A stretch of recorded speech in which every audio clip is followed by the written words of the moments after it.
Good morning, good morning. Welcome to anyone who is already in stream. Trying something a little bit new today, a little bit different. Although it's not too different from just drawing, but maybe the one difference is that it's earlier in the morning and that it's something that I want to start trying to do again. Thinking Monday through Friday. So I'm adjusting volumes really quick here.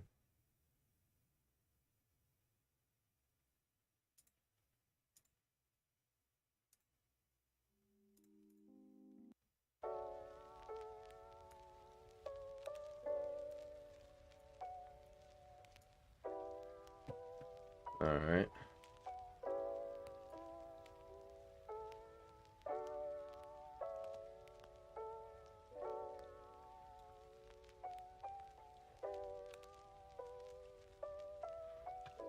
Almost up and running. Don't want the music to be too loud.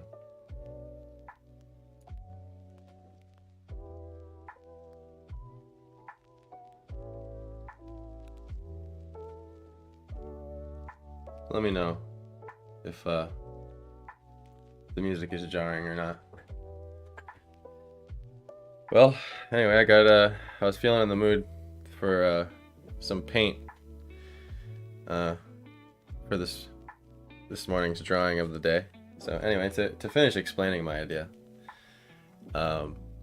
basically Monday through Friday, just want to do a short little drawing in the morning to get my brain going, and it's normally what I do anyway, but just want to try to live stream it, and I'm sure I'll miss some days, but I enjoyed last time I kept a consistent stream schedule, so gonna try to do that again. But I have a dilemma, and that is I don't know what to draw right now. So if anyone has any ideas, please throw them in chat. I definitely am feeling in the mood for something otherworldly, so I can at least put that on the table. Want it to be otherworldly.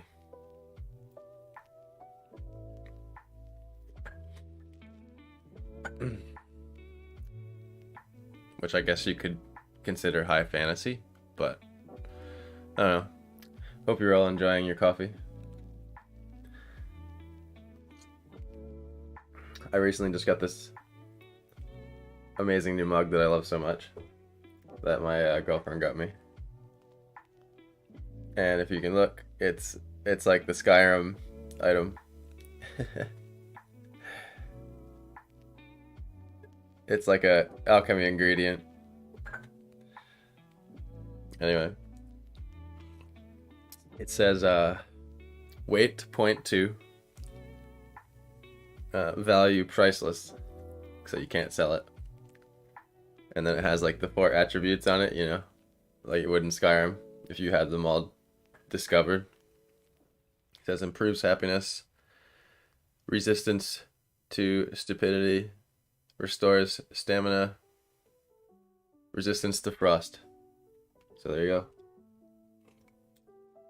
Isn't there actually coffee as a ingredient in that game, or no? Maybe not. I don't remember. Alright. What to draw? I was looking into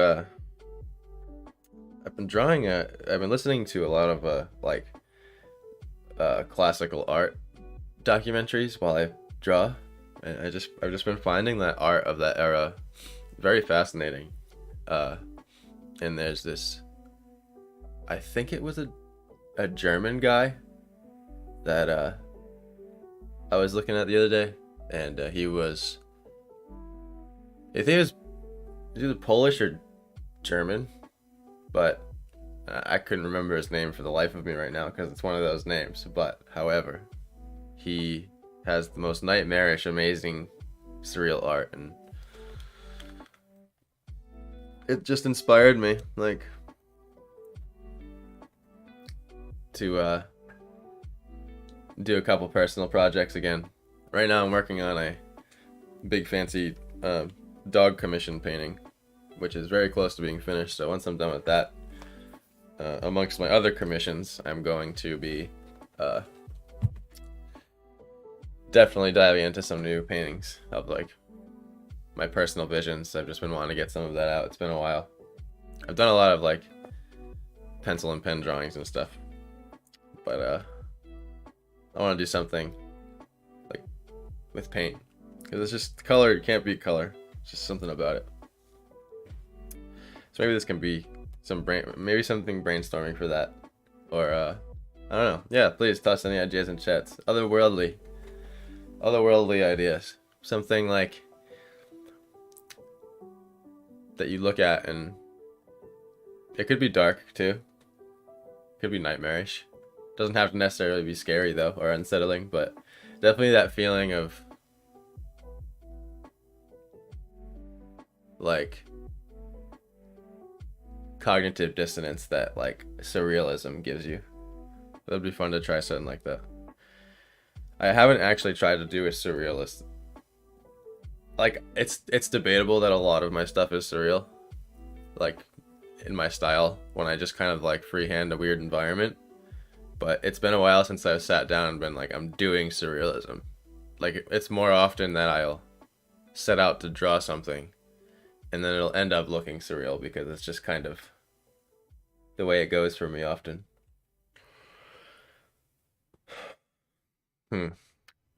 Basically, my idea is I have some gouache out, but if I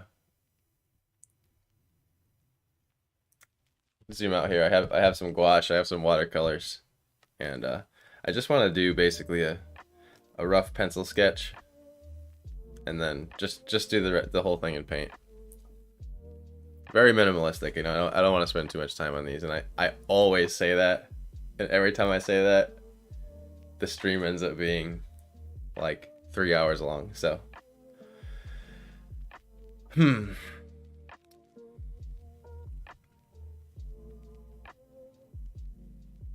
just gonna stare at the paper. Maybe the drawing will just appear right on the paper. I wish it worked like that.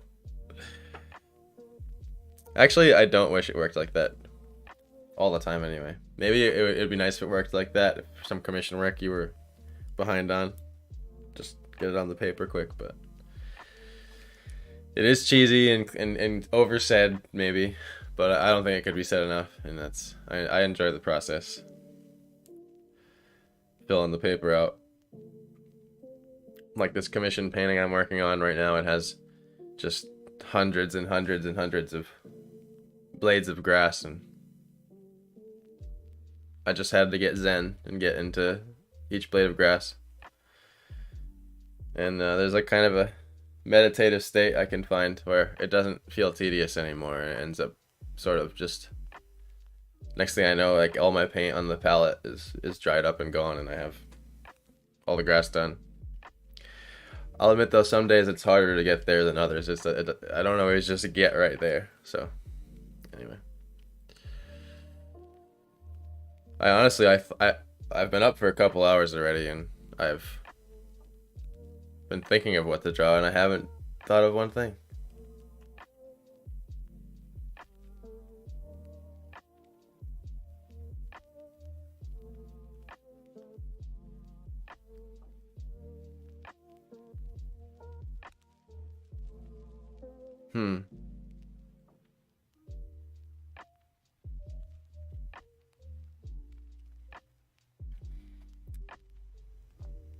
Any ideas, chat?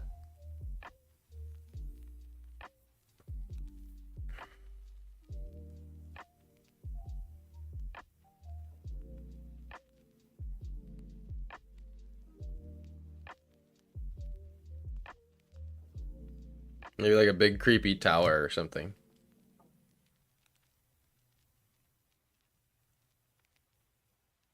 Like one of those like big creepy fleshy towers or something from from Oblivion, from in Elder Scrolls.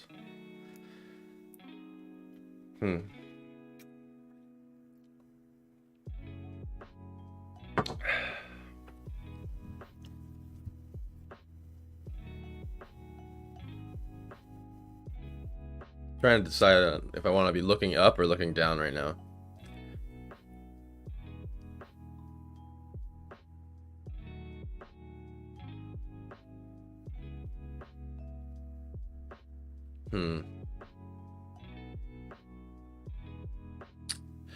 Does not. I would say it's like a 50-50. I feel like when I sit down, I have something to draw right away. And I sit down and it takes me a minute.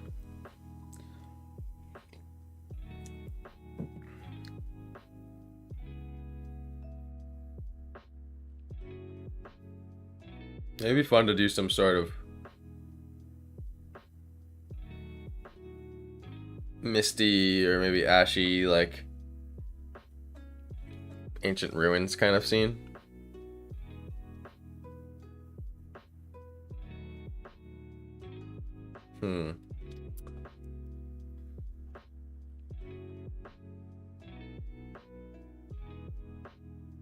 Let's try that. Screw it.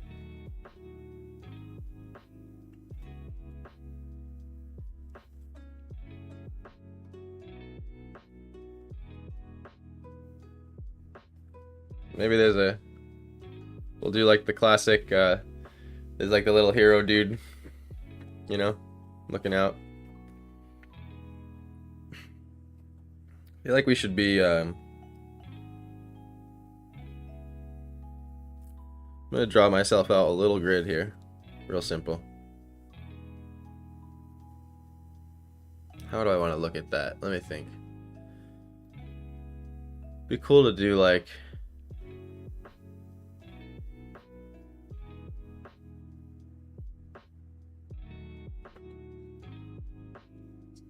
maybe some sort of like a jungle ruin, maybe. Can have like a eye level, almost eye level, a little off. Do like there. Oh, you know what? I almost forgot. Where did I put? Before I start, I meant to do this on stream anyway. I just didn't even, I wasn't even thinking.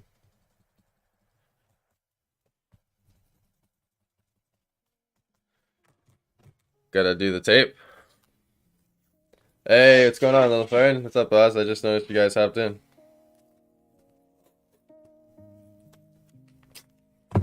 Maybe some sort of like, how like a... I'm stuck on what to draw still, by the way, so... If you guys just hopped in now, basically a new series I'm trying to do every morning. Drawing of the day. My little warm-up sketch. Painting. Whatever it may be. I'm not going to be attached to the medium, but...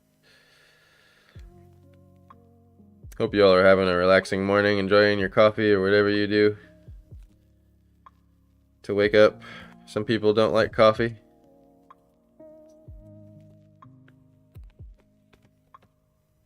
I don't get too fussy. Unless I want it to be like, maybe for like a commission, I would make it super fussy, but I don't get too fussy with the size and straightness of these borders. Just kind of eyeball it. It comes out good enough. Yes, coffee. Look at my new mug, little fern. It's a Skyrim ingredient. See that?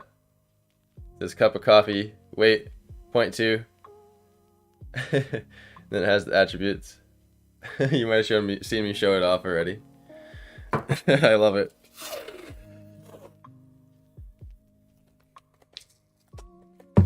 So I'm thinking what's coming to my mind right now is like, if you ever play that game Temple Run, that like deep forest temple with the heavy foliage and the entrances kind of cropping out of the sides of the hills, you know, it's kind of all set into a holler.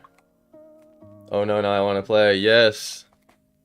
I was thinking about going super hardcore and doing like a new Morrowind character for a stream idea, but I want to finish Ocarina of Time before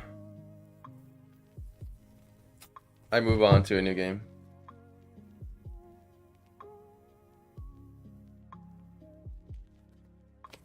So, again, just eyeballing this here.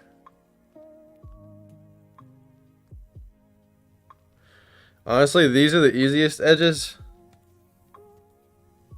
The hard one is where the perforated edge is, because you get to kind of guess. And that's the one I always end up sizing a little differently, but it's fine. Because you have to match this thickness down from the perforated edge, if that makes sense. I used to do the paintings without borders in my little watercolor sketchbook here. This is watercolor paper, by the way. But I've grown to like the border. There's just something about, especially when we're talking perspective. There's something about there being a picture frame to look through.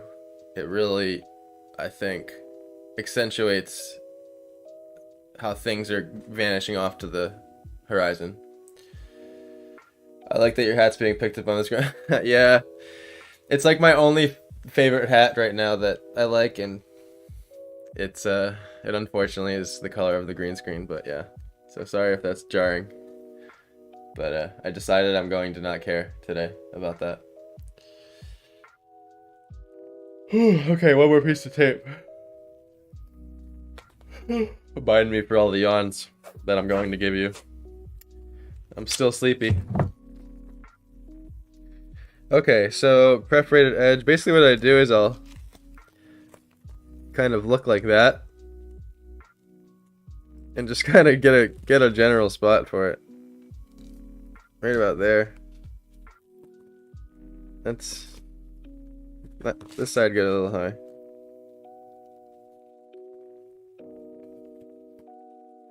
I'll roll with that. I'm happy with it. By the way, super excited. I was gonna wait till a couple more people hopped in before I said this, but I've spent like all day yesterday and the day before that finally getting my new website up and running, which is just planetjokum.com again. But whole new website, whole new revamp, whole new printing system. Can get like I'm still working on uploading all my drawings, but it's gonna get to the point where you could get pretty much anything on print. All of the remaining canvas prints that I have at my house right here and there, and originals, and basically you can get it. It's ridiculous, the options. You can get metal prints, acrylic blocks, which are like those see-through resin blocks that then they put the painting on the bottom. You can do canvas, you can do paper, you can do so many different frames, and I don't even remember all the paper options, but it's a lot. So you can contact me there for commissions. You can and you can browse everything. So just go to planetjokum.com and check that out. Yeah, basically there should be new art going up there. I'm trying to go through all my stuff and kind of decide, okay, like what do I want the world to be able to have access to, and basically, yeah. So new art will be going on that every day, and then I wanted to kind of attach it to this drawing of the day thing. So like every drawing of the day is going to be immediately uploaded for sale if anyone ends up enjoying it, because I realized that a lot of people had fun being part of the painting and deciding what to put in it. So, and I want to open that up to chat. So anyone that's hanging out in chat anytime I do a drawing of the day is welcome for ideas, you know. Like honestly, one of my streamers, or like one of my viewers' favorite paintings ever is Willowwood, because they all got to decide what was in it, and we all like made this story together. So it ended up being really fun. That's awesome. I like the setup. Yeah, I'm hoping it's an idea that I can keep going and life allows and get it moving. See if we can make it. Let's see if we can make it to 10 episodes. I'm trying to just do it like Monday through Friday, take the weekends off. So that's my schedule idea with it. Always put a dragon in it somewhere. All right. Does it count? Does the dragon count if it's like a symbol? Like, you know, if it's like there's like a wall on a ruin and there's like a dragon symbol, does that count? Doesn't always have to be like a flying dragon, right? Anyway, I was thinking that it'd be cool too to figure out some fancy way to like bid in chat over the drawing too. But I feel like that's something that is like for when I have more than 5 viewers watching, you know?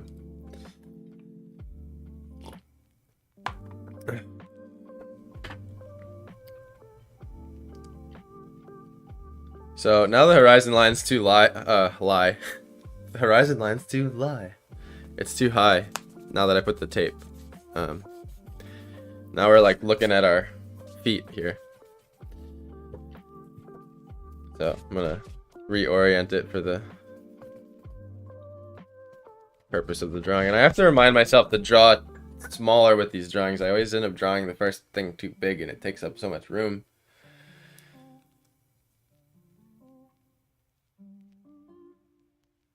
Ooh, you're only 11 away from being able to apply for an affiliate. I know, it's so close. And the other night, you can't actually raid on YouTube, but I was doing a Zelda stream, and suddenly I got this whole raid on YouTube. It was like 30 people out of nowhere, and a bunch of them went to Twitch, and a bunch of them subscribed. I think I got like 21 subscribers in one sitting on YouTube. It was freaking awesome. Thank you all, by the way, if any of you are watching right now. But yeah, we're so close. Like if I get that 11 on Twitch, that means I can finally get bits. So I'll be able to get stars on Facebook and bits on Twitch, and then YouTube I need 1,000. So I think I'm at to 110 on YouTube now. So I need 990 more. No. 890. I suck at math. Twitch bits, yes. Have you ever? Alex Gray art. I'll look at it right now. Alex Gray art. Maybe he'll give me some inspiration. I'm still needing some inspiration. Alex Gray. Oh yeah, cool. Is it like the super psychedelic looking stuff? Yeah, that's crazy. Holy shit. Wow. It looks like Google Dream. Like that Google Dream stuff. Oh yeah, wow. I like his graphic style. It's very neat. Like high level draftsmanship. That's sick. I like his tree, like that one that's on fire. That seems got Gaia. Gaia's one of his famous drawings, isn't it? It seems like he put a lot of work into that one. Yeah, wow, he's good. Sick. Thanks. Oh no, the green screen attacks. Sorry, I didn't mean to yell. I know it's early. I won't yell. I promised myself I would try to have calm energy on this stream. The coffee though, it can get me jittery, you know? Oh, okay. I gotta double click this. So annoying. Oh, you know what? I forgot to take the song off loop. I did that last time. I'm sorry. Where'd my music go?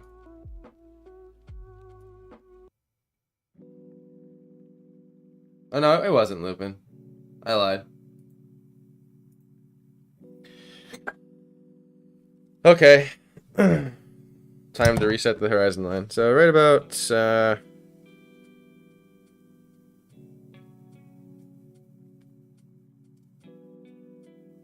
is halfway. I want to go like here. I'm gonna arc it a little bit. So I know we tend to make our horizon lines straight. but I've liked the effect it has to make it a little bit arced, a little bit convex, somewhere around there.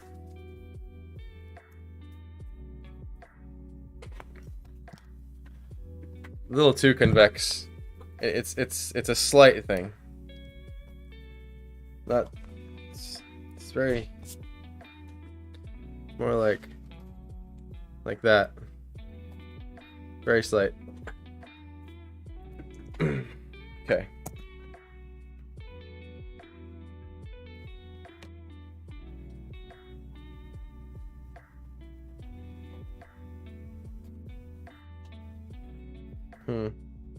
I want to throw some 3-point in it for sure. Trying to think.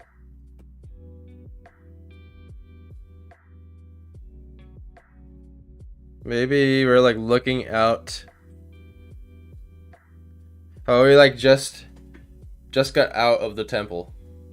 That's like you just got done clearing out this dungeon, right? You got the treasure chest at the end. You're walking back out, back into the world. Maybe that's the camera angle.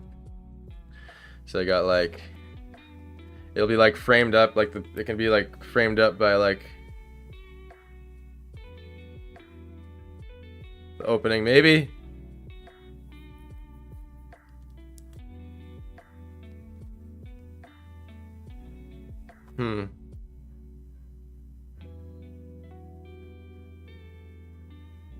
I like the idea of it kind of being more open though. I'm just gonna start scribbling a little bit.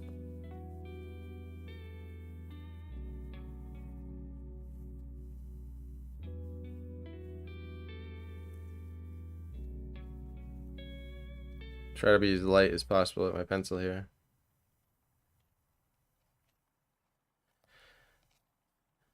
I'm kind of picturing like a sort of like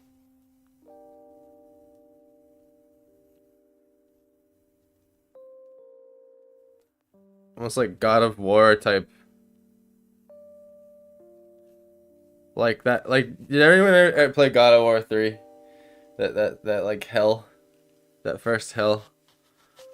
Like how kind of like platformy that was, and but more foresty though, like that. But like I feel like that's too big. It's gotta be. I want my 3-point to be.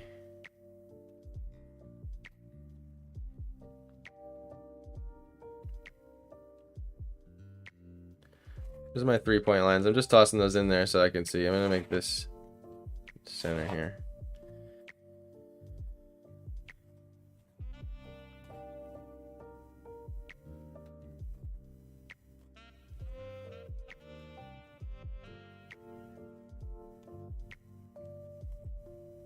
I want there to be.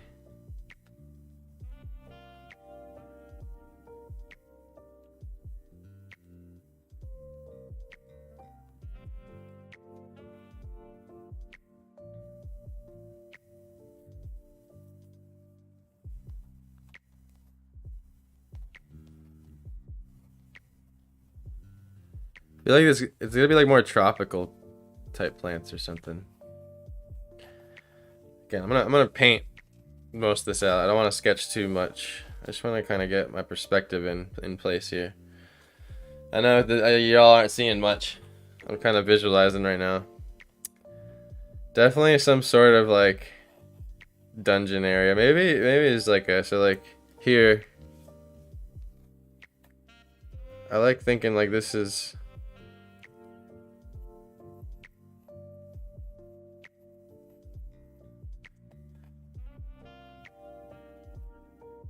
Can have some sort of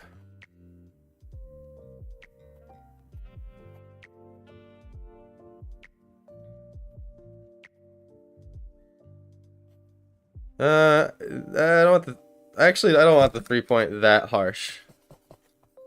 A little less. Like have the 3-point more like, and 3-point I mean by like the vanishing point down here at the bottom.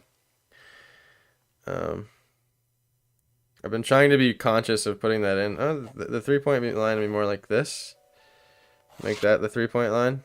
I'll sketch around that. And then, you know, I can have, just for the hell of it, help my eyes out. When there's the things that are a little bit more tricky, I'll still throw a little grid down like that. It just helps my eyes a little bit.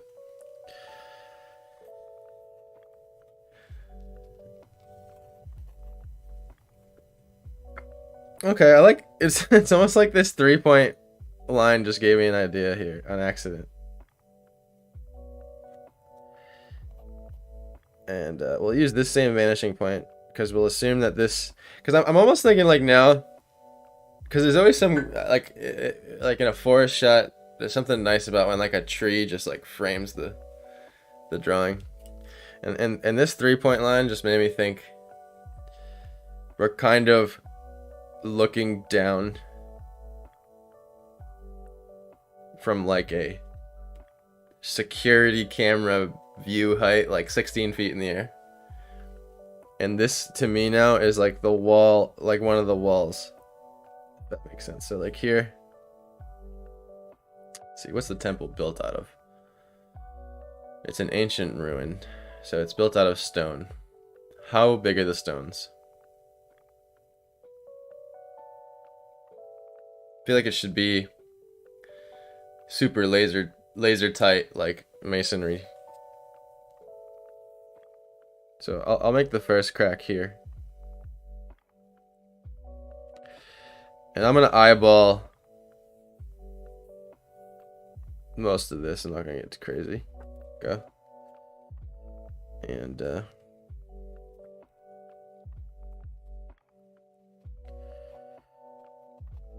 that.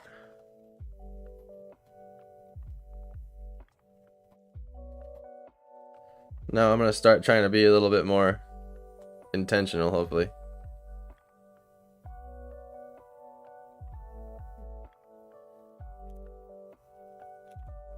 And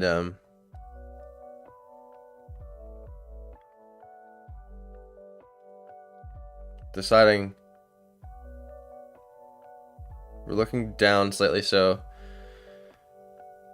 yeah, these need to get smaller actually, but as it passes by, it's close to us, so not by much, because things that are close to you don't distort as heavily.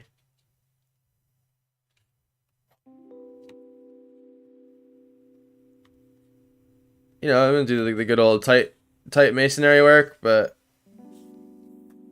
with cracks in it, you know.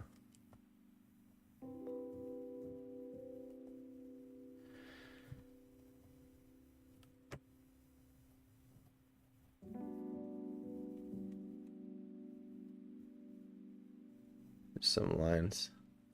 I'm trying to probably paint this majority gouache. Use the watercolor for just effects.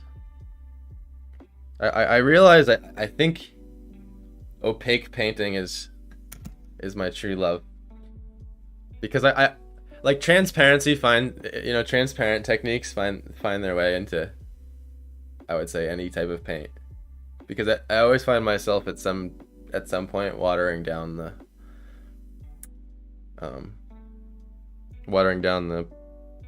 acrylics to make them transparent.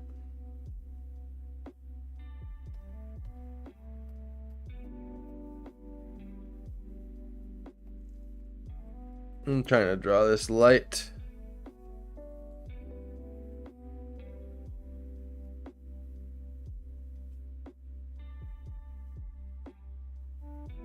Indent that there.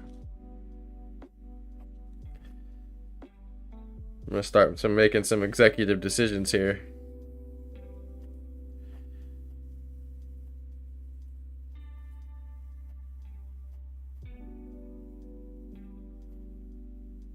It's where the stones meet, you know what I mean?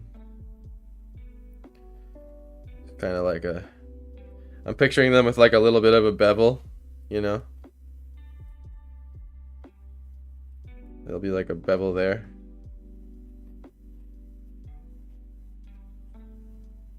It's like where the bevel is on that one. That's the bevel's a little bit less visible there. So on and so forth. Can't see it there.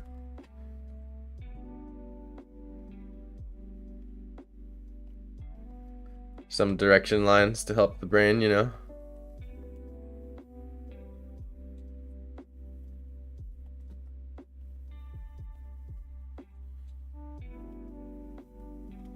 The paint will take care of that later though. Okay. And then here, so screw it. I already started drawing it. I'm just gonna commit to the idea. Picturing a what do you call it? Like a brazier, how do you say it? Brazier or brazier? The fantasy name for a tiki torch. The fancy like goblet looking thing you see at the front of every temple ever in the history of the video game temples.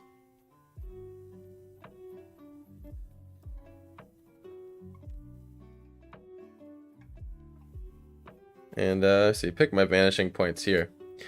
So kind of a rotated 2-point for this. So I'm thinking it's a so the scene I haven't disclosed that I've now pictured is this is the entrance walking out, and it's gonna go to a broken bridge. I'm thinking, you know what I mean? Maybe leave some mystery there, like ooh, how's he gonna get down? Have the little hero standing there. What class is the hero, by the way? Is he an archer? Is he gonna be a warrior with heavy armor? Is he a mage? Who is he? Is he a bard? Is he gonna be holding a lute? We need a class for this guy. I don't like that line I drew. I'm gonna get rid of these lines here and that line. I don't like that line either. I'm gonna work out these more finer details that gotta be a little bit closer for me. But then other than that, I'm gonna get into painting pretty soon.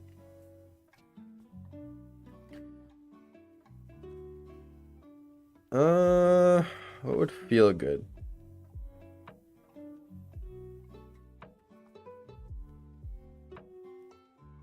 Just feel like something around there.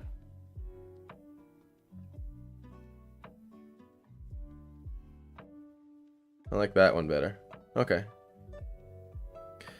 So let's have the stone wall maybe. That'll be my line. So it's gonna vanish out to there, we'll say. Oops. Nope, more like that. Oh, the non-preventable curve, I swear, in the wrist. Sometimes. When you're drawing a straight line. I'm sure little Fern knows what I'm talking about.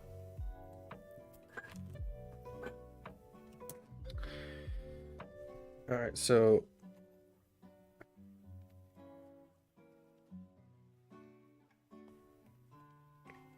have our 2-point now. Gonna stay true to the 3.2. And this is gonna be a great 3-point line reference. To get an idea, the third point I'm picturing is about right here. The tip of my finger. So if I follow this line off the paper, you know, I want that to hit right about there. It's probably a little bit lower, like. So I'm picturing that in my head. I'm when I draw onto the picture plane, I'm drawing from about that low from the paper.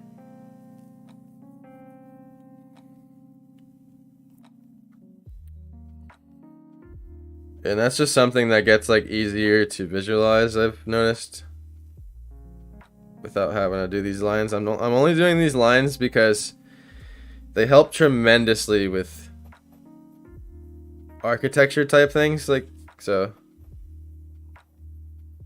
maybe here's where like it breaks down a little bit. And This is vanishing out way over here off the paper. Bring it back. That's converging a little too much. It's gonna be like that there. Okay.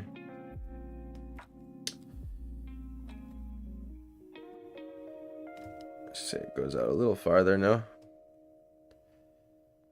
Just a little like shattered section of the brick.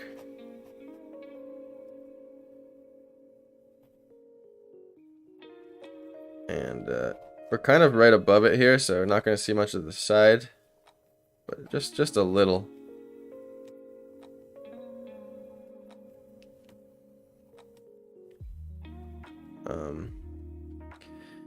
I think actually it'd be cool if this was cut off by some brush here, maybe some tropical plantage, like something that looks like a fern, right? We'll get to that with the paint. I just want to lay out these sort of structures good. So that's converging too much, the brazier. Bring that down a little.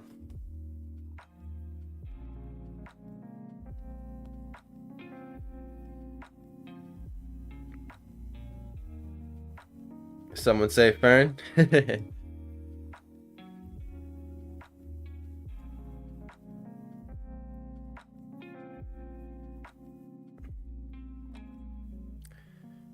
Yeah, I was referencing to you that you would know what I meant when I was talking about something a second ago, but now I forget what it is. So, I'm sorry.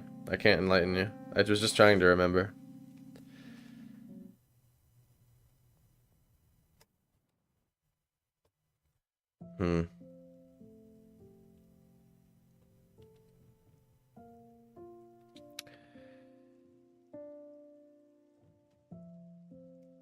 So we have this line. Which will place our brazier second one here.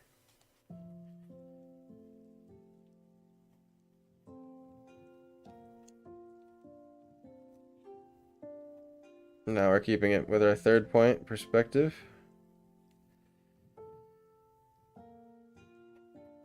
And basically picture the box.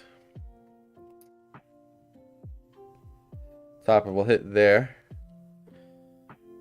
And it'll be something roughly like this. I'm not going to spend the time to draw the box and make the ellipse perfectly inside of it. And actually what I did is so this is what I've been messing up with ellipses lately. With 3-point, this one actually has to be tilted slightly so that it's going with the 3-point that way. Those are the things that get tricky for me still. There's people that just breathe that stuff. Hopefully I'll get there someday if I keep drawing. And we're still looking down on this quite a bit, so.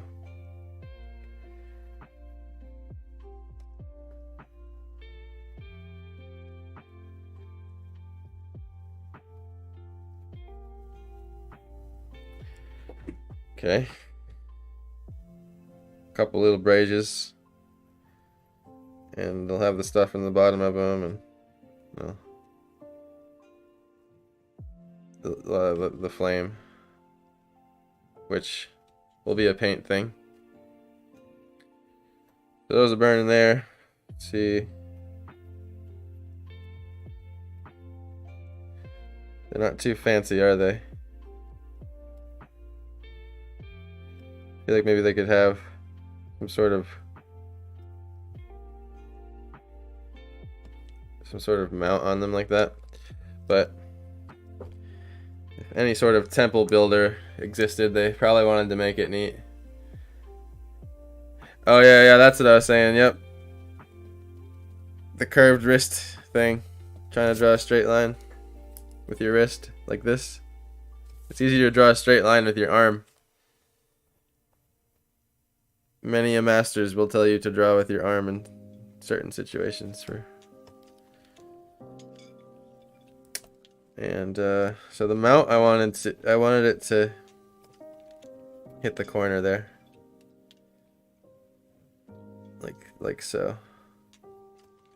And then if you saw it by profile here, finish drawing this part of the block.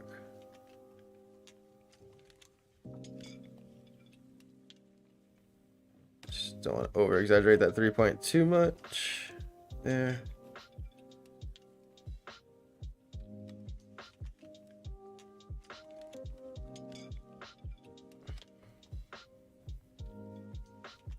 You know, I'm feeling like this is like the way I'm drawing it. You wouldn't really see it.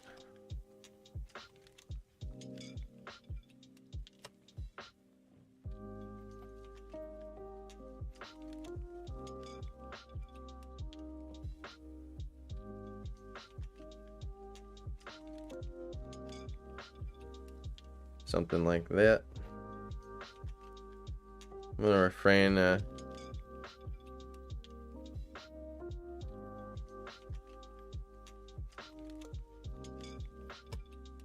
this is where some foliage will be overlapping for sure.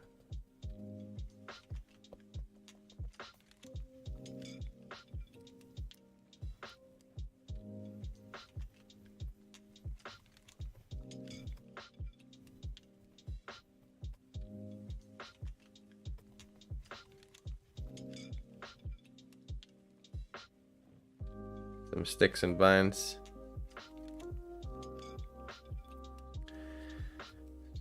I want this temple to be sort of emerging out of. So what's the focal point? Always gotta think of that. What's the focal point? I feel like everything's pointing to this bridge is gonna be. So this bridge is gonna be. It's gonna be broken, right? So here's the other side of the wall. This will establish how. I feel like it's gotta be a little bit like the railing or whatever you want to call it. It's gonna be a little bit higher. So I feel like now that we can see more information on this brazier, like kind of come down again, like that. Maybe line up there and then do that sort of a thing.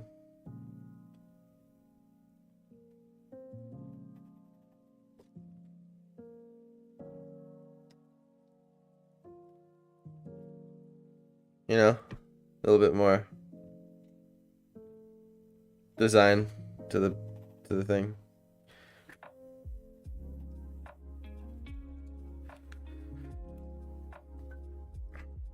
And then it'll have its little mounts that I was talking about. It's little fancy brazier mounts. Sort of like that, you know what I mean? Still not drawing this one quite as balanced. This just needs to come closer to the wall. That's what that is. And I could figure this out with paint, I guess. It would be. Should probably save me a little more time. I'll strike a little more true. And this got rotated on accident here. Let's see, where should this be? This should be. Okay, no, that lines up pretty good. This.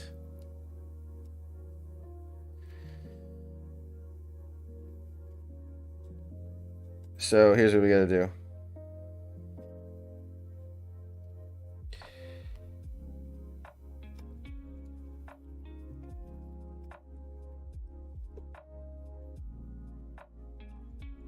So we're just not gonna see the bottom. Just barely, it'll be peeking like this. Right there.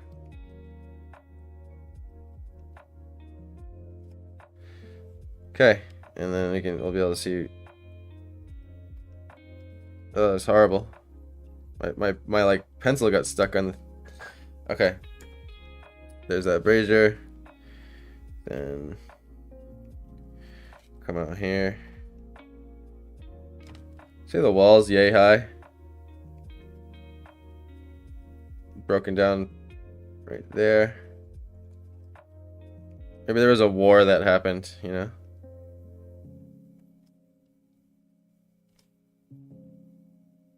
Shattered the bridge.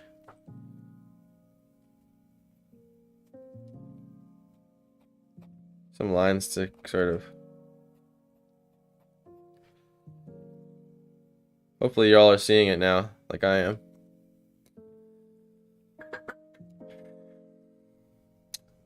This got a little too out of perspective there.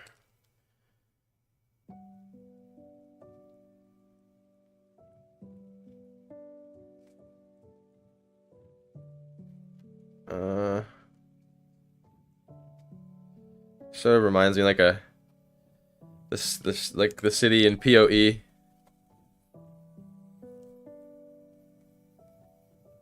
If any of y'all have played Path of the Exile.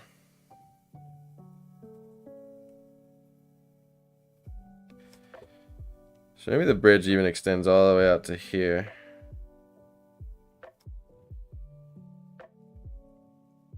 But this side doesn't, just that side. This side shattered here.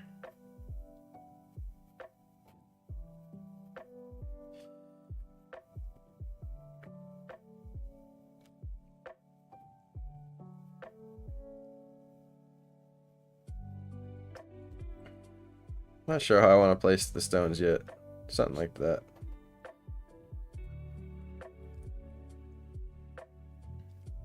Okay. Of course there'll be some like sort of rocky textures going on these things, right?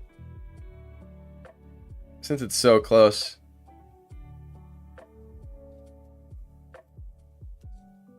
I'll take some time to get some detail idea on there.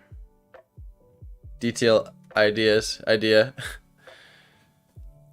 I'm not sure you could use the word idea like that, plural. Okay, sick. Got the shattered bridge. Maybe we can call this drawing the shattered bridge. I love these type of environments. They're fun. Where does the shattered bridge go to? Where does it connect? Other railing maybe can start here.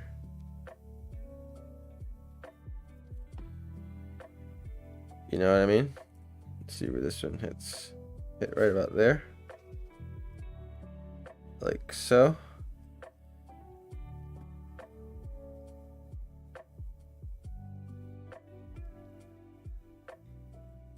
And still staying true to this vanishing point here.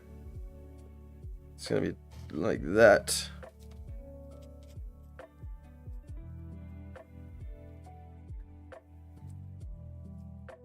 Keeping the 3-point in mind. So we're gonna see kind of the earth it's built on here, I would assume a little bit. You know? Like the cliff underneath it. And maybe right here some more foliage can pop out and kind of overlap that, tuck that away nice, add some mystery.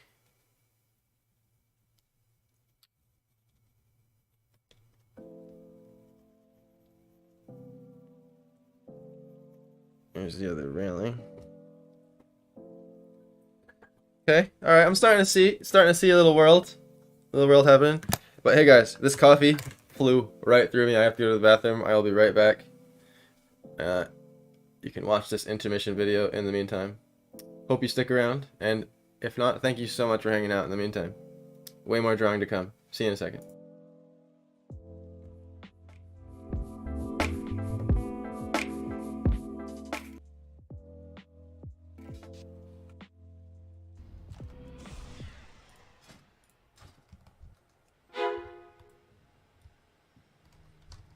Stunned him.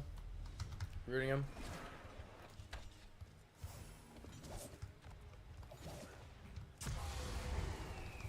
Bring him towards me. Towards me. Towards me. The pillar. Rooting him again.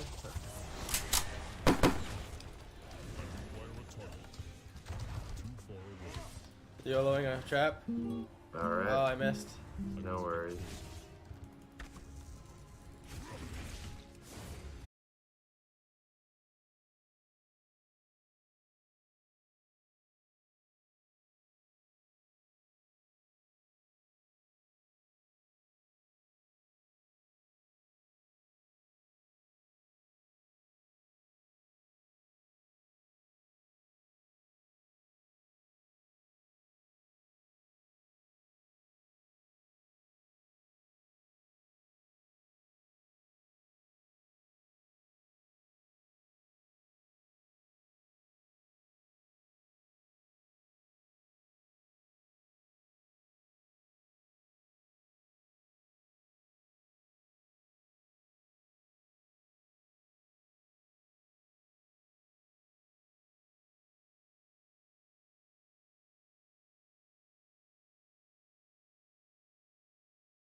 Hello, hello.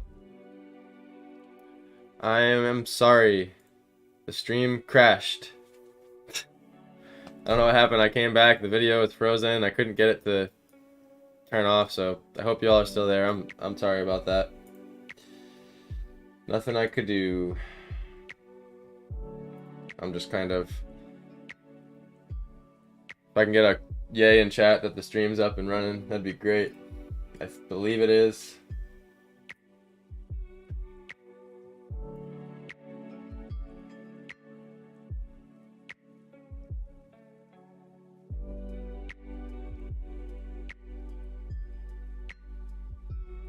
Seems to be up and running. Are y'all still there? Because it's showing me that 5 people were in it right away, which doesn't make sense.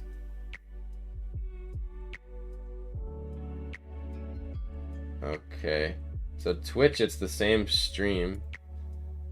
That's weird. Does Twitch have a feature where it, like, protects you and puts you on the same stream again? I'm just checking my Facebook stream really quick.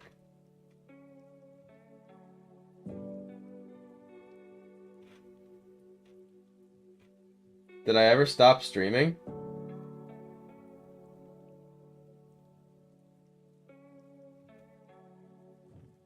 Y'all there? This is weird right now. What is going on? We'll get to drawing again in 1 second. I just want to figure this out. Okay, so it's live on YouTube too. And it's still the same video. So did it ever not? Did it ever stop? Anybody? Can you hear me? Hello? Someone say something in chat just to let me know, please.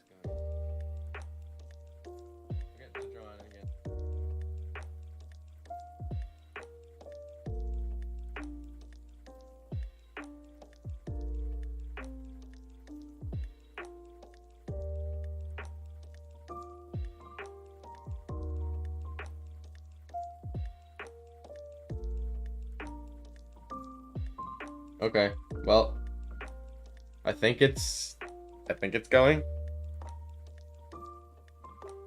I hope.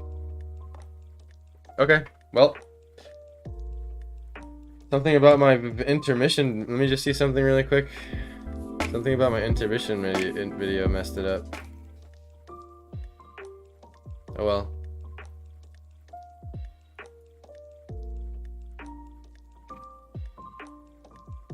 I guess I will press on and hope for the best. But no, anyone hear me? Please let me know. Okay, so maybe there should be a waterfall. You know what I mean? So like, here's the other cliff, right?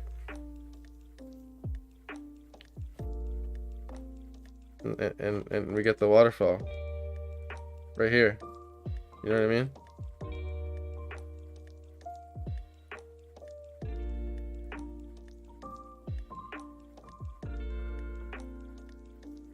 Have trees here.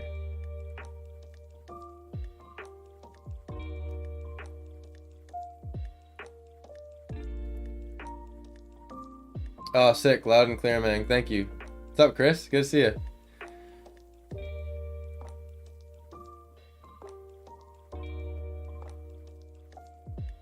I'm not sure if it's a problem on my end, but I can't hear you anymore.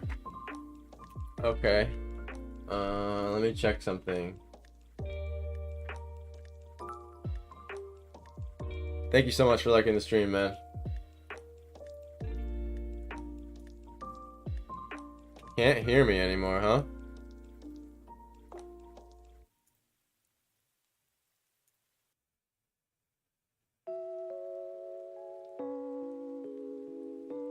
Sorry if it echoes really quick.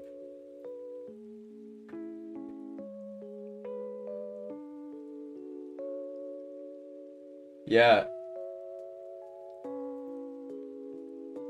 Huh.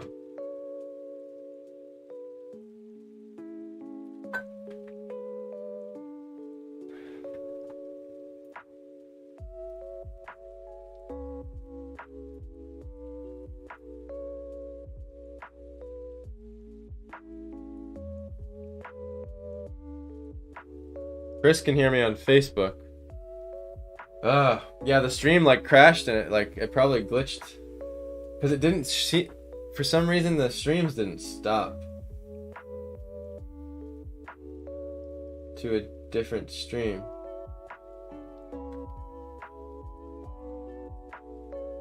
Yeah, the sound isn't going to Twitch. Damn it!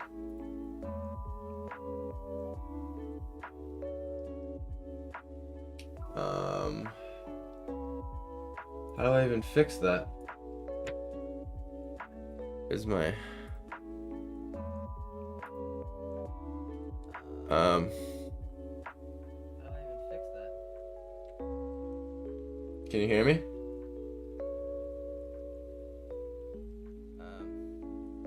Oh, wait, Fern. Fern, I think it's back on Twitch, Fern. Can you hear me? On Twitch, everybody? Yes.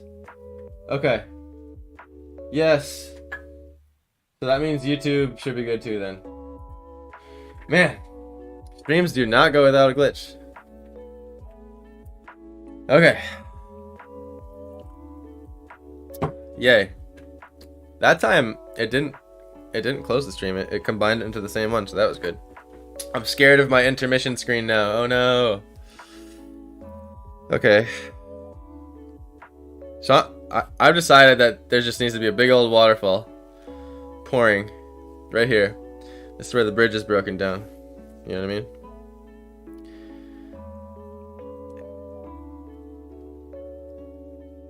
I have the waterfall way up there. Here's the cliff.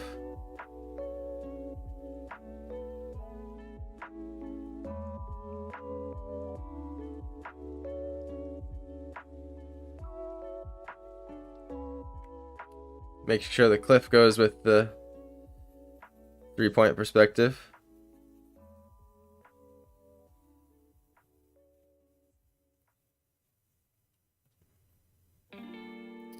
And I feel like here's where we could put another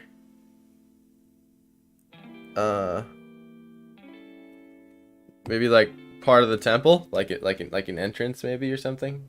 You know what I mean? So like, or another, maybe not an entrance, but just like another part of it. Try to make this rock look like sort of like that layered rock, you know what I mean? Where you get these like different layers of it. And then I'm gonna erase this line. Don't need that there. Inset temple, and let's have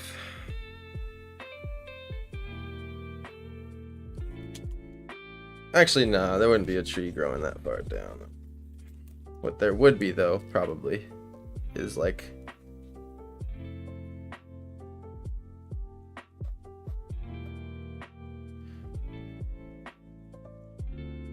I think one thing I have the most hours in drawing out of everything in my life is rock. Just random rocks, cliffs, but I'll tell you, I still get stumped on them all the time. I think I gotta try some different trees rather than these just poofy trees I do all the time.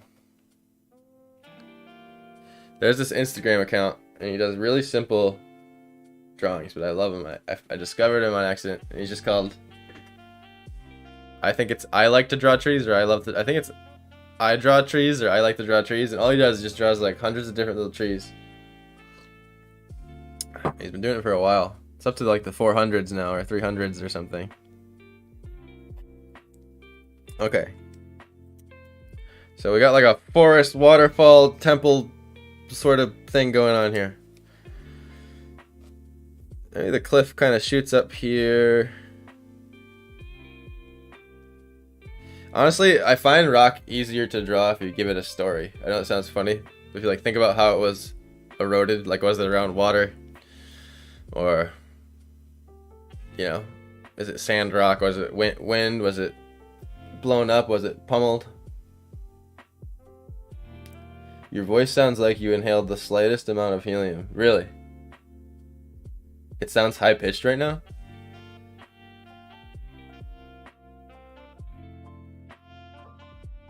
Is it like my microphone being bad? Is that what you're saying?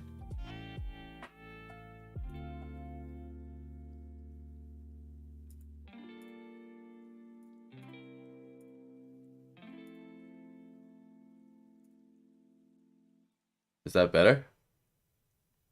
Are you saying my voice is high pitched right now? Like it's like tuned up higher than it normally would be? Weird. Trying to decide how this sort of crops out here. I'm thinking there's just sort of a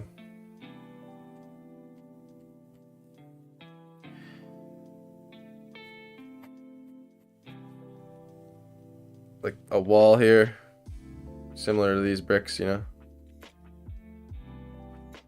Just keeping it true to the 3 points. Farther away.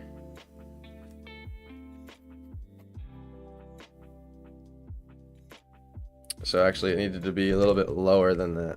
I made it too big.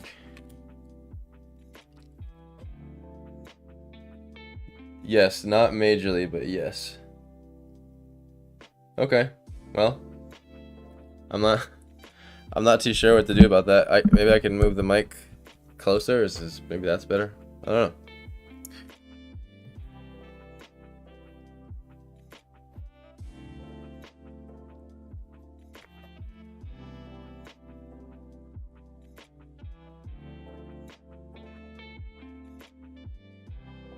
Okay. We'll see at the top of this wall very slightly. And keep extending it this way. I don't really need to draw out the blocks yet, so I'm just gonna do that.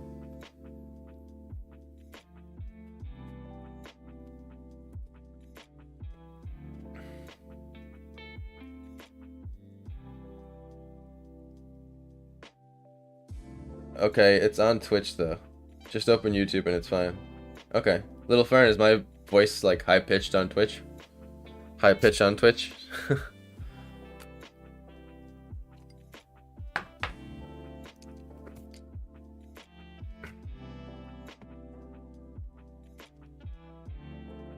Okay. And I don't know, let's see, maybe there's some sort of a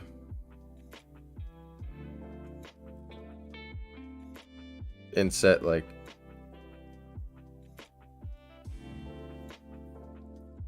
maybe like a statue of some sort, like a so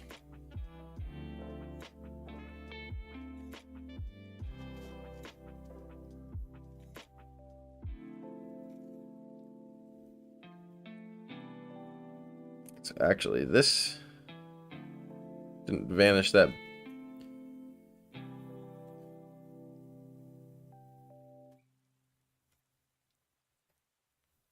So this actually needed to be more, a little more like that.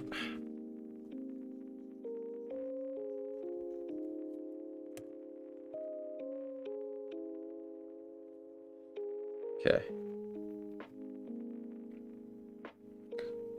Just a little bit hot, but it's not bad. Alright, well, I guess I'm gonna be high pitched on Twitch.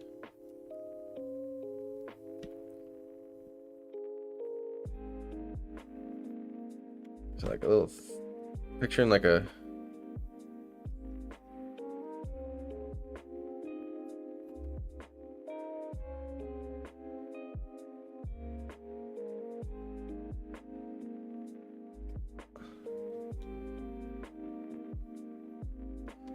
some like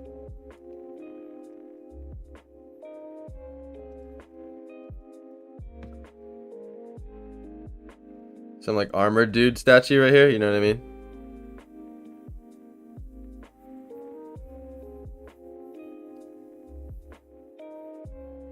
He's got like a,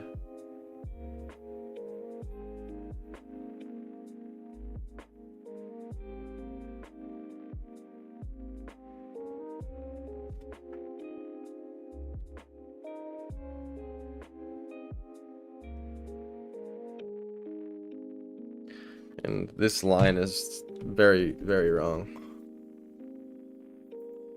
He's just gonna carry out to here.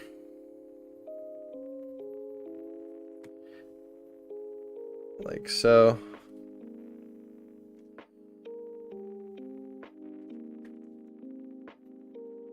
And then this has to go that way. Out to this vanishing point here.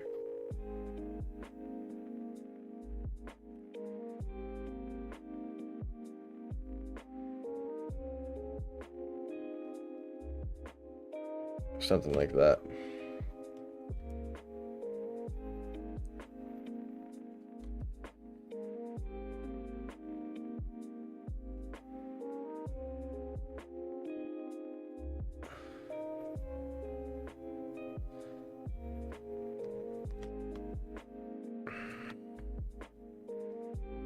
I've always loved the drawings of like those like high fantasy drawings of like super epic like misty forest temples, like the loading screens of WoW, like Mists of Pandaria.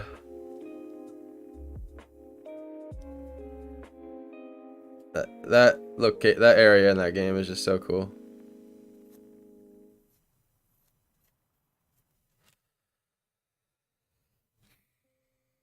So there's like a little statue here.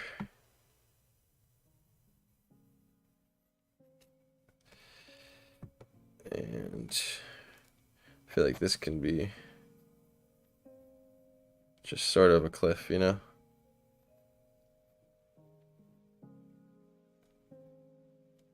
Going down like that.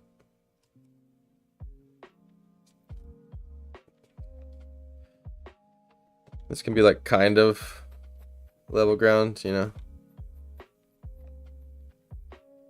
Give the sense that it's like kind of a platform there. If I was to picture that there was a floor, I gotta jump into WoW one of these days. Like, yeah, I've been playing it for 15 years. More now, probably.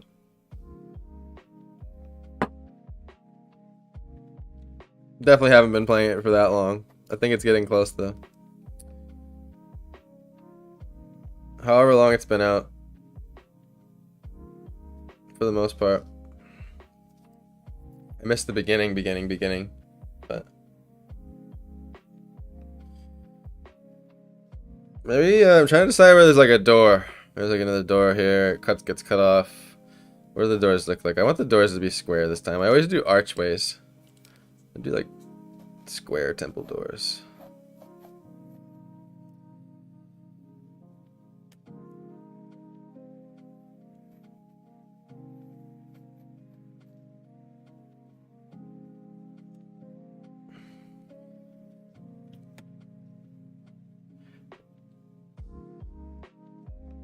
There's the horizon.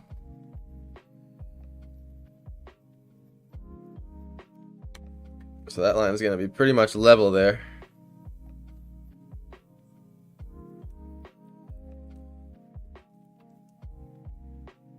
I feel like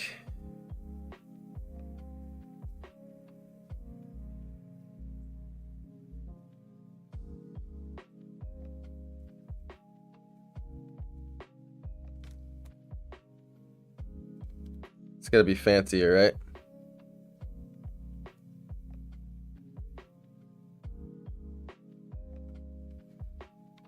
Some sort of like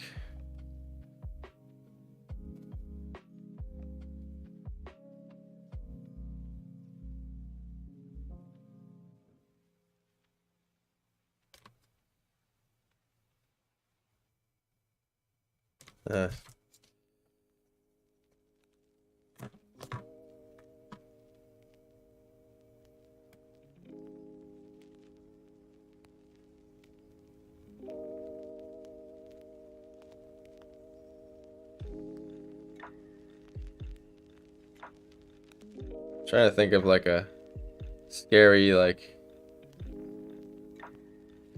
dungeony door mount thing, beast thing.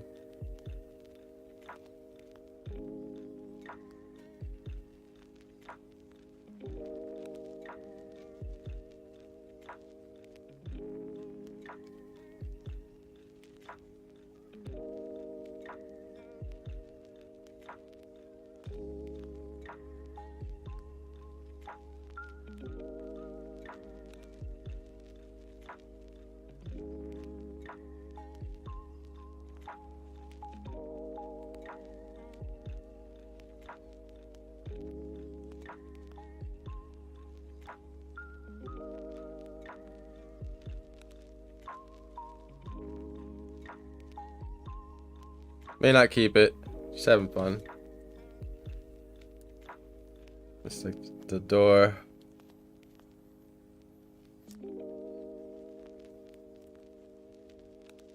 It's gotta be something fancy.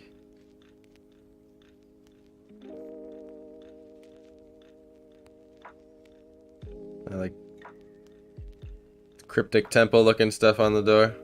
You know what I mean?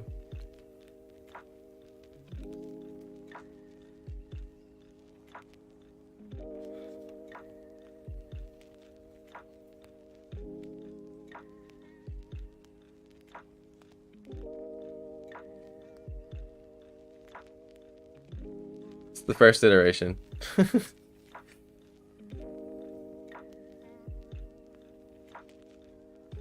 Oh, that line wasn't right. Should have been more like that. It's always good to check. Bye-bye. I gotta go bye-bye, Awesome Arcadeville. Thanks, man. Hey, man. Thanks for hopping in. Appreciate you. Good to see you. Hey, Stephanie. What's going on? I've been looking forward to you hopping in because I know last time we talked, I was saying that I would order you a new Willowwood, but in the meantime, I've been setting up a website. It's finally done today. It's officially online, and it's got all the art now, all different ways you can get it printed and shipped to your house, and so if you want to get Willowwood again, it should be available at planetjokum.com, right above me there on the screen. And yeah, so hopefully that works and is up and running. You can do metal prints now, so I don't know if you guys know what metal prints are. It's literally like just printed on a piece of metal, which is pretty cool. And there's now acrylic blocks, which are like the resin kind of things. So also have all my leftover originals canvas prints at my house currently, and then it's on demand. So you'll see when you go to the website, there'll be 3 tabs. You'll see originals, you'll see limited prints, and you'll see on-demand prints. On-demand prints are like where you can get all the different crazy options, and then limited prints are the ones that I actually have physically on, like in stock at my house. Signed, they're like hand signed, and one of a kinds pretty much, because I won't be printing them like that again. It's kind of a one-time ordeal.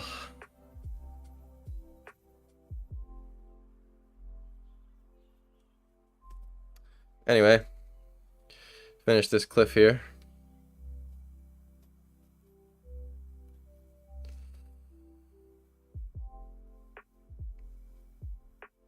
And I wanted to get that shipped to you and kind of just, you know, go with my custom printing company, but I figured, you know, it would just be easier if I just waited till I had my printing setup done again, which I am happy to, because it is a 10 times better website, 10 times better options, everything.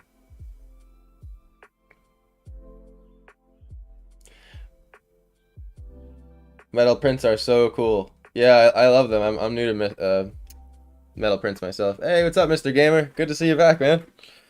Thank you. We're just getting started, pretty much just doing the initial sketch here. We ended up deciding on a sort of forest temple, if you know what I mean. So we got this waterfall falling here. Maybe a little rock where the water hits around. And here's my center point. So the waterfall going with the 3-point like that. And got like a forest below, you know what I mean? Forest above. Multi-level forest.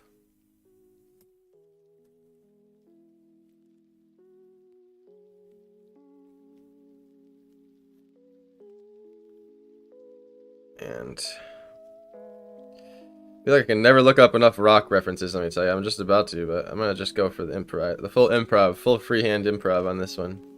Challenge myself.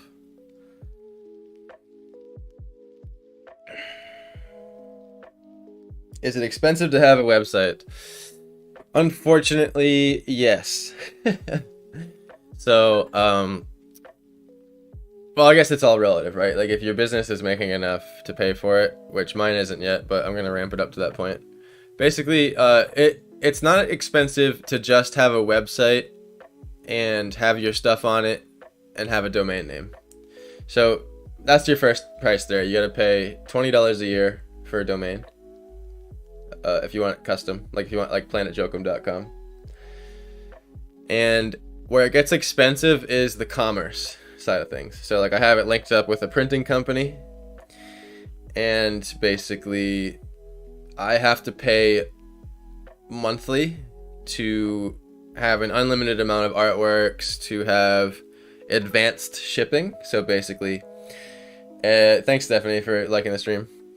Advanced shipping feature basically is, so it's like, you know, they have like plans. It's like basic, advanced, and like commerce basic and commerce advanced. And I ended up going with the commerce advanced because of the advanced shipping. And basically advanced shipping automatically calculates the weight and dimensions of your print, and so you don't have to have like do all this footwork for custom shipping, and that's where they get you, you know. It's like $30 a month if you don't want the special shipping, so you gotta do it all manually and kind of calculate all your own percentages, which is fine if you have a small library, but I want to have like 150 different prints to choose from, so I don't want to be calculating all that shipping with all, because each print has 70 different options and too much. So I'm paying, I think it's like 60. I got a discount because of a YouTuber that like had a discount code but for this month, but it's like 64 a month. So I'm paying 64 a month for the website, $20 a year for the domain, and then another $20 a month to do streaming to all 3 platforms, plus another $10 a month for the music on this stream right now so that I don't get copyrighted. So it's that I'm paying, it's like 80, 90, almost $100 a month just to have all this sort of this thing running. So yes, it's about $100 a month, which is not bad, I guess. You know, if you're killing it, right? If your business is killing it, it's just the electricity bill.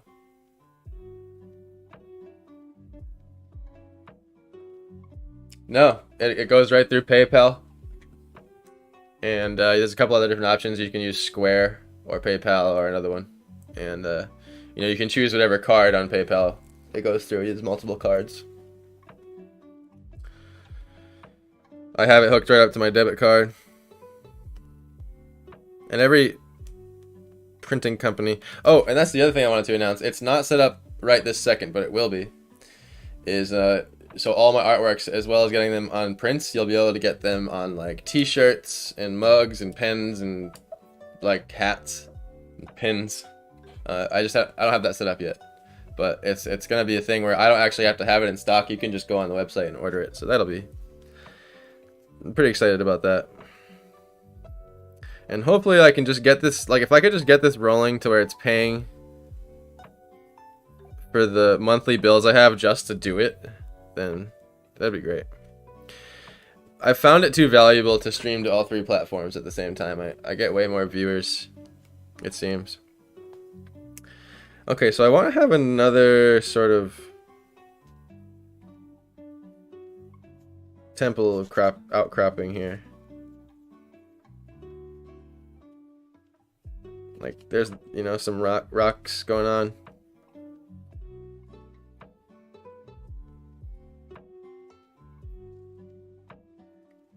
Have the foliage kind of, and we'll have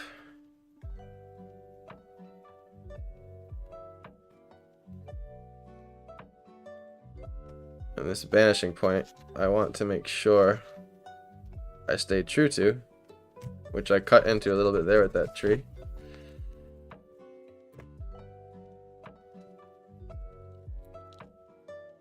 I just want the cliff.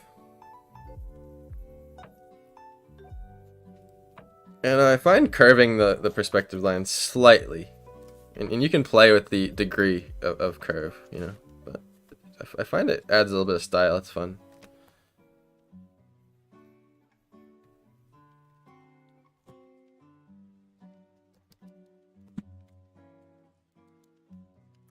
have this cliff sort of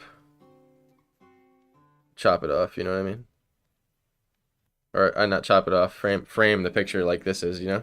Kind of have this like bring you in this way sort of theme going on. Ooh, nice. I was thinking of setting up something small because it looks a little more official than what I've been doing. Did you check it out? You're saying it looks a little more official, like my site looks a little bit more official?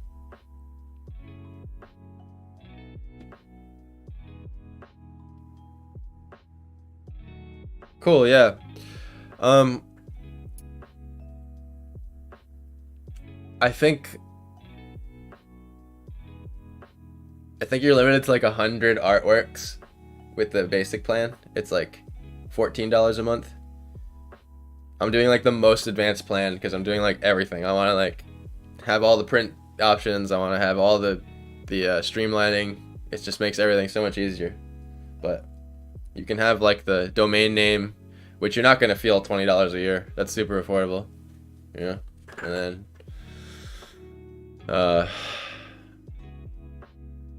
the printing service is free because anytime you buy a print, you're just paying them plus a little bit towards me for the art. You don't have to pay them anything. I used to use Artspan, but I didn't like their customer service, so I left.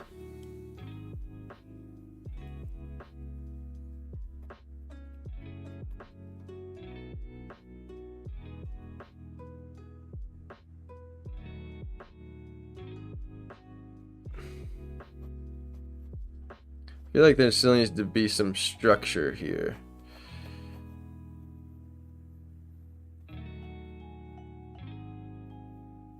Have this sort of pillar. How about that?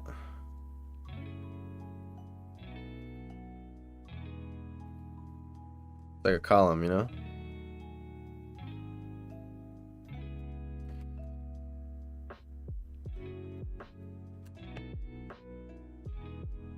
Man, I'm so glad I practiced perspective the last year.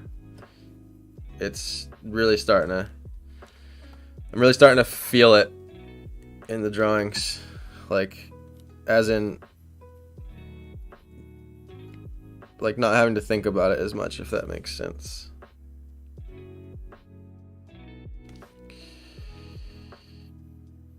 Have this sort of column here, and then we can...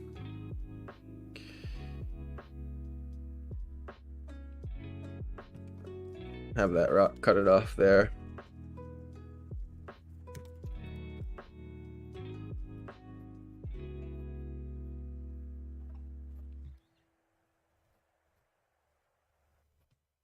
Figured this rock has been eroded by water. If there's a waterfall at some point, so it's gonna have that sort of flowy rock. This one would look great with my gem cave and mushroom forest. Could be what's behind the temple doors. Could be right. Beast, what's up, Beast? Welcome. Oh, and by the way, Stephanie, this is the new series I'm trying to do. Monday through Friday, 9 a.m. Trying to start by 9 a.m. every time.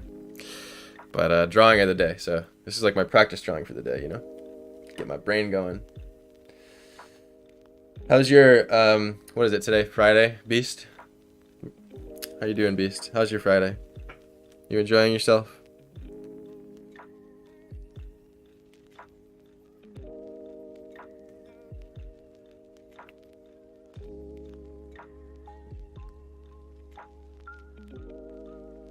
Cool, I'll be here. Nice, nice. And yeah, I'm gonna immediately upload every single one of these drawing of the days to the website, which is above me at planetjoegum.com. That's the art store, by the way. If you have a moment, please go subscribe to the YouTube channel, the Twitch, or the Facebook. Either one. Click the bell. You know what to do. YouTube would be amazing. Twitch would be most amazing because I'm so close to being an affiliate. I'm 11 subscribers away from being an affiliate, so.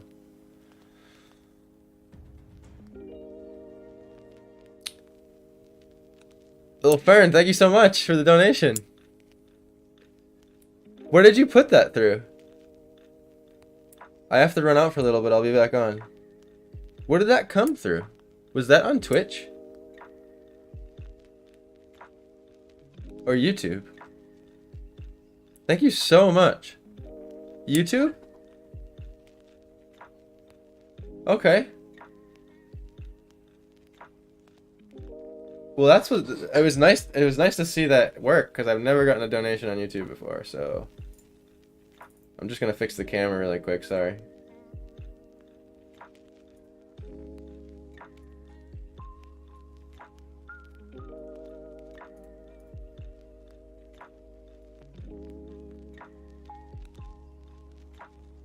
Okay, I'm gonna have to check that out later. I gotta set up like my donation page and everything on Twitch. There's so much to set up with streaming. It's absolutely absurd. It only took me 2 years to get my freaking custom like notifications going. Again, thank you so much, friend. Love you. You're the best.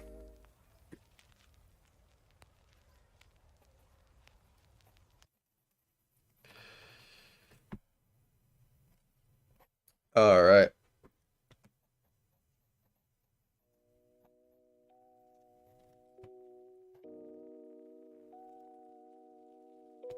And to answer you, I almost said Mr. Beast.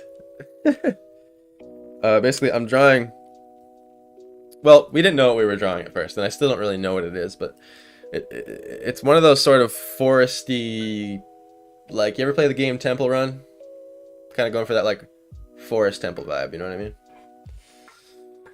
Not like the Ocarina of Time, but kind of like the Ocarina of Time, but actually, yeah, kind of like the Ocarina of Time. You can definitely set up the same donation system on Twitch. It's through Streamlabs. Okay. Thank you for letting me know. Also, I didn't know I could receive donations on YouTube already.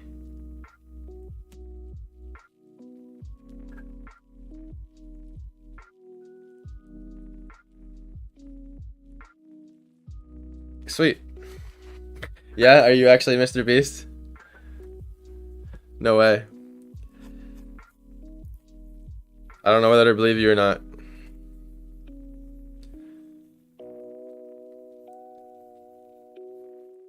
That'd be hilarious. Your videos are through the roof. It's close to the name Mr. Beast. It's through Streamlabs. It's in your bio under your YouTube video. Oh, okay. So it like puts a link for me? That is good to know. Very good to know. Okay, so I'm gonna develop this cliff here. It's good to know that YouTube lets me take donations. So Twitch, I thought I couldn't get that till 1,000 subscribers, so yeah. Definitely feeling another bush right here. Some plant going on.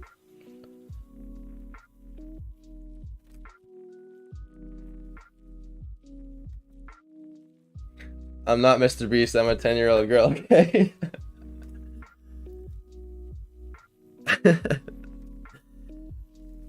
That's a funny name for a 10-year-old girl.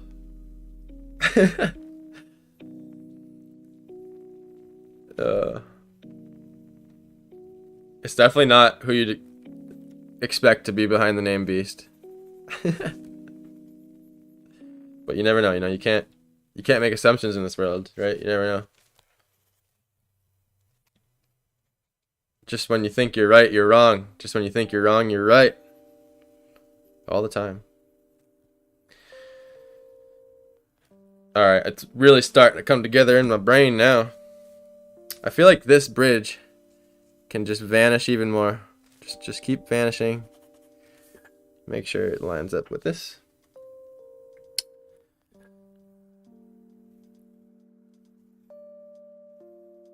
Mr. Beast is probably too good for reaction videos now anyway, right?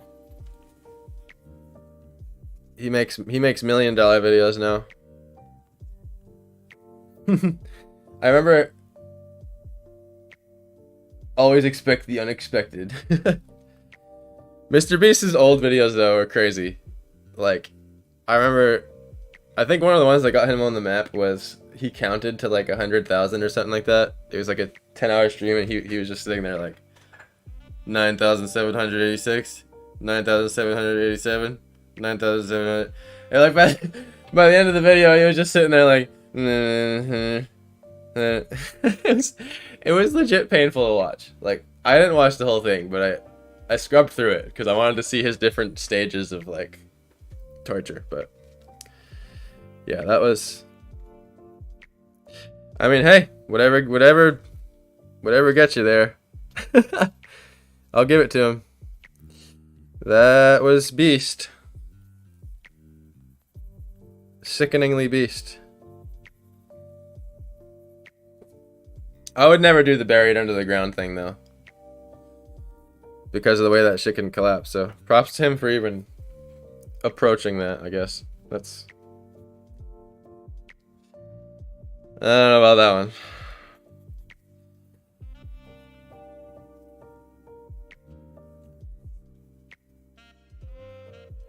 So our center line's here. I don't want to make my 3-point too harsh, but I do like how the 3-point makes things feel.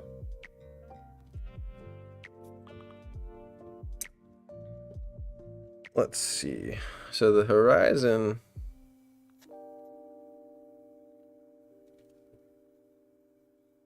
a little bit of forestry here.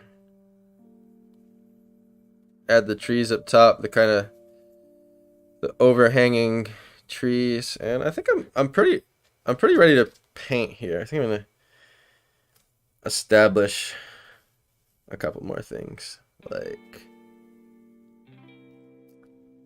well, actually no, this cliff is,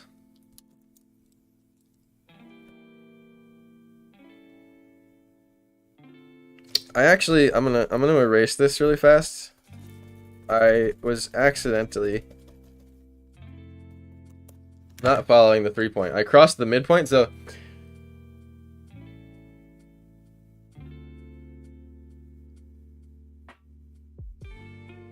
is this going to stay a pencil sketch, or are you going to eventually add color? Oh, this is going to be a gouache painting, or just a multimedia. I have gouache here, my watercolor here off to the side. So I'm going to. I'm debating, because now it's gotten a little detailed, so that I don't lose my ideas.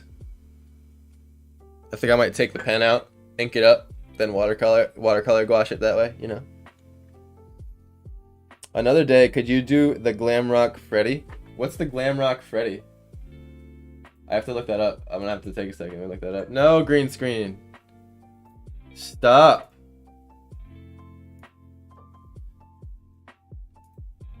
Don't do it, green screen.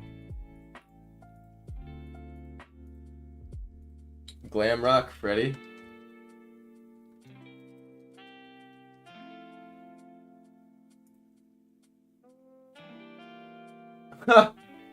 Is that a creepy animatronic? I mean, when I type in Glamrock Freddy, all I'm getting is like that creepy animatronic thing that sings. Yeah, I mean, we could do Glamrock Freddy. That's funny. That's not what I expected.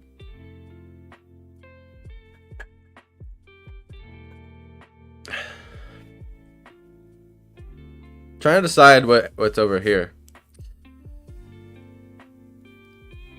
But I wanted to make sure this cliff started going this way a little more.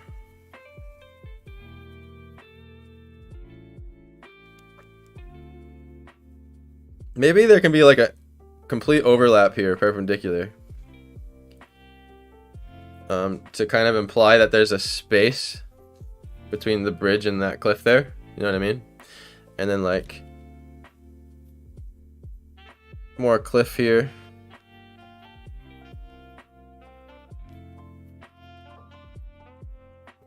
Foliage, foliage, foliage, foliage.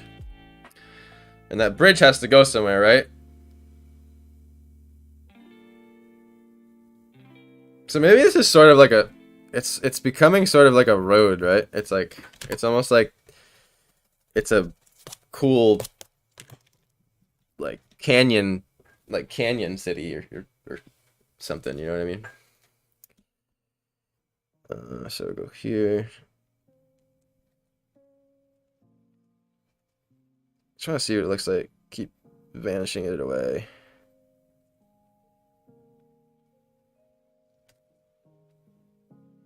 You know, maybe it goes into a cliff again. You know, so you have the cliff, comes back up here, right? Like, we still have this space here. But the road just goes inside to the cliff. You know what I'm saying? Whatever, walkway, road. And this cliff is parallel to the horizon facing us, so we don't need to have it really vanishing that much. We'll have all of the stuff leading up to it still obeying. Because the thing is, it is vanishing, but we're not looking at it in a way where it's vanishing to us. It's vanishing perfectly to the right, so it's just vanishing forever, kind of. You'd have to walk all the way down. You'd have to walk down this road. You have to hop over this cliff. You have to climb up here, then look at this to then see that vanishing. Some trees on top.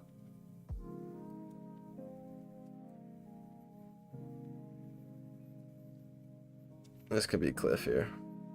Okay. Man, this freaking coffee is flying right through me. I'm gonna have to go to the bathroom again.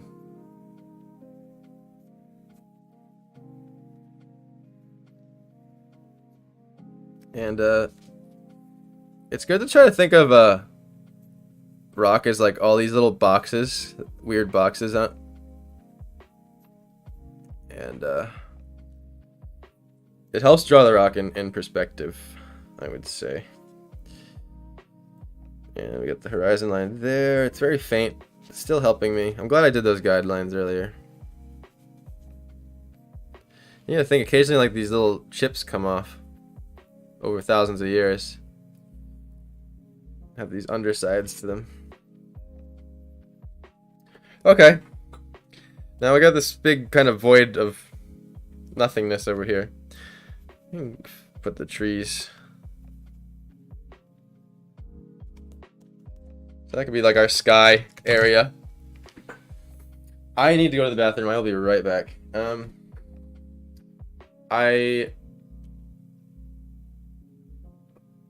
Hopefully the intermission video doesn't break it again.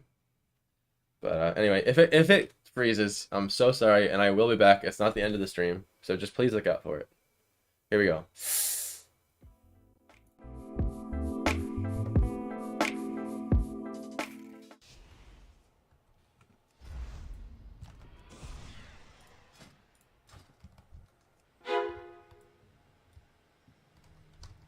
Stunned him. Rooting him.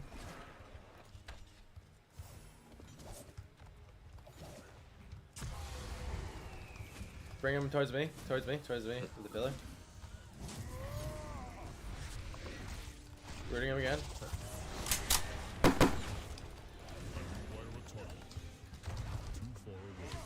YOLOing a trap. Alright. Oh, I missed. No worries.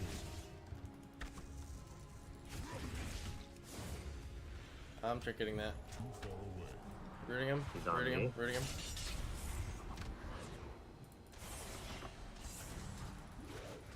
Alright, good stun. Knocking.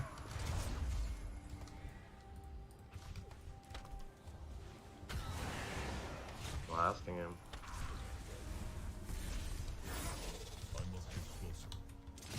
Go, go, go. Kill, kill, kill. Oh, fuck. Yep. No, I'm stuck. I got nothing. Yeah, I got nothing. Knocking him. Dead. So dead. Oh. Yeah. Oh, fuck. It's the most meta team. Whatever. Or they have to be. I'm gonna trap the hunter's pets. Oh. Trapping hunter's pets.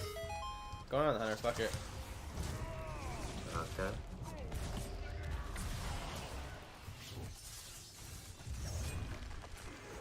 Trapping. Alright, this one.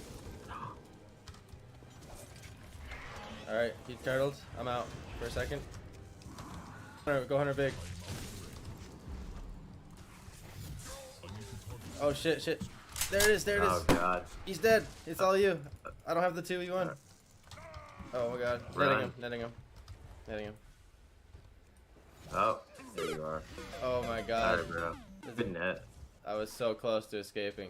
I should have put the trap behind me. Yeah. What was it? Dude, I had to sick. murder him. Oh, fucking 18k kill shot, dude. I've been experimenting with like, I wait till my wildfire clusters for my legendary land, and then I press it, and I realize it's like just enough time to like throw a bomb and then Press the flanking strike, and I'll like hit at the same time at the clusters. That sounds really cool.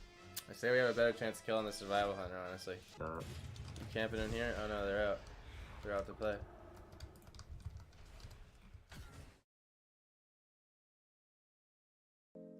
Yay.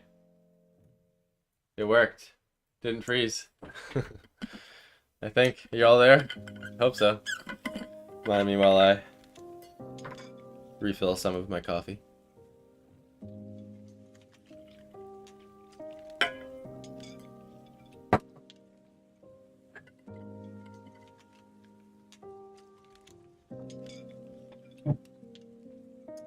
Yes.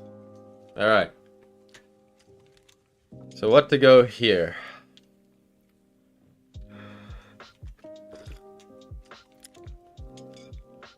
I feel like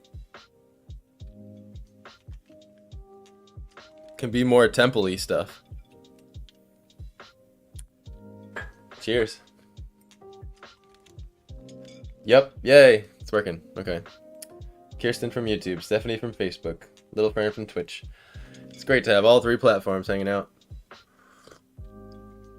I like the way my room is set up right now when I look straight forward. Looking right out the window. It's perfect. I spend a lot of hours at my desk, but yes. Thank you for this mug. I love it so much. I'm getting resistance to stupidity right now, hopefully, and improved happiness. Stephanie says yes, more temple stuff, so yes, more temple stuff it is.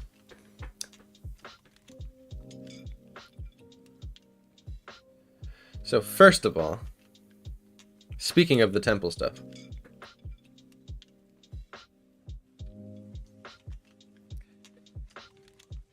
I think what we gotta do is these have to be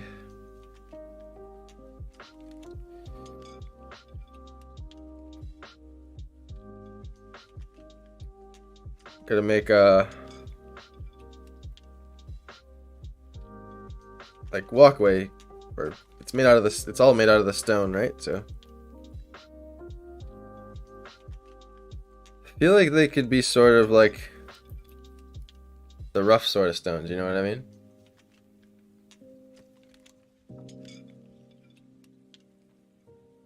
Like, I'll show you.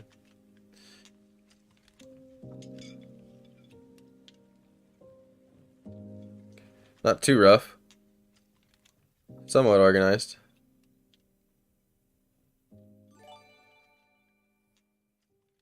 Hey, thank you so much for sharing it.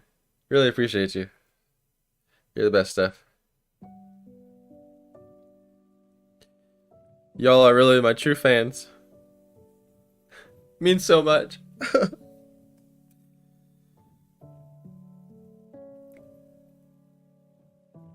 Always there, making me feel like I'm not wasting my time. Broadcasting myself. Pretending people care. I'm gonna make them somewhat more square. As if the masonry was somewhat mindful, you know. The guy got hired to build this temple. Or maybe he was a slave and he was forced to build this temple by the evil spirits of whatever this demonic thing is that I don't know. I haven't finalized yet. Doesn't have to be so evil. But normally anything that's old especially thousands of years old, immediately associates itself with hyper-religious, culty things. So maybe this is a super progressive, futuristic civilization that put demon gargoyles on the top of their doors. Who knows? My lunch break is ending, but I'm loving this so far. I can't wait to see how it turns out. Well, thanks so much for taking a second to hop in at work. I appreciate you. It should be done, hopefully. What time is it? I want to be done by like 1 o'clock, the latest. I tell you, my brain's already going now. It's like there's something about drawing that when I first wake up, my brain's real sleepy, you know?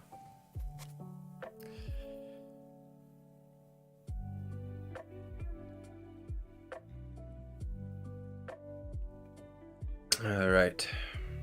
So what shall we add for temple stuff? So first of all, we can see the inside of this door here. So let's add that.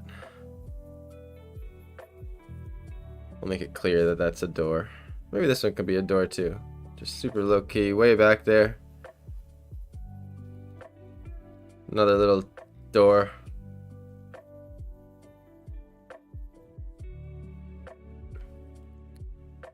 Not sure how I like this connects. It's too like just there. Gotta give it more engineering here. So let's give it more stone.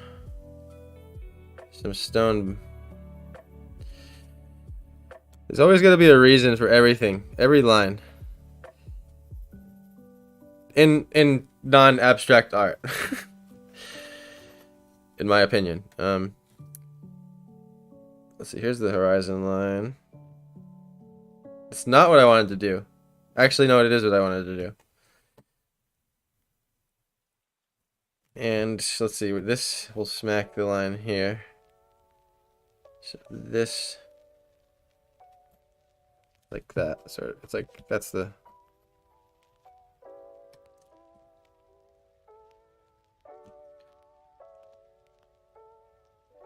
And then we draw these lines. Trying to like put bricks up here that are like on this pole here. You know what I mean? See what I mean?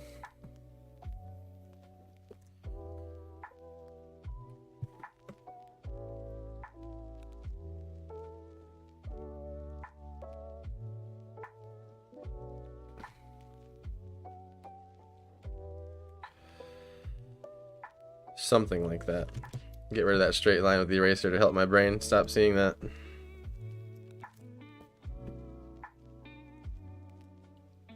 I want it to kind of look like there's like structure built inside that little. Kind of like, yeah, the design's meh to me, but whatever. Okay, I can make a final decision with pen too. Oh hey, what's going on, Moon? Just noticed you hopped in. What's going on? Yes, a new series starting it out. Drawing of the day, Monday through Friday, 9 a.m. I'm really feeling this one. Might have to add this to my collection. Stephanie, well, you might have to wait till it's done first. Make sure you like it, you know? I'm feeling this one too. This one's turning out fun. I had no idea what I was going to draw today. I was feeling a little anxious earlier on the stream, honestly. Wasn't sure what was gonna come out.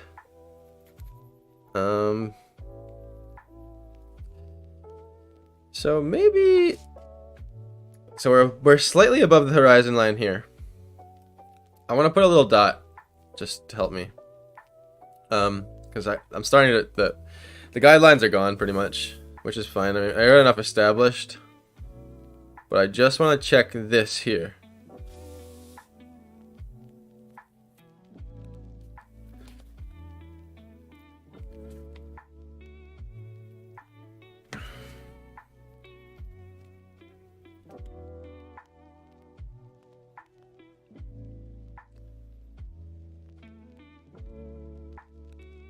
And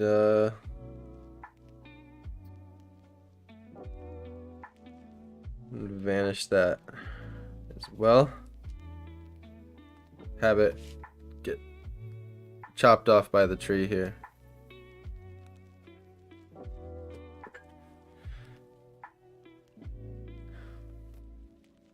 All right, I'm ready for the pen.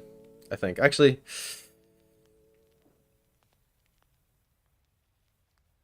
That's right. The temple stuff. The temple stuff.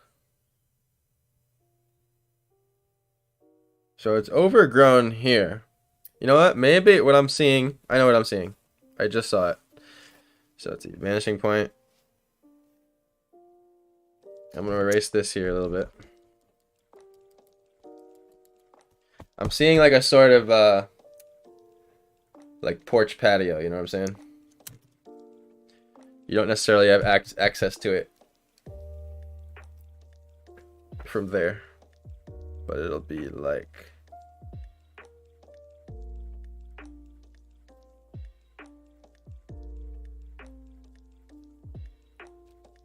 Hmm.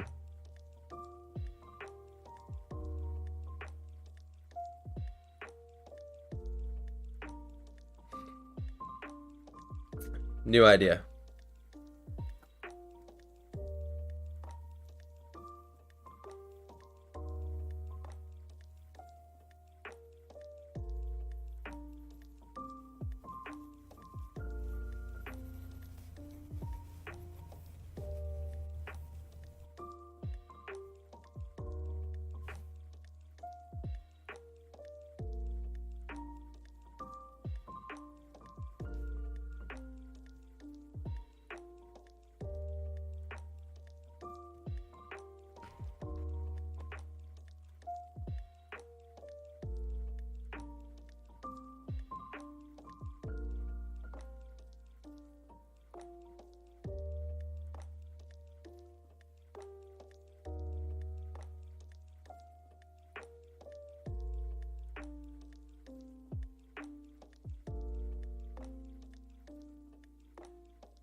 Yeah, I'm seeing a guy leaning over here.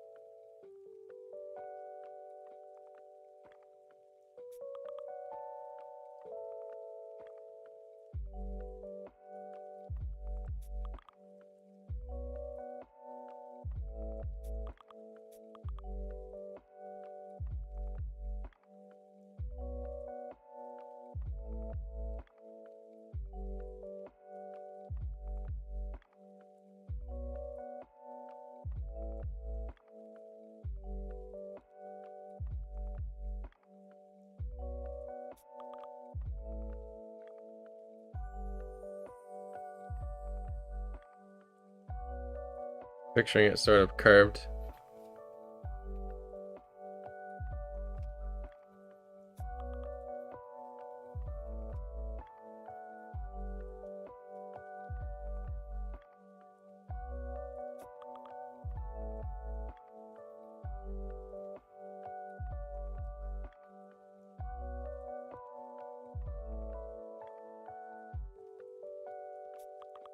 Being indecisive on that perspective there. Let me fix that.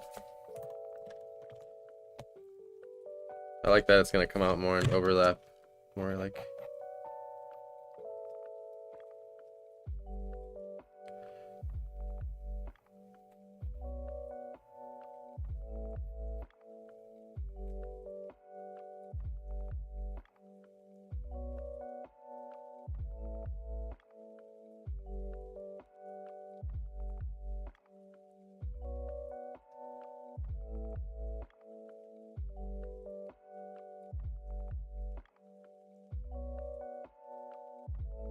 It's a bit too curved. Not sure what the figure is gonna be yet, but some sort of a guard or adventurer or guardian, or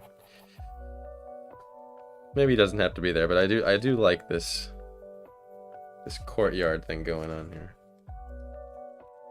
A little bit of it. It'll be the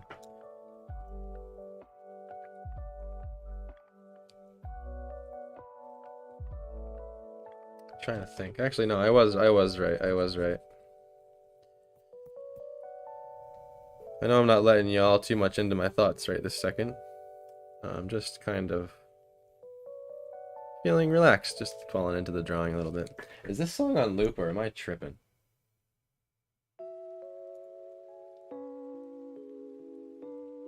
I don't think it was. Maybe it was just very repetitive.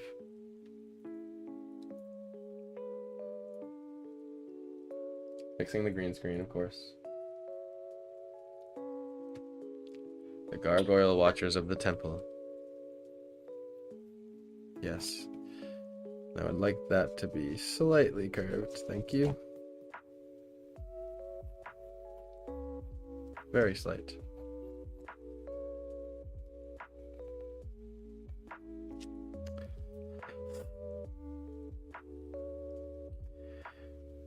See.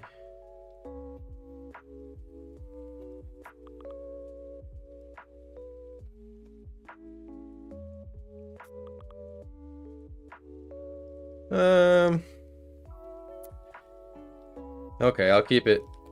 I wanted to disobey a little bit of the distortion, but I won't. Just to see if it plays out. So let's see, vanishing point. Boom, it's hitting the horizon there. And this is curved.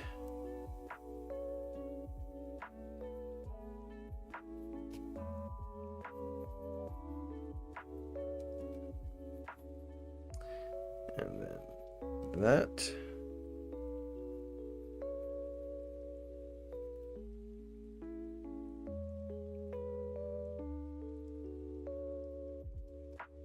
That. Have his arm come down a bit more.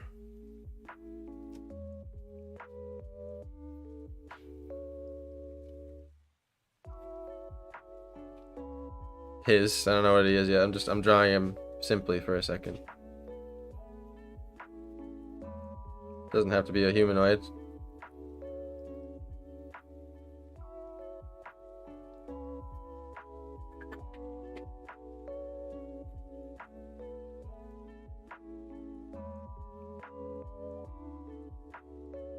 I gotta take risks, right? I feel like that's what the drawing of the day is all about. I want to somewhat be pushing myself.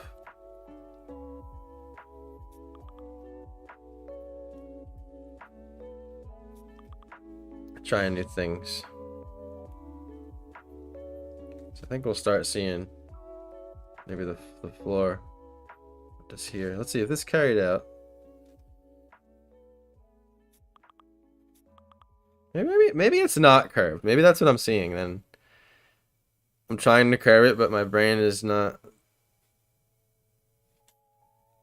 like, it's appearing that way because it's way over here distorted.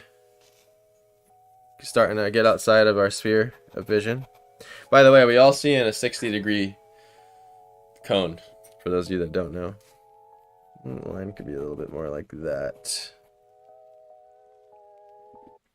The slightest of curves, yes.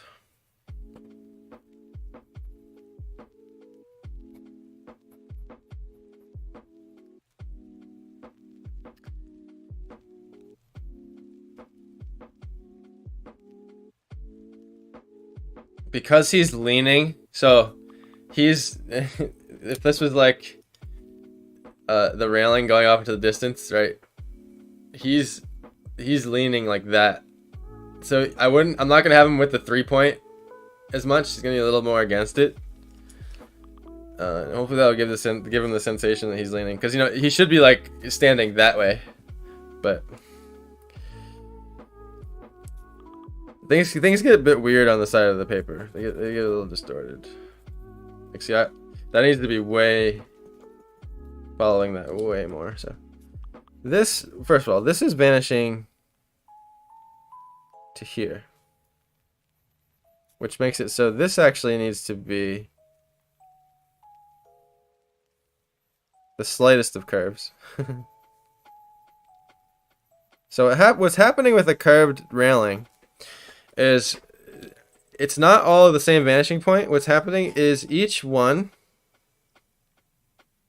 is sliding across the horizon slightly. So like this one will be on the horizon here, but this one should be on the horizon like there, and then this one, so on and so forth. But even a smaller move than that, probably like that, you know. And then of course keeping, so another cool trick, if you want to get these in perspective, the size of these, draw a line through the middle of them. Okay, so let's say we're gonna have this. I gotta erase this line, it's messing with me really quick. Okay, so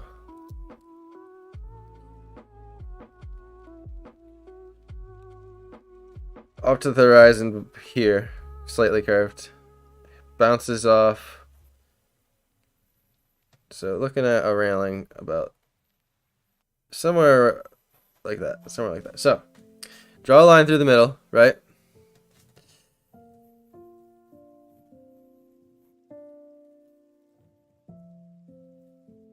And then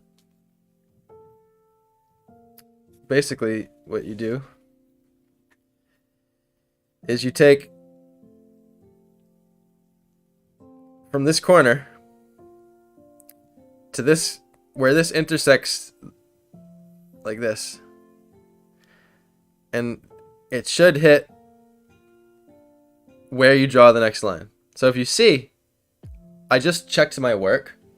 I eyeballed this line here before I did this, and you can see if I draw a line from here, this corner, intersecting that, it leads me perfectly that line. And so the same thing here, I'll take this corner, okay, and I see that my intersection is here.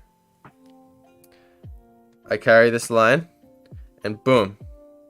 And you'll know another way you can check this to make sure it's correct is this line will be parallel with this line. And right there, boom, that's where my next block is. So I have that subdivision, and then you vanish it to that point. Same thing. Here's this intersection, right? Here's my center point, roughly there. Until I hit this line. Boom, right there. There's my next subdivision, roughly. And this stuff doesn't need to be perfect. It just needs to be really close. And that trick will save you a lot of erasing. I don't have to draw the line out every time. I was just showing you what I'm doing in my brain. So like now that like I have that, you know, I can just kind of. And the thing is, the more and more you figure out what's correct, the more and more you can eyeball it.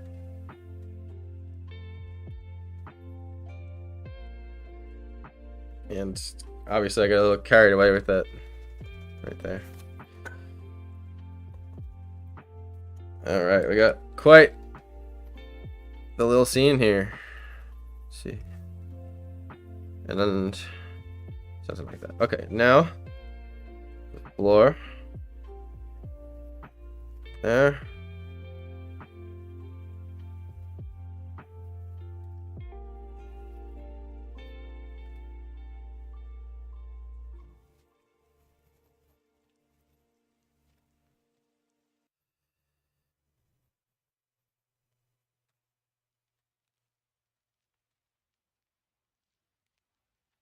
And following the same rules. Well, you don't need to measure it out once you get the other ones. That's the cool thing about perspective, is everything, it all carries out. And now I'm going to add the sort of stones.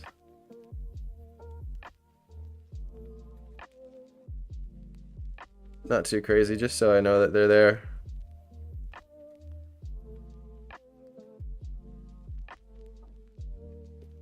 Something like that. I don't like how plain the blocks look. It's too like blocky, but maybe I can do something in the painting stage. What's this guy? Maybe he has.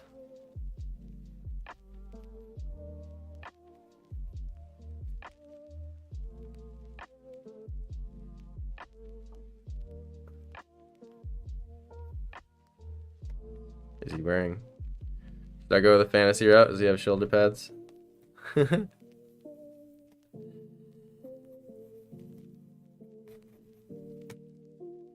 He's got like his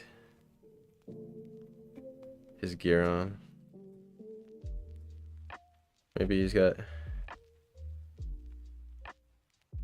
What's a lantern look like?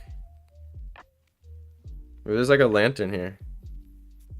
Or like a, maybe like he has like a drink.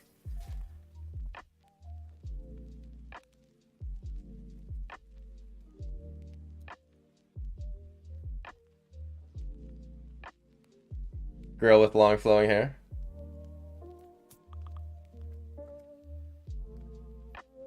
Could make it a girl. A warrior chick.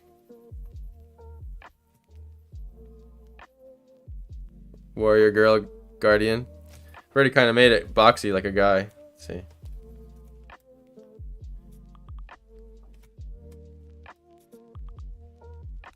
Like a strap.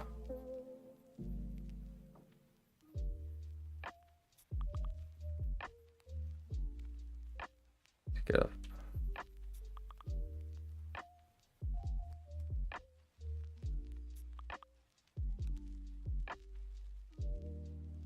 Just improvising.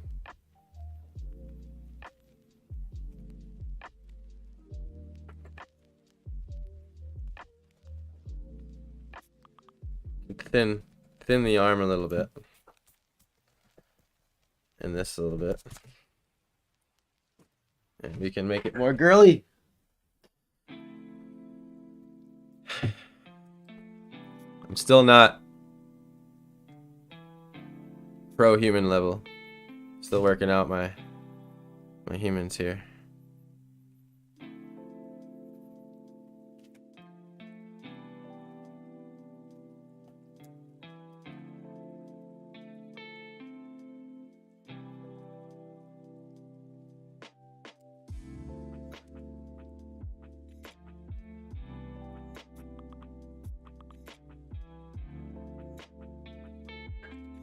I'm just giving her like backpacks and stuff.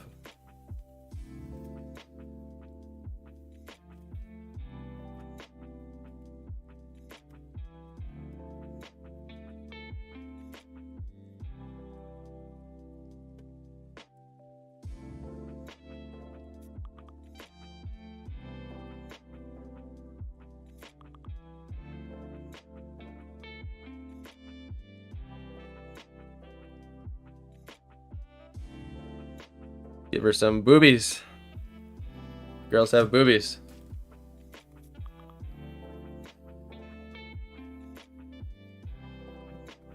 Sorry, was that against content? Probably can't say boobies now in these days. Get canceled for saying boobies. Yes, boxy warrior garden lady. Alright, cool. Thinned her out a little bit.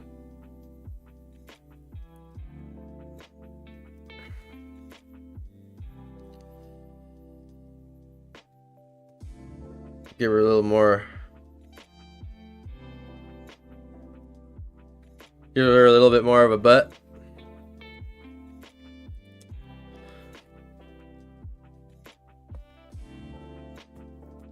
Make her a little more curvy.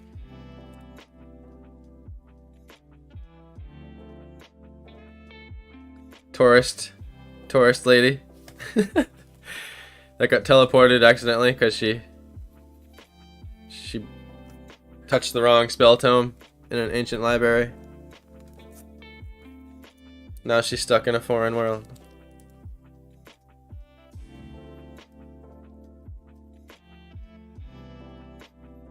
I feel like her long, it's like leaning.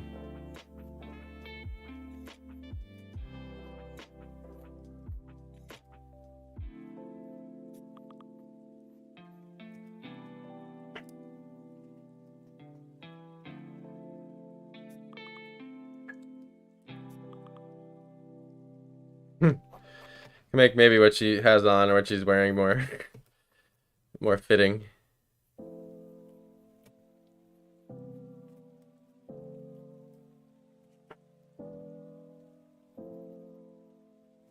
Keep these rocks beveled. Oh yeah, that's right. I was doing like a...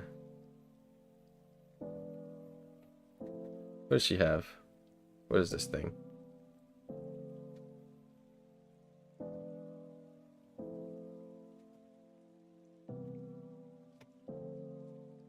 Oh, it's a lantern. That's what I said it was gonna be, right?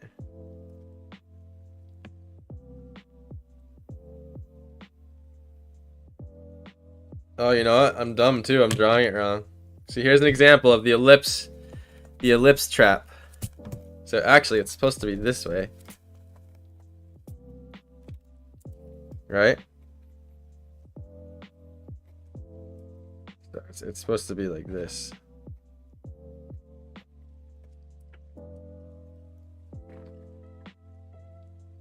That they do. No, that's just facts.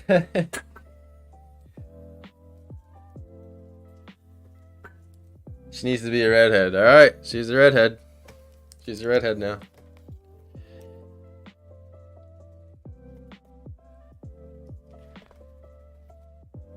Okay. It's like some sort of... You'll see it'll make much more sense when I actually draw this right now. Gosh, I don't even know what like an old-fashioned lantern is. Whatever. Just make it something out of my imagination.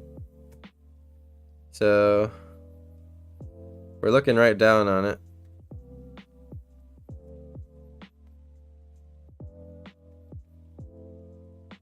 And maybe everything doesn't have to be so familiar all the time, you know? I feel like I've gotten so familiar in my art these days. I gotta get back in touch with my weirdness.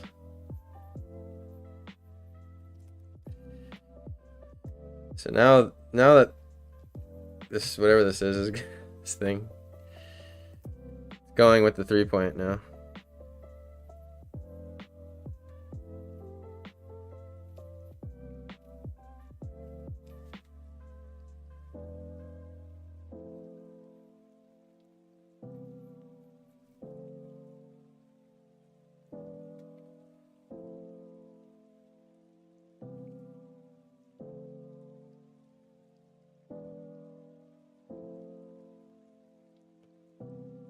But why does she have a lantern if it's broad daylight, right? What's the point?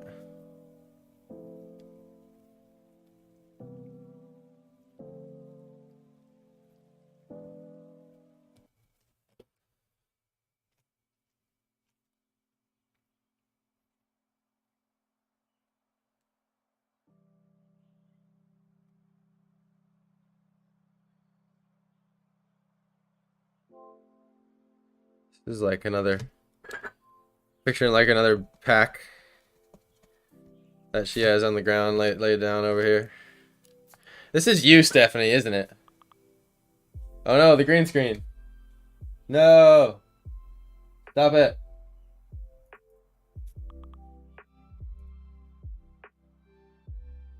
Weird.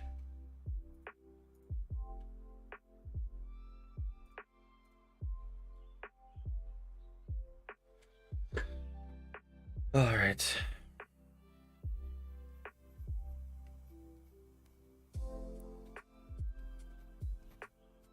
We have Stephanie exploring the temples now.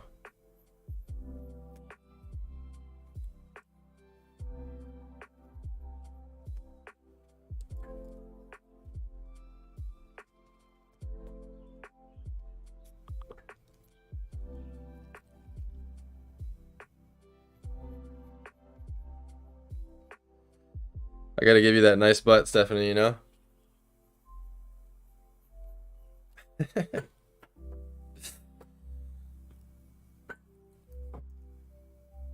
I know you don't. You don't have to buy anything.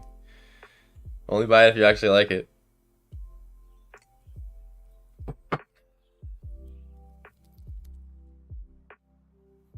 But even if you don't buy it, it'll still be you. How's that? Because that's the fun of the drawing of the day drawings, you know? The comment section gets to decide. Like, we still have a lot to decide on this. Like, what's the mood, you know? Is it cold? Is it warm? Color themed? Is it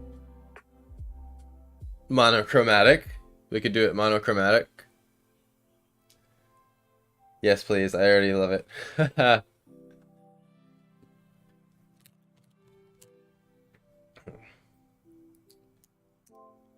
Well, I will, if you like it and you still want to buy it afterwards, every drawing of the day will be on the website afterwards, but, after I end the stream, I'll take a little breather, and then, I will upload it to, I assume you want the original, like this right here. I tear it out of the book, because I'll have to take pictures of it, color correct it, upload it to the website, have the original and the print version, you know what I mean? So, probably be up by tomorrow. If not tonight, then I'll text you.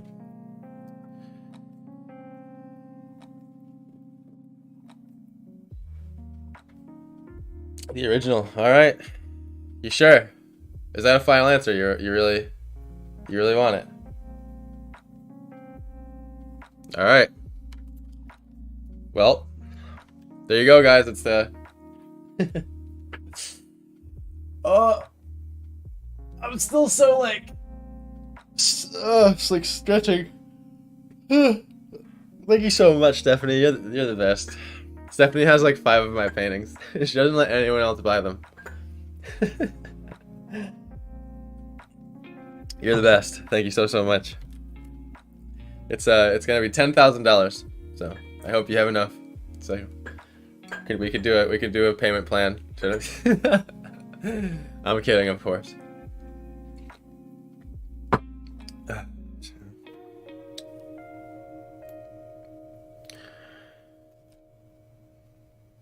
Hopefully I don't ruin it in the color stage. Let's see.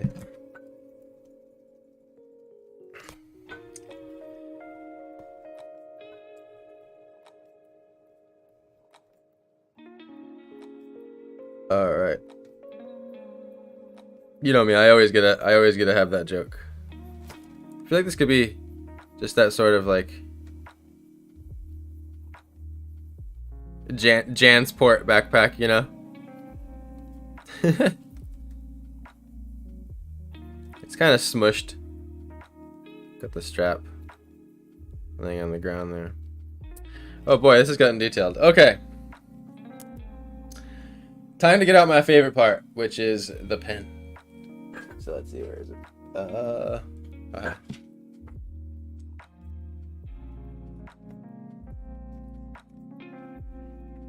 Oh man. I can't stop yawning. Huh.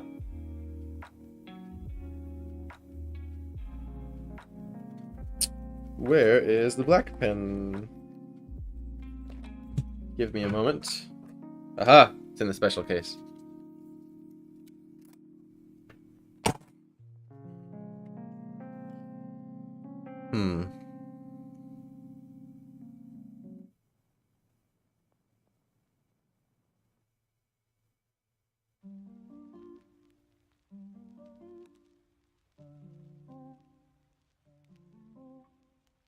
I feel like maybe right here can sort of be like filled with mist.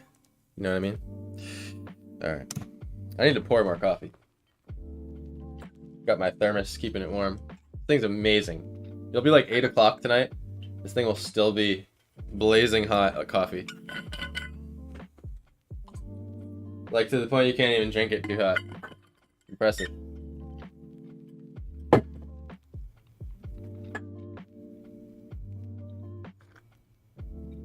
I'm just kind of staring at it for a second, getting color ideas going. I don't know about this lantern thing, because I realized I want it to be daytime.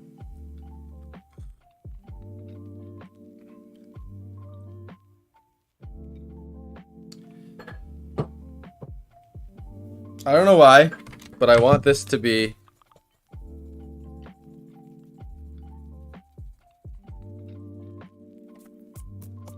I just saw it, and I'm just gonna do it. I don't know why, but...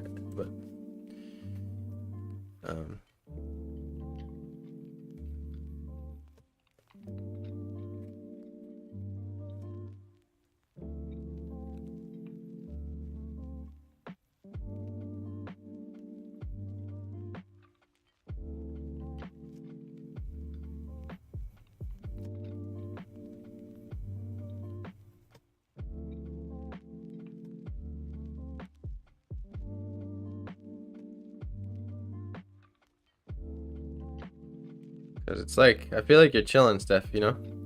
You got like your iced tea.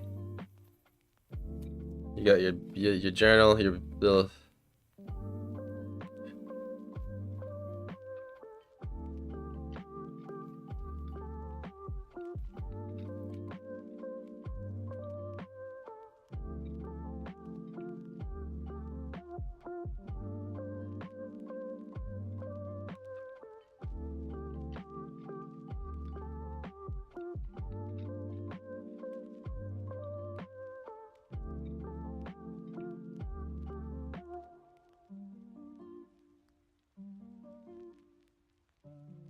Cocktail, yes. Alright, you got it.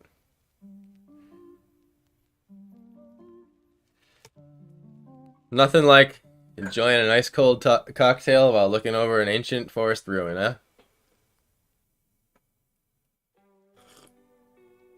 Looking for crystals. Ha! Yes. You are prospecting. You are prospecting for crystals.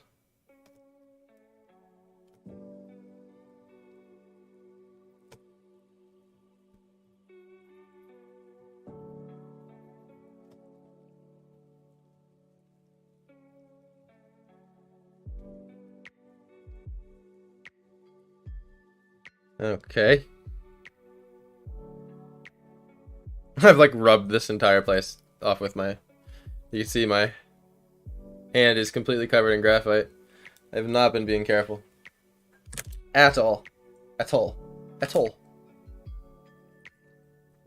I've not been careful at all. Oh man, I can't stop stretching. Ugh. The morning for you. My morning. Okay.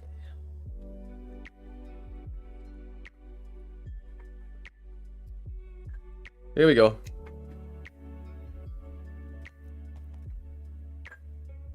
The tape is a good place to keep your pen going. And we ink. Now I'm only gonna ink major things here.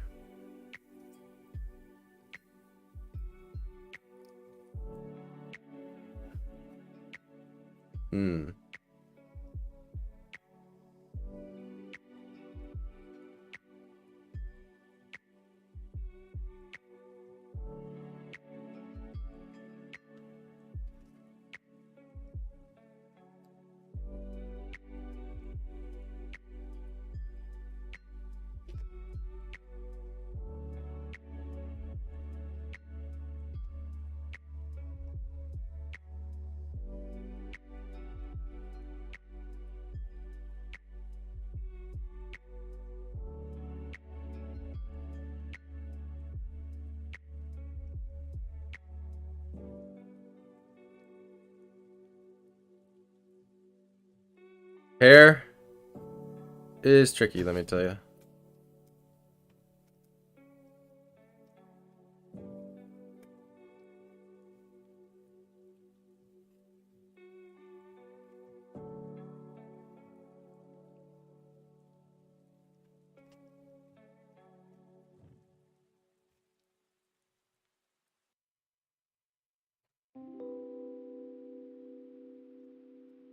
Gotta get it kind of in a flowy fashion. And especially when it's not a giant portrait, you gotta kind of decide on the overall shape of the hair, if that makes sense. So I'm trying to show a little bit of her neck here. Comes down to the shirt. And we got the strap. I like it. She's prospecting for crystals at an ancient forest temple. And these are her crystal pouches.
Hmm.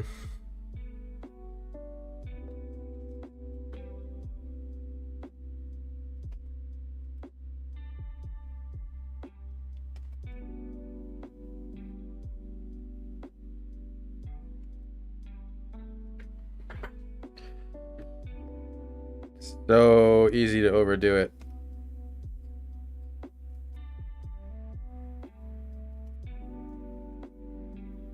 That's what I'm gonna call it right there.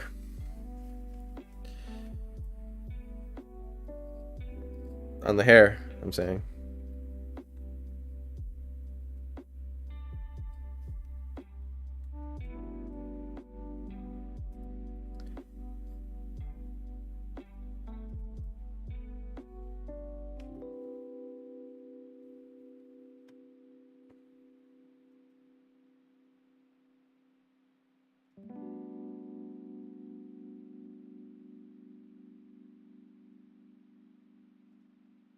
Clothing is also very hard. I feel like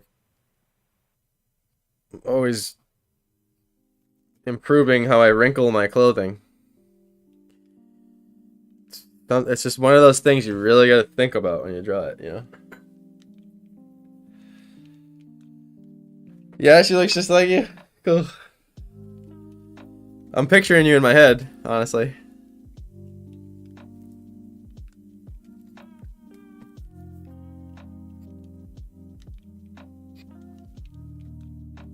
Don't overdo the wrinkles, stoke them. Alright, right there. Right there. Gotta show that the strap is pinching the clothing a little bit, you know?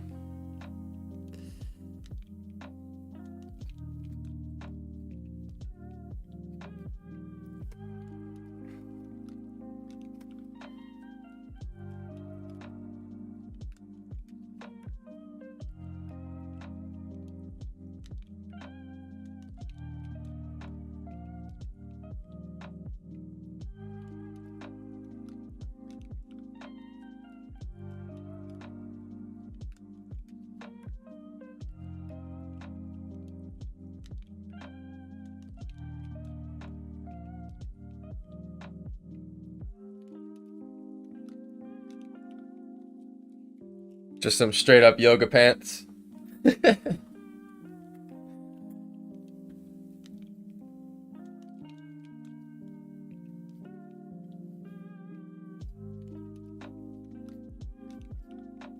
Nah, we ain't doing yoga pants.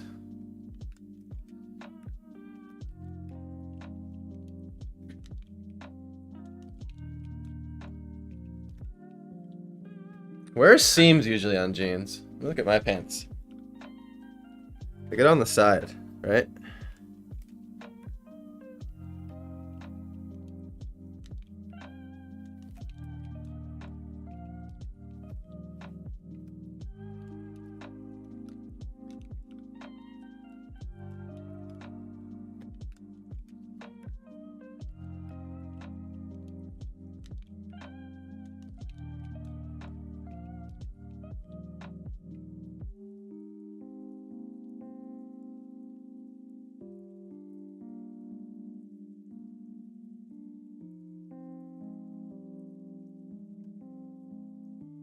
A risk, but I went for the back pockets.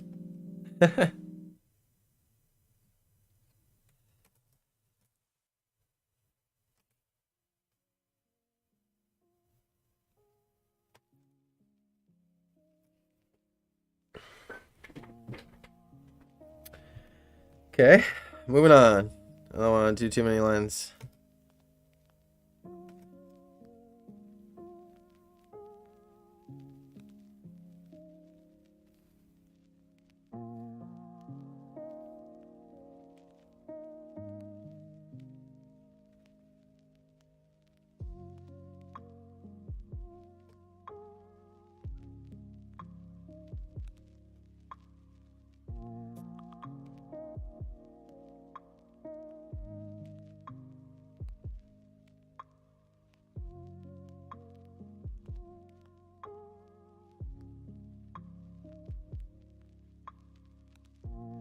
So now I'm taking note of like these stones not being like perfect, you know what I mean?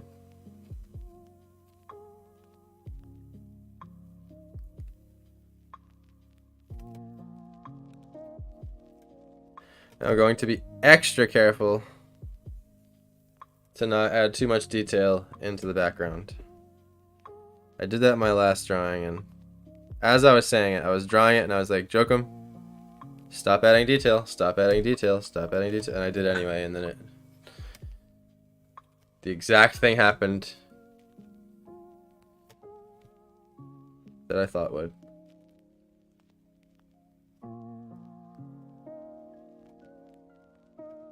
And lack of depth is what that is. So we gotta make Stephanie over here the utmost detailed.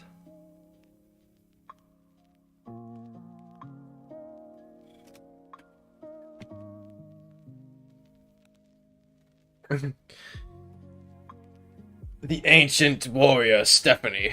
It's like super high fantasy protagonist story, but the character's name is like Tom.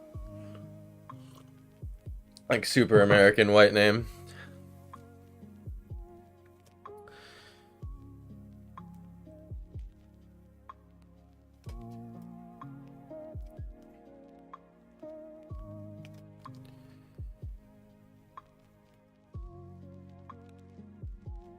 Okay, and this is a pouch thing that you have.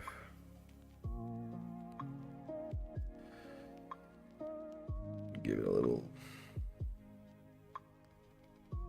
seam.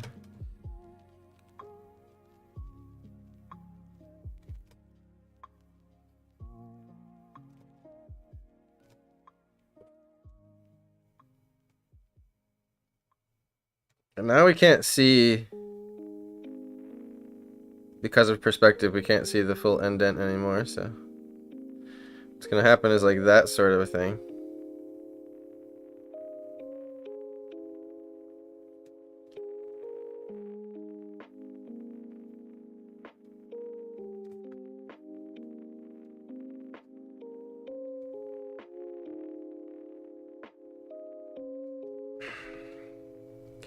And I'm purposely not completing the lines. I'm making them kind of spotty and dotty, because it just leaves some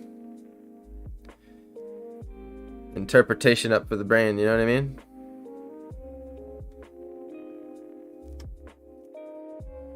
Now we have the backpack.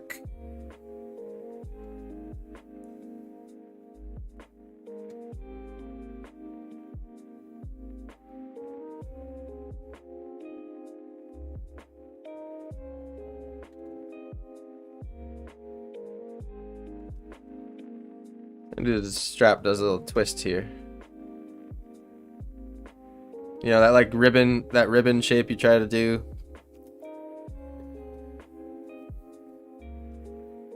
Now, normally I'd be like zooming in and out all the time, trying to keep you where I'm working, but you know what? I'm feeling in the flow right now, so I don't want to keep stopping to do that.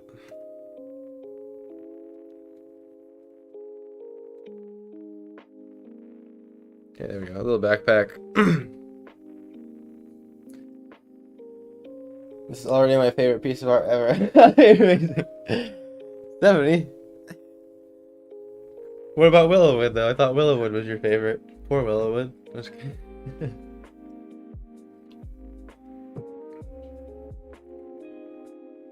I'm so glad you like it. Thank you so much. Hopefully I don't smudge the pen with my hand. Almost did a few times on accident already.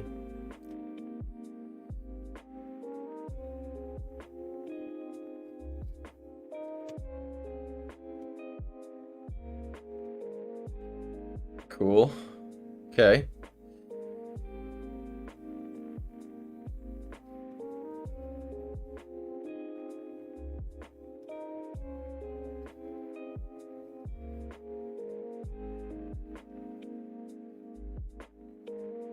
Now I'm doing like the giant temple cobblestones here.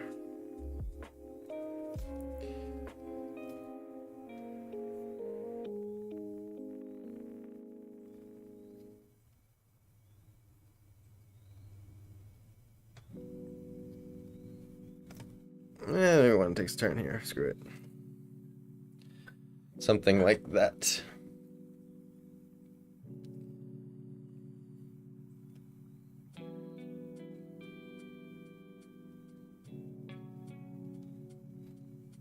Isn't there like another family reunion happening or something?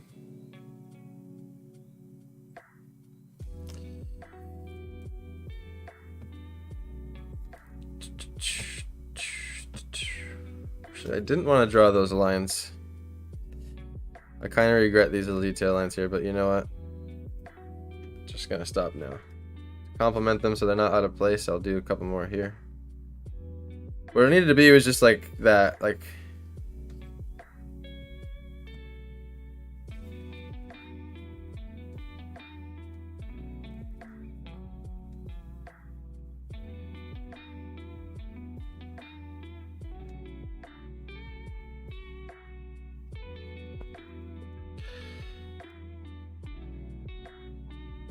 There's a lot of different ways to hide something that you didn't like that you did.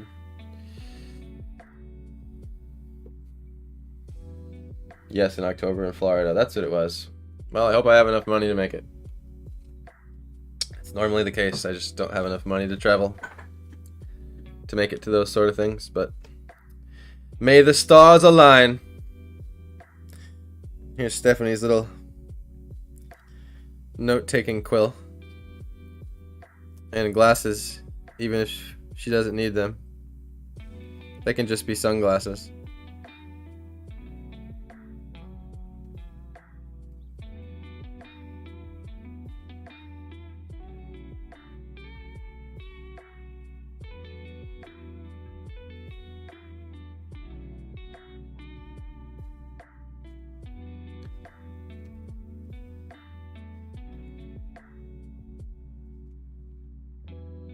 And here in this book, we can show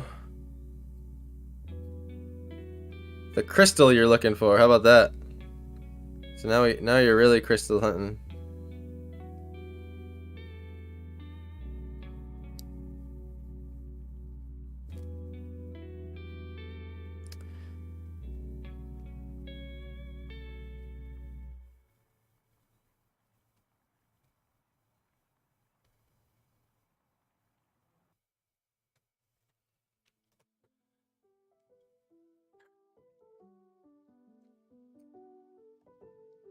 Okay.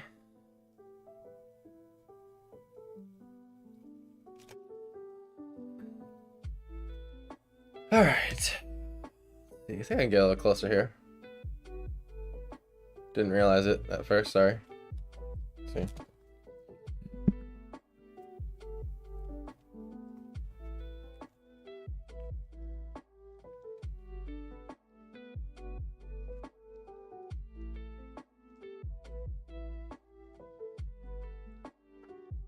Alright, we gotta put the dragon in for Oz.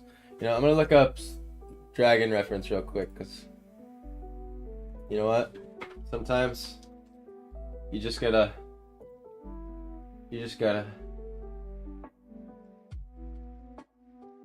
Okay. It's basically an alligator. A bat alligator. Here we go. This is what I'm looking for. Because I'm gonna take the pencil out again really fast for this. I think the dragon symbol.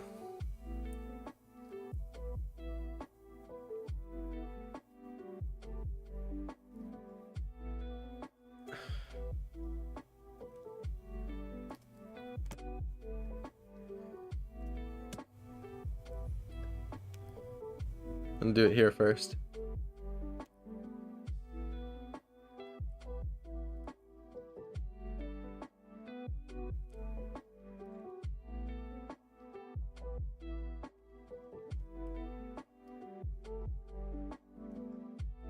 There's a little jawbone.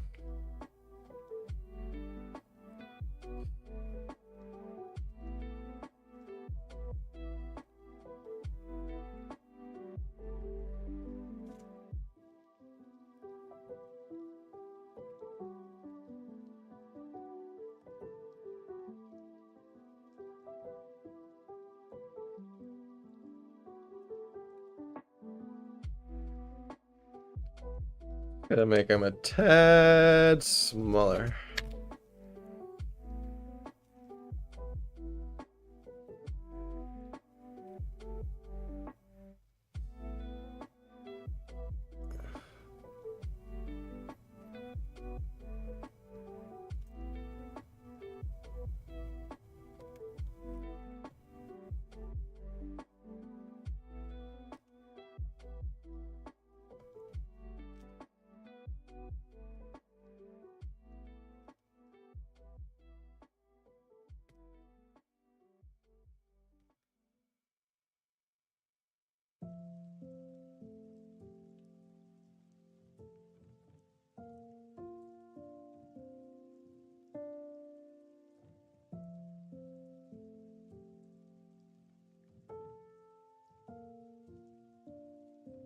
Alright, okay, then it's got like its hips right here.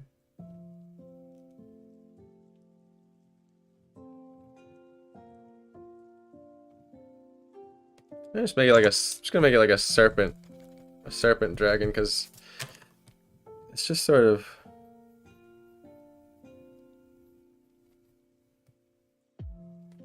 gotta make it more designy. See, like.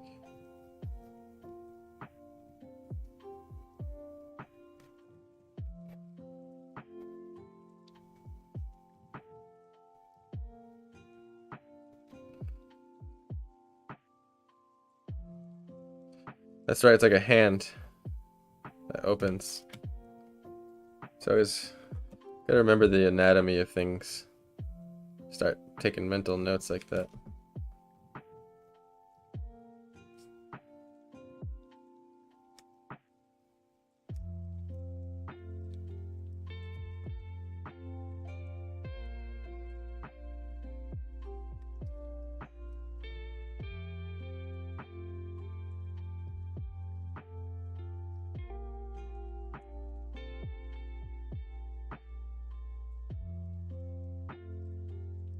It's gotta be some sort of like cryptic thing.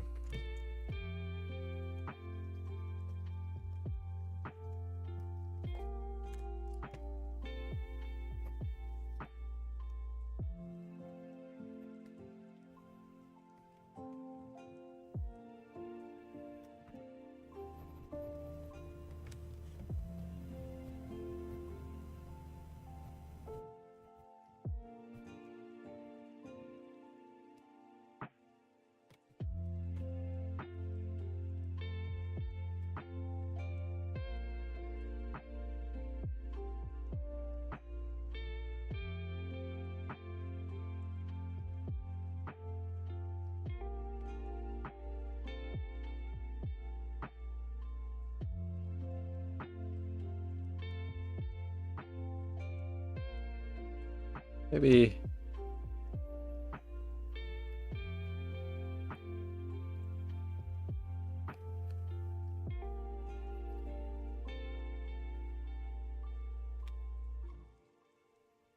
I'm trying to think of some sort of like.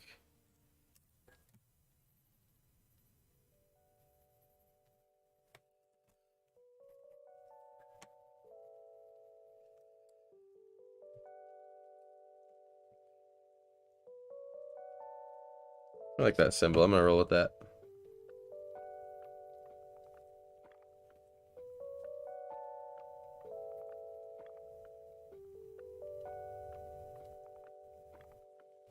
We are opening a can of worms.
Sort of making up.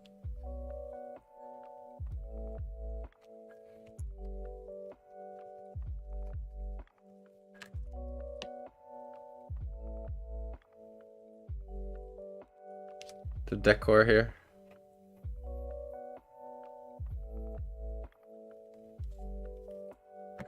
Yeah, just sort of like.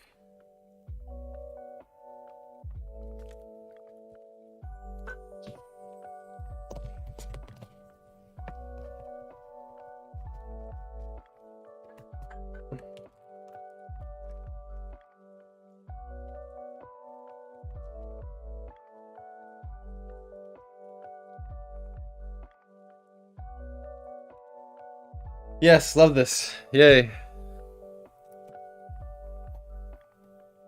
Just letting it happen, Stephanie.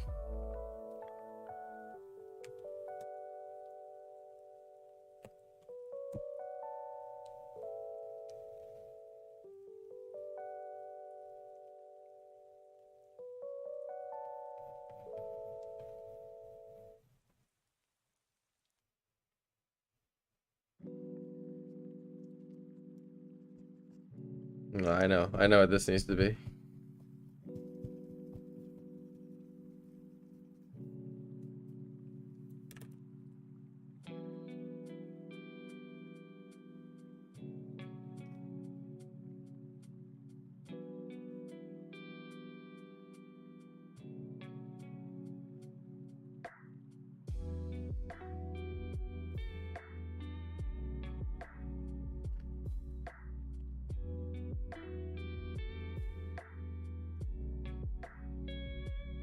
Not quite.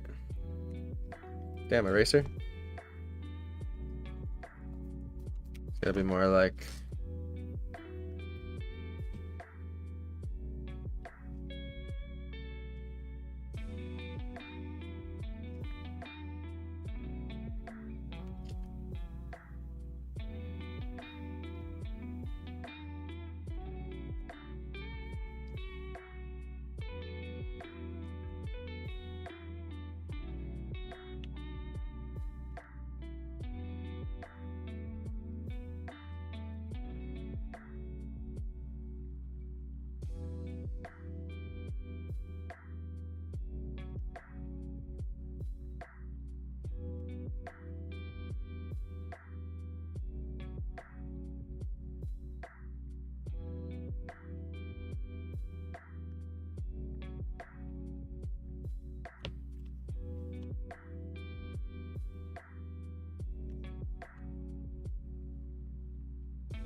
Ah, the green screen.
All right.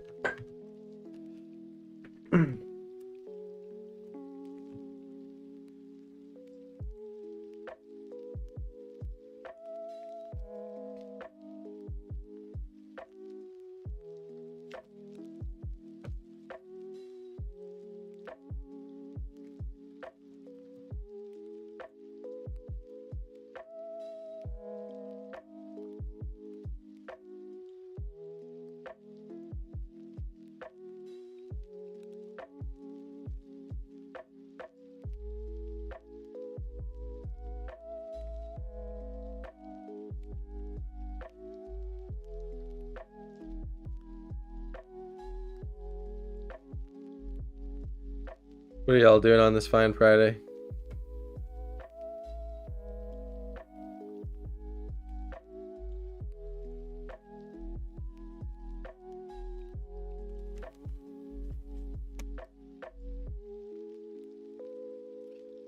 Trying to think of a pattern that's at least like easily repeatable, you know?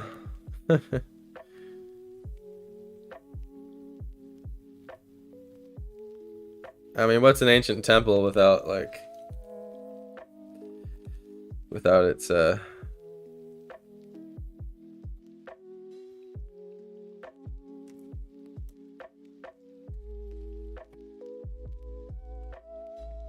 like inscriptions and stuff, right?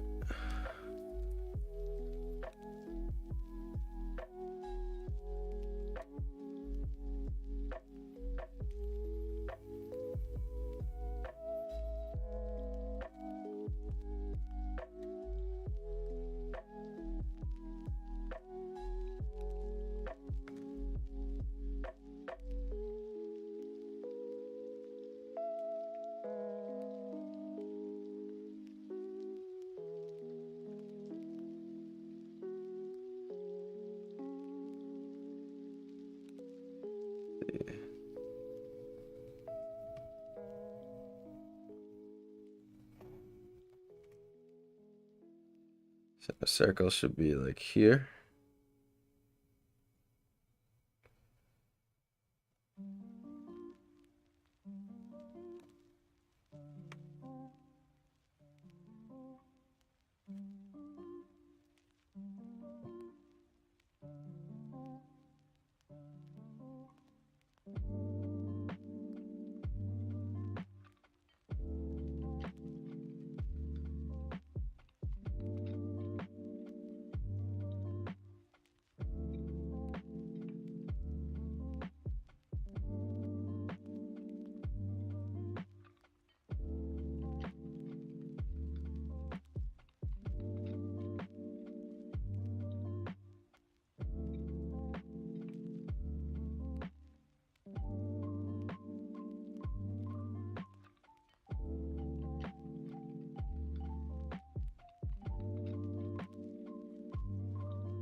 Hey, what's going on, Mom? Good to see you. I just told your mom and sister to hop on. I see. Oh, that's why they're here. I got you. What's up, guys? Hope you're all enjoying your Friday.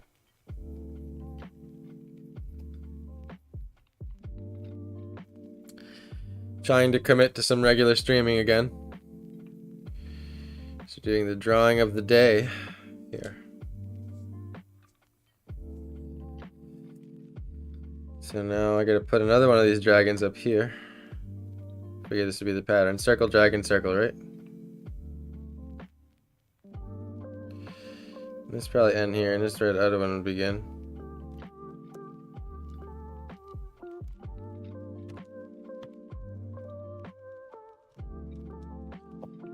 This is why this one has turned into ink and water multimedia, because it's if you want to only use paint and do details like this, it's you can do it. It's a little more time consuming. Not that I don't want to consume time. I just can't spend all day on this one, but let's see. Okay.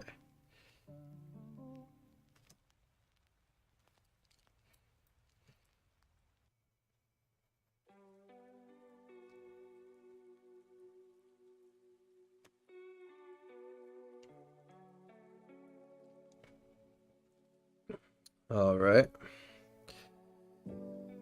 Now we do this piece again. And how did I place the dragon?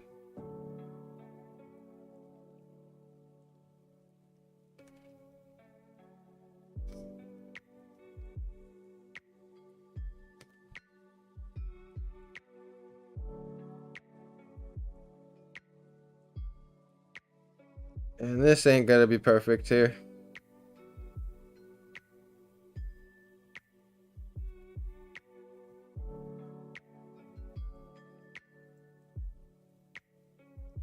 Oh, we got an ant crawling on the theme. How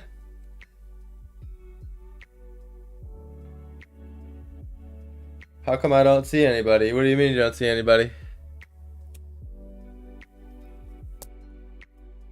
Sorry, ant. I know that was violent. No ants were harmed. Well, maybe he was harmed. Seemed like he got harmed, didn't it? Sorry, ant. They usually survive a flick.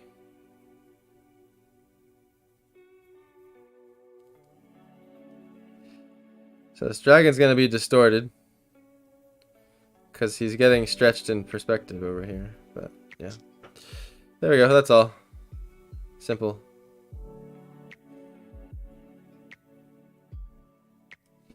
Now I'll just draw the. What did I do? I didn't do. I kept that one a bracket. And okay, so this. And then I had one of these. But it was at the end.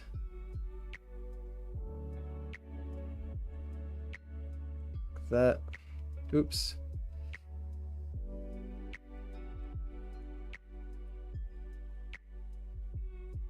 Messed that up kind of, but I'll fix it with the pen.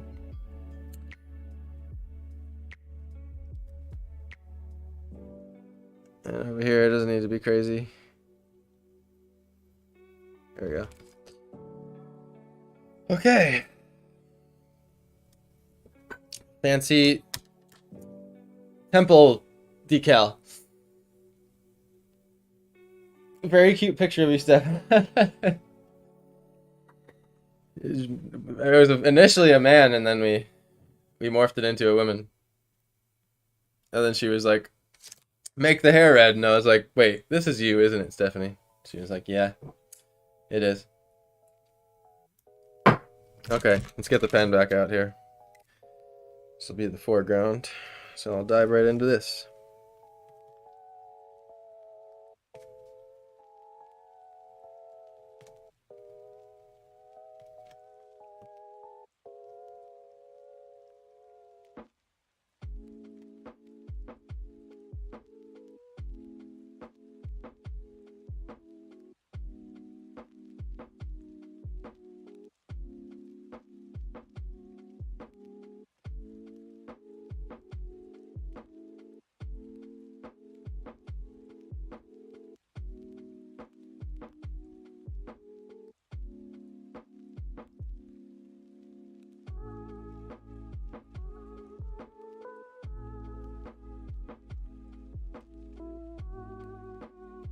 This is the fanciest part of it all, really.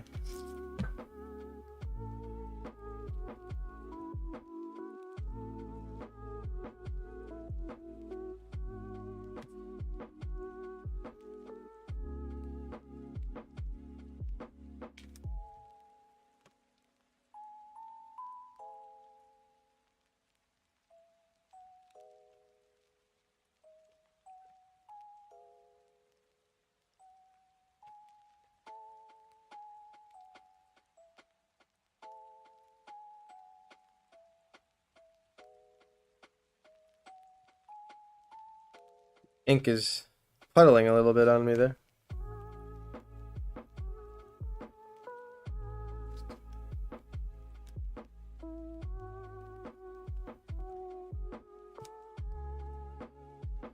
Okay.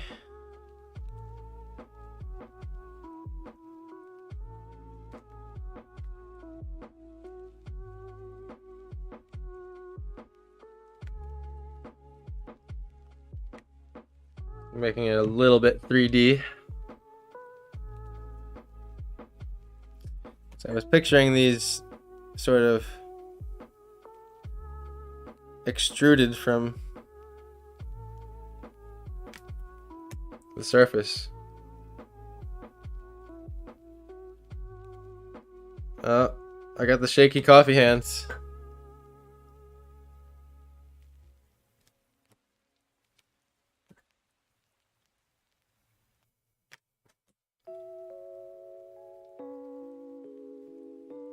Here's where things get like real easy to smudge.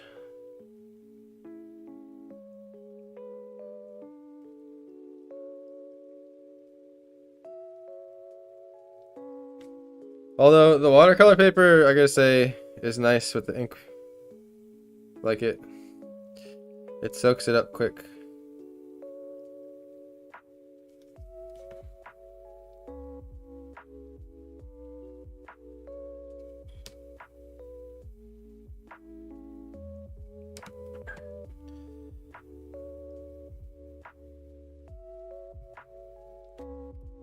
Little ambient occlusion right there.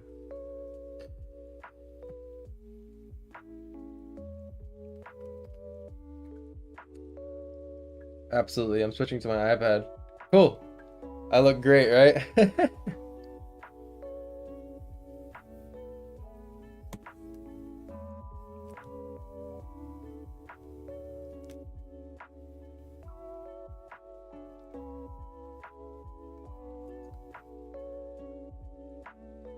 Just gotta take my time with this part a little bit more. I really don't care. Those two dragons are like perfect. Oh, look, the ant is back. The ant that I flicked. Told you he's fine. No ant was abused in the making of this stream.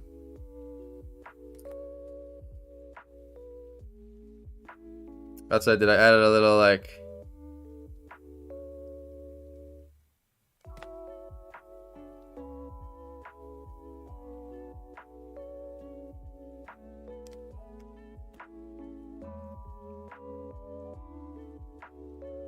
I almost just messed up right there, but I saved it. Probably didn't notice it, but I did. It was a pen feeling thing.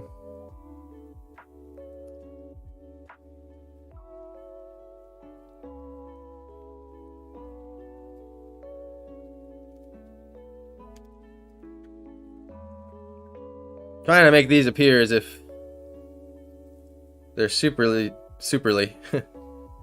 super tight packed blocks here. Where not even a razor could fit in between.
Things are coming together.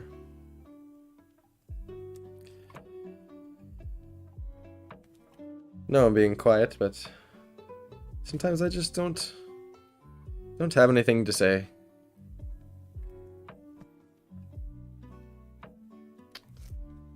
I feel like we always feel like we have the need to say something, you know? Maybe I do. Sometimes, anyway. In society, you know? The pressure to always fill the space with something.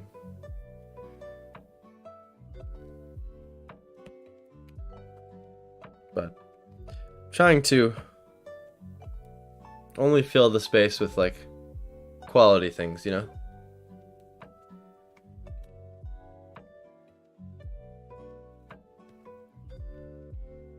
I don't want to just, like, randomly blabble.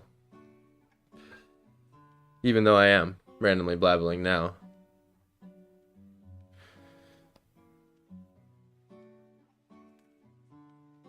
It's more about, like, a quality blabble, you know? Not just like a, hey, how's the weather kind of blabble. See, in this stage, without erasing, I can go ahead and fix some mistakes I knew I made.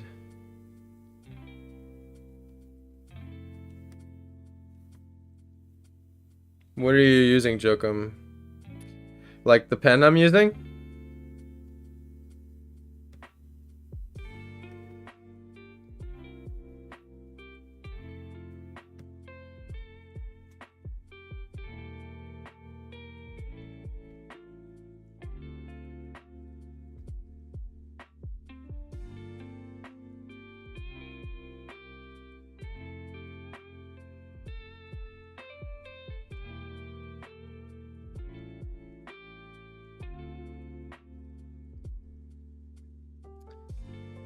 Pen, yes. The pen is a Black Forest Fude nibbed fountain pen. And Fude, F-U-D-E, is a fancy word for just the the tip of it being bent. Let me see if my pen will see if you look at the tip of it, it's bent. Where I have my fine-tipped fountain pen here, where you can see the difference. See that? So that's the difference between a Fude tip and a normal tip, and basically, the Fude tip allows me to get a lot of line variation, which I really like. So I can show you on my hand because I don't have a spare piece of paper. But if I like turn it upside down, I can get like a super fine line. If I go flat, it'll be a thick line. You know what I mean? Super thick line. I can turn it, get a thinner line. So I like that line weight variation for drawing a lot. But it's actually a cheapo on Amazon that I found. When I was getting into fountain pens, I was looking for some cheap ones. And I would consider this one to be one of those gems, like those cheap gems out there. It's got a nice weight to it. It's made out of metal. It feels really nice. It's lasted me a while. It doesn't clog.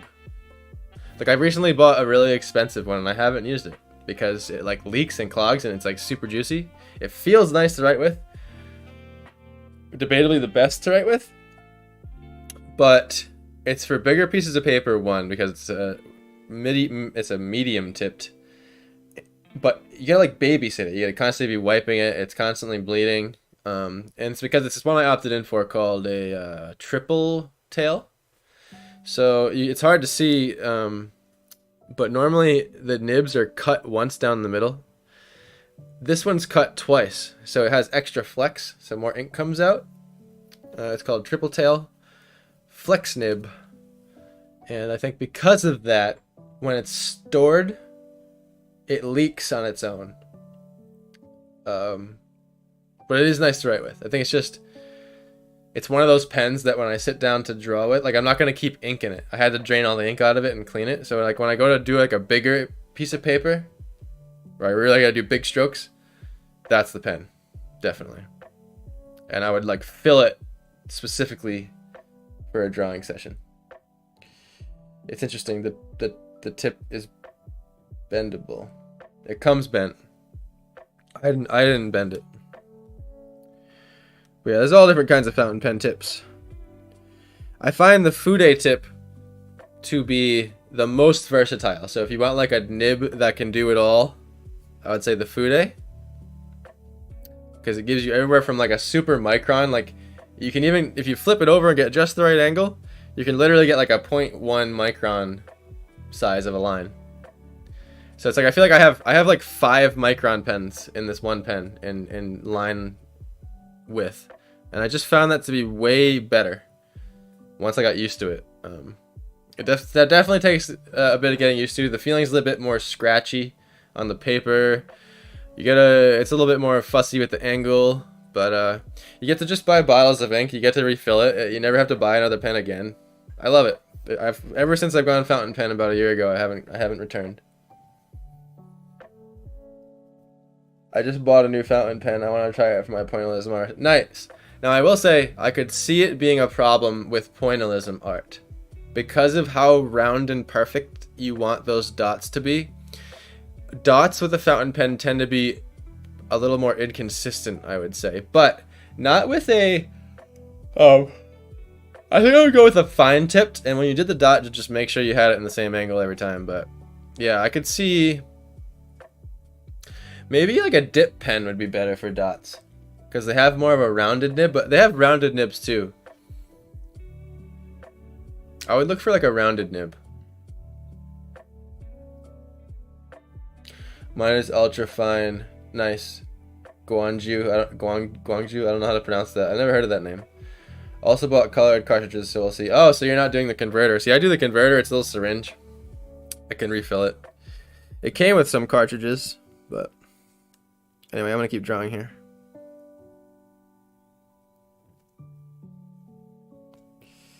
Ooh, my hand got shaky on that one.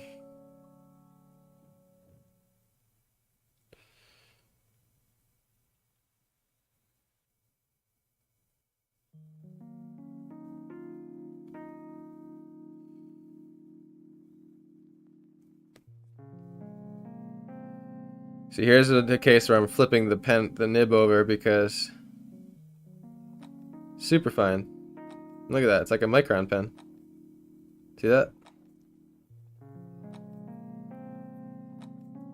I would say it's like the equivalent of like a 0.02. I'm sorry, a 0.2 or 0.1 micron pen. And I mean, the cool thing is you can get fancy with your technique, you know? Because the amount you press is the amount of ink that gets released too. So you can also, there's so many different ways you can manipulate that. Like you can get the pen real like juiced up before you touch the paper, or you can like dry it out and almost get like pencil-y sketchy lines which is cool. You can like almost get, if the pen's in the right state, you can almost get that like ballpoint pen sort of experience. But I mean, not exactly. I mean, it won't be exactly like the ballpoint pen. Ballpoint pen is its own thing for a reason, but.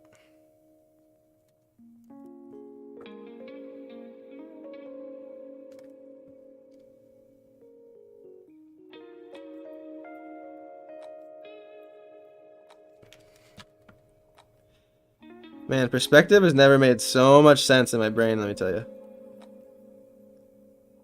I've been trying to figure that shit out my entire life, and it's finally clicking in a way that, like, I'm just like, oh!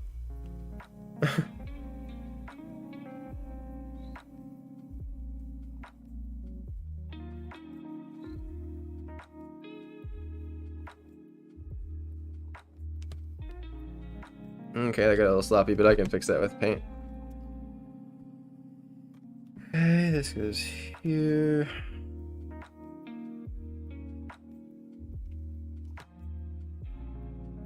sometimes when you flip over the pen, the ink doesn't come out quite the way you want it to, because they're not necessarily meant to be written on upside down like that. But the fix to it, you flip it over, you get a little bit of ink going, and then it'll write upside down in this state for quite a while. If not, it'll keep going. Now, this is super tiny, so it's not going to be what your eye is getting drawn to. Your eye is probably going to get drawn to whatever's happening over here.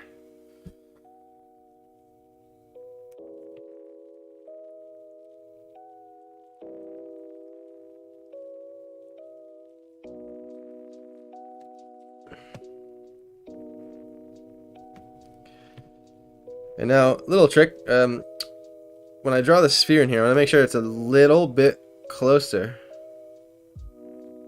to those than this side. Oops, I got caught in a pencil channel there. You know what I mean?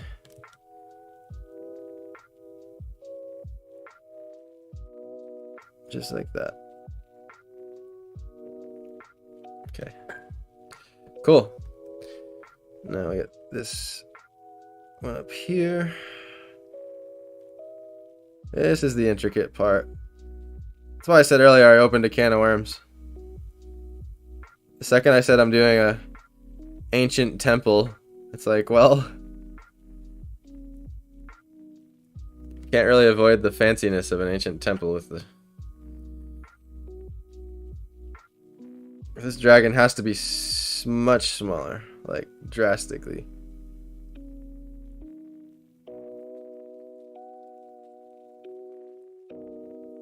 I'm gonna shorten everything I drew in the pencil by like a hair. You know what I mean? Like that.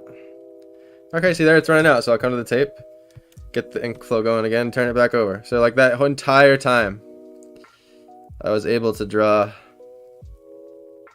That bone in the wing was too big, but whatever. I mean, it's... And the spike's on its head. Okay. Cool. I don't care if this is exactly the same up here.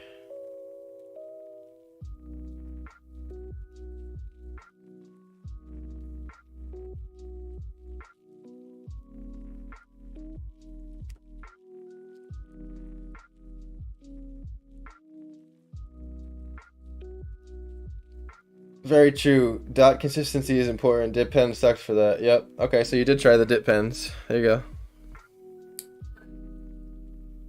What is the object you are drawing right now? Ah, so it's stone. Yeah, so basically it's like,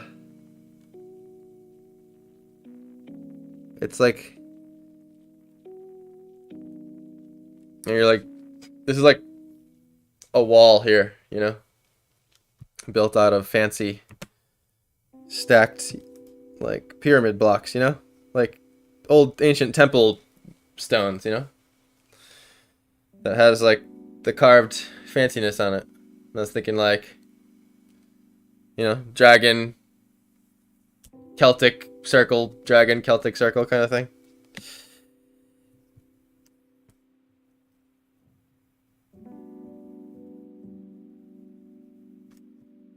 If I was being honest, let me see. No, you know, it's close enough. It's close enough.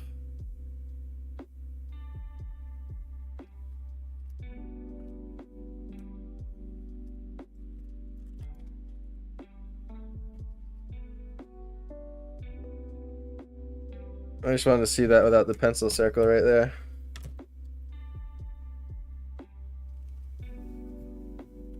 What it is this needs to go back more. Yeah.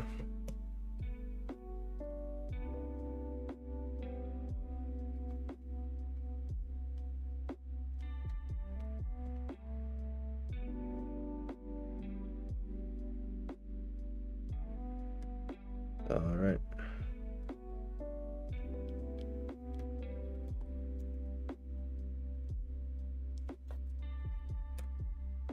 Alright guys, I once again have to go to the bathroom really quick. I will be right back. My apologies. Thank you so much for hanging out thus far, and I will see you in 1 minute.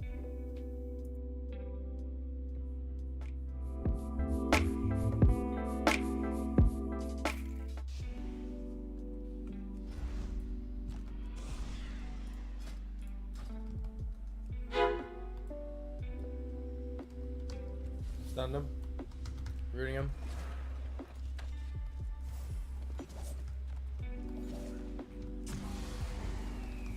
Bring him towards me, to the pillar.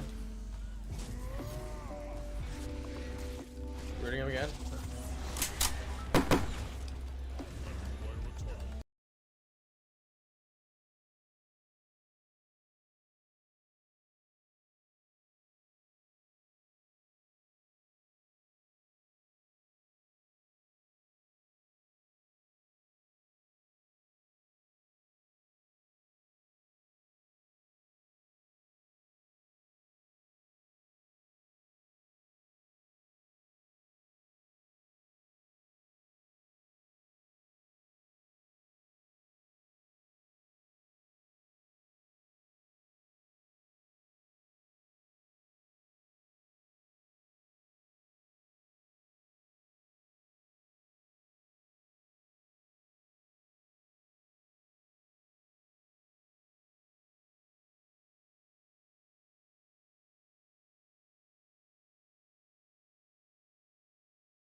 It happened again.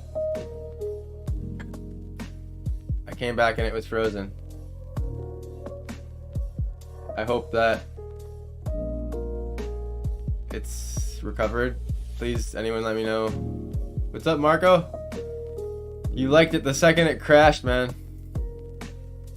Good to see you here. I hope you're still here.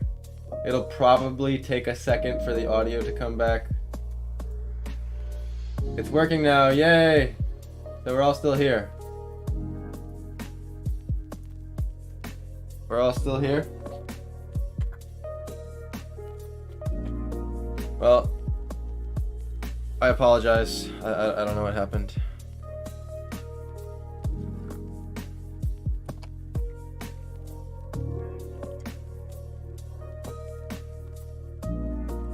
So you can hear me.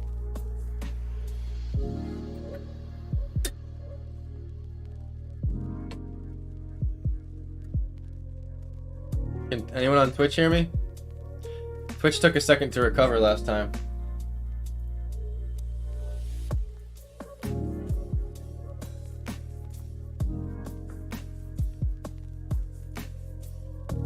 I'm just checking.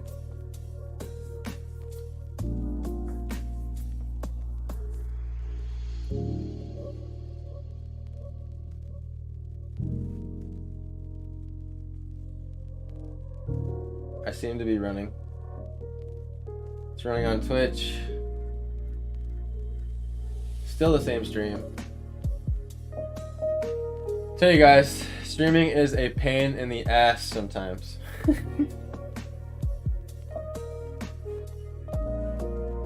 Okay, so it's still going on YouTube.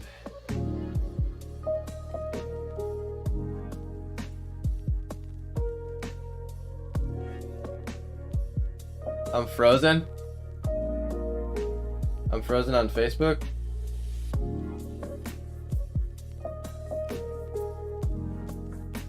Doesn't show I'm frozen on... Man, I hate when that happens. You lose so many viewers. Sorry, guys. Must just be where, like, it's pulling it from my hard drive.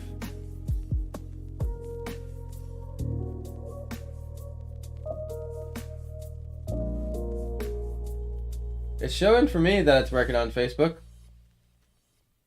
I see that it's working on Facebook. Must just be where, like... Yeah, it's working. It's working on my end. So, I don't know. I'm just gonna move on. If it's working on my end, then, you know.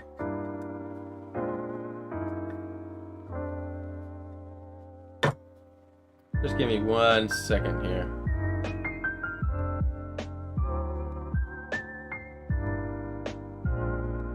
One second. I'm fixing something with my camera here because something going on. Bear with me.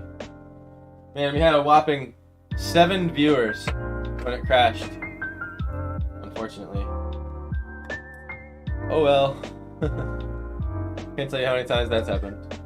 I had a record amount of viewers the other night. I had like 25 on YouTube, which was very, very unexpected. Almost done fixing it here. Can't seem to get it to stop doing what it's doing.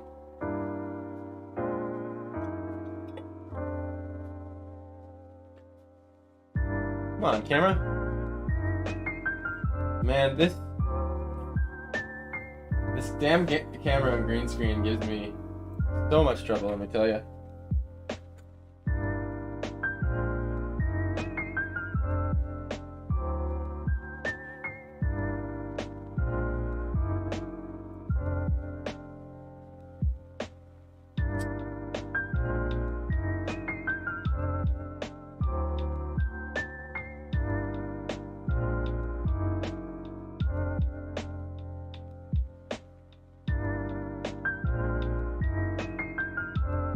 There we go. Okay.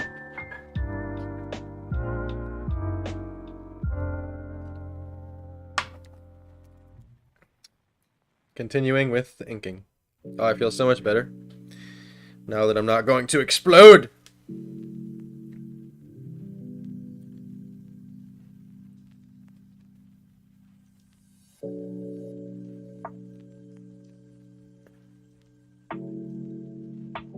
Now this is a bush.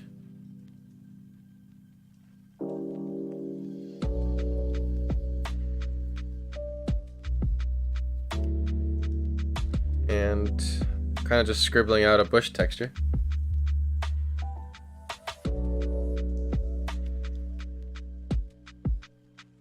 Gonna have this overlap.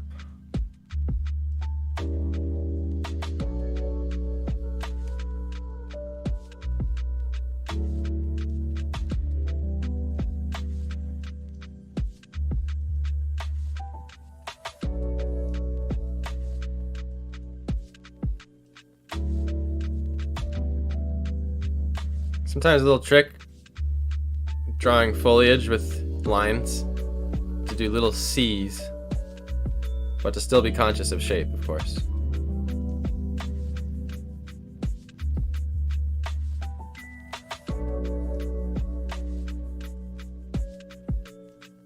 And these are really close. And I want something to contrast Stephanie here in texture. That red hair will really pop against this green.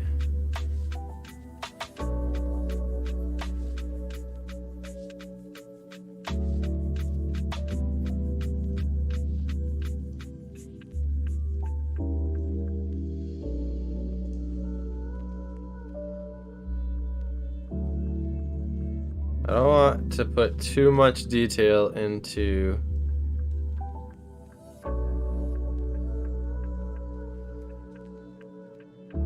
the leaves, as I want the paint to kind of take that over.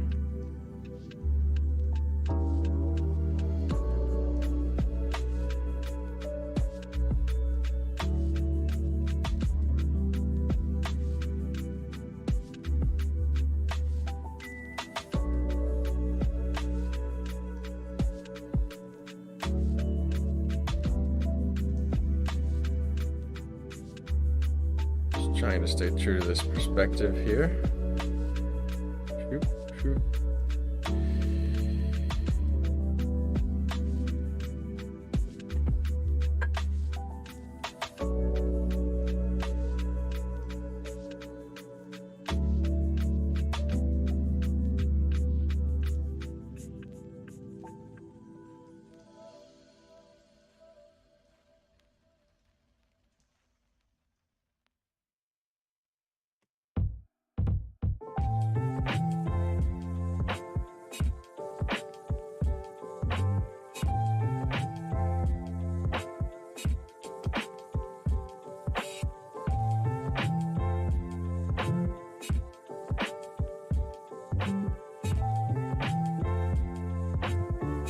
pencil is just kind of a note, you know, mental note. Or like kind of sort of where I want it to be, so when I get to the pen. I used to kind of like super meticulously make sure the pencil drawing was like exactly what I was gonna do with the pen. But I've been kind of changing that habit lately.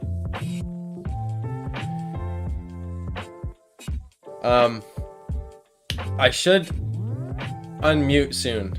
I crashed again recently, and when that happened last time, this same stream earlier, Twitch got muted for a second, and then it came back on. I know Facebook is working right now. So Twitch could... Let me check Twitch now.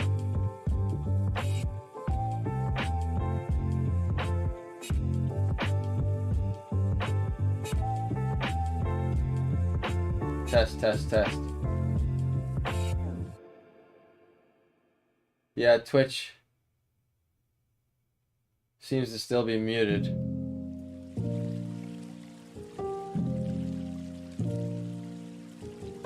Unfortunately.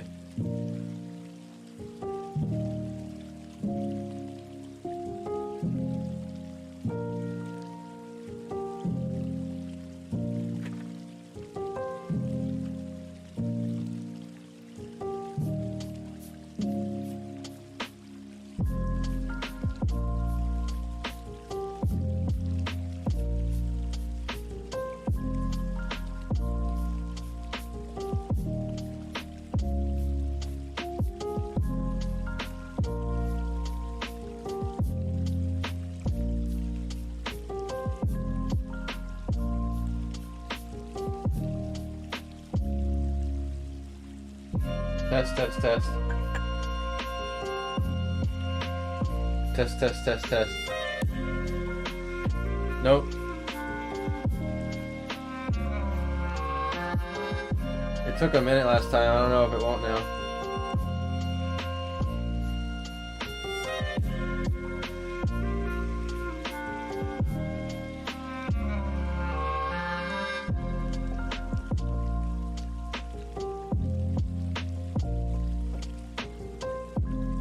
Maybe refresh your page. I don't know. Let me see if the YouTube one is muted. It took a minute last time. Nope, YouTube one's good. So yeah, I don't know, Twitch got all glitched out, I guess.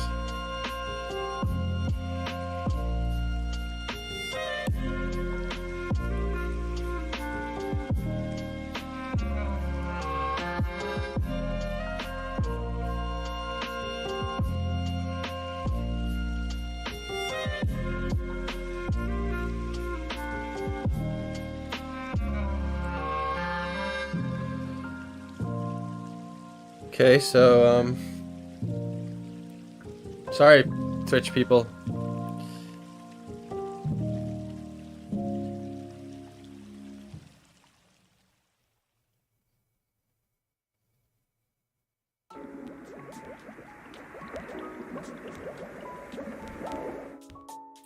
So, doing the, broken part of the bridge here.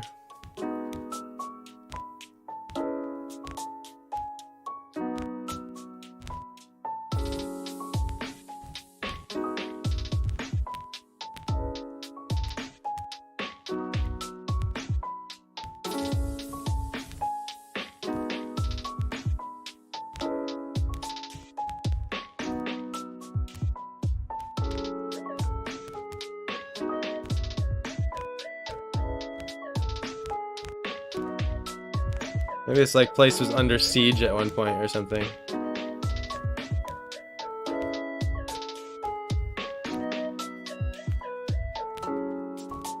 That line was not right.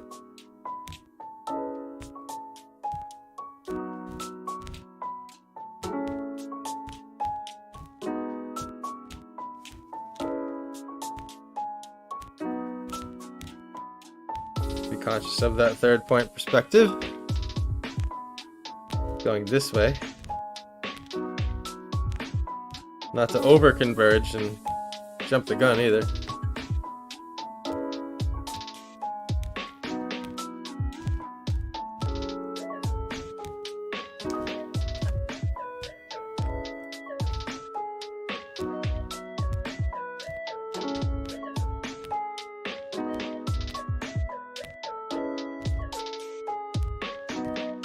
Then we got our brazier here.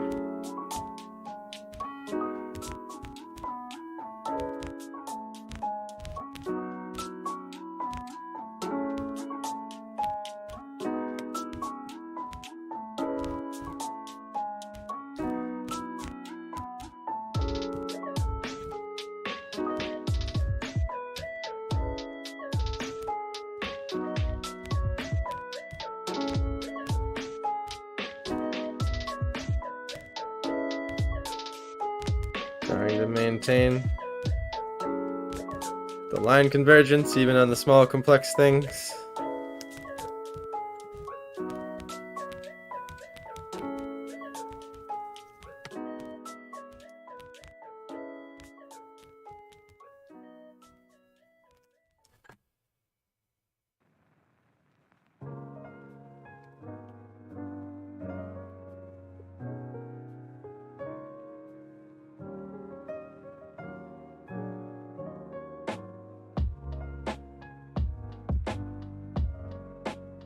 Okay.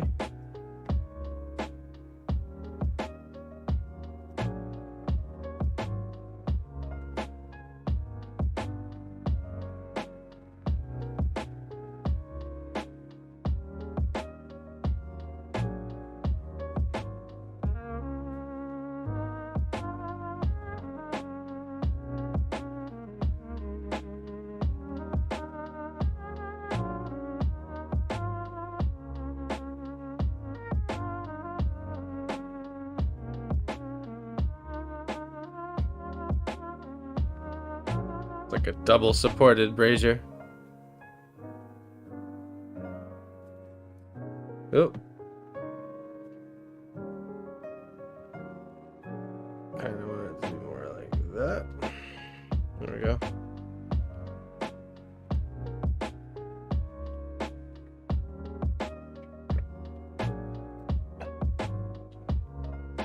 Which have sound on yet? Bothering me. Sucks.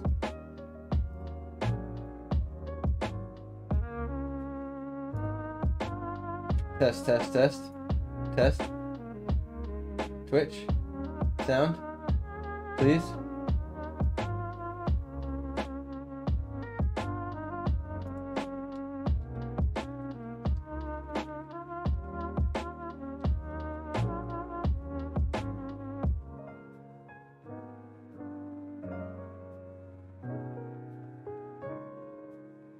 Test, test.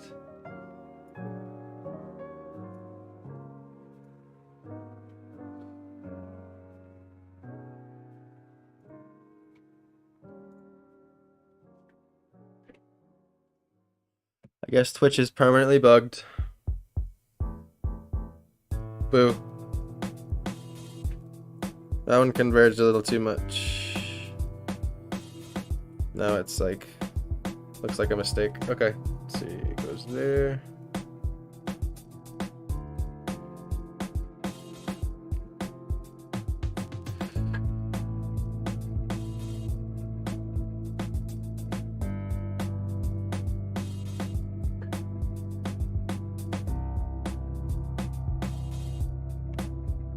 Go. Now flip the pen over, get a finer line. Get some of these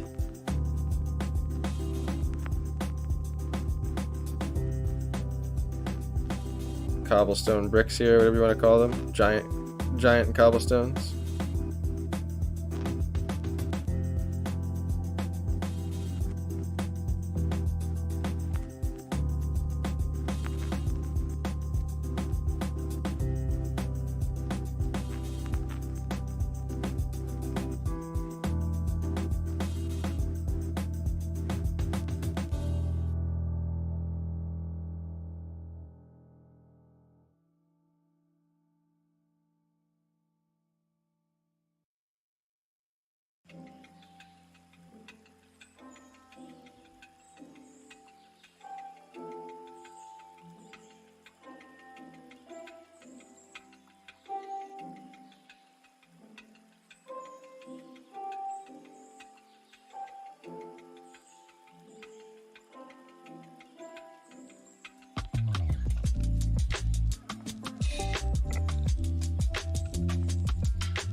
Gotta make sure I don't lose sight of this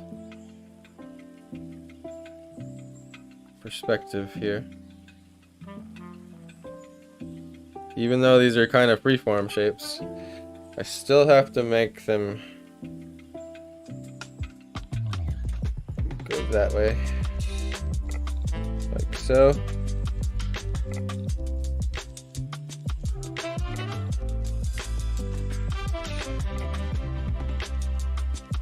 Finish this brazier.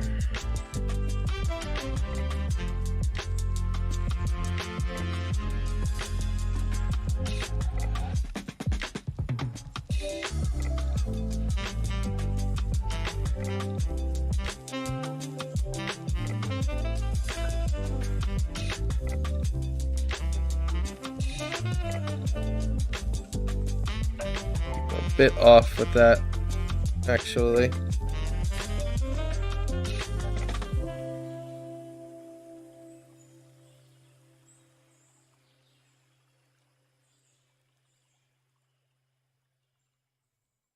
That's better.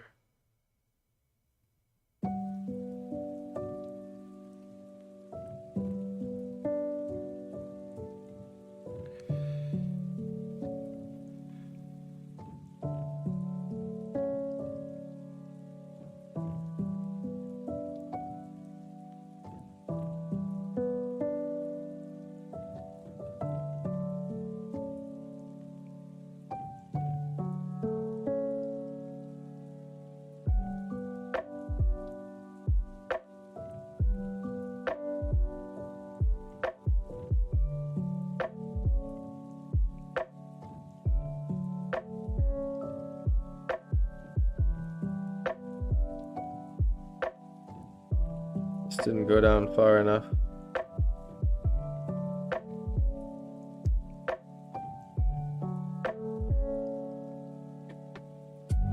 Okay, finish that stone there.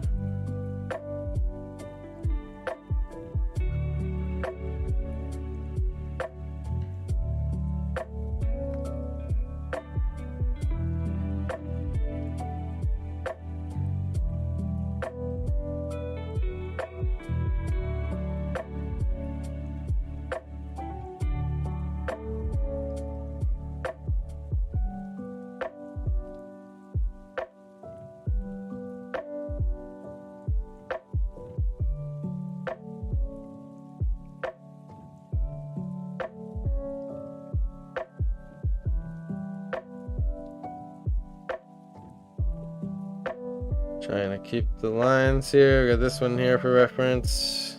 It's gonna be lined up with this sort of. Starting to be mindful of making even the spaces a little bit bigger, maybe, because it's getting closer to us. I'm still like always in training with this stuff. I tell you, that needs to be. Okay.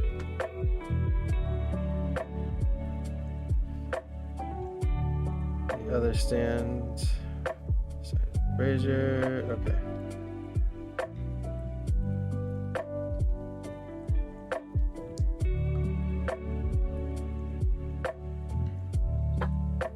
Cool.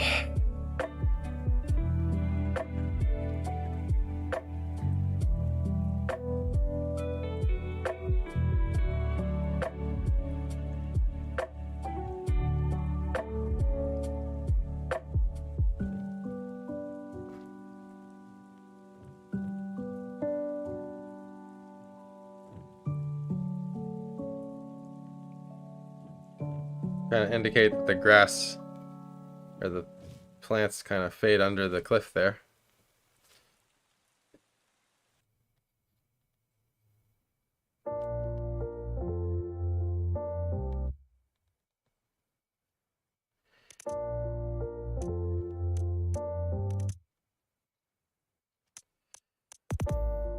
Okay. Now we have sort of this structure merge out to the vanishing.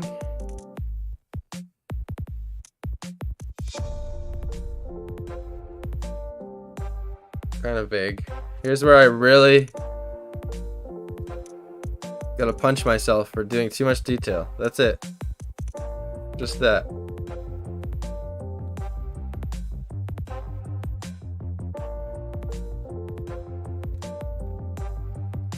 The detail must now drastically fall off.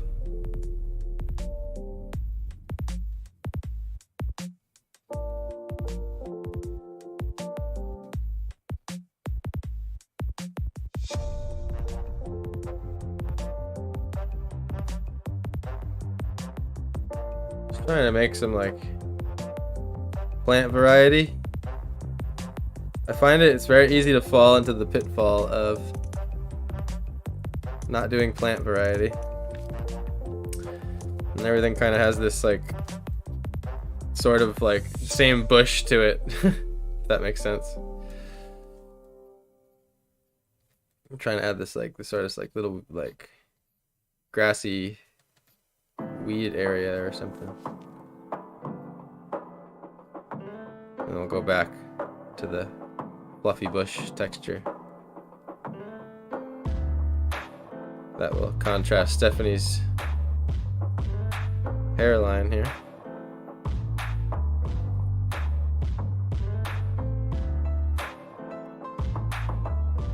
And make the weird plants sort of.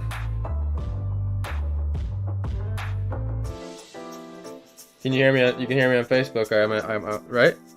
Should be working on Facebook. I just checked.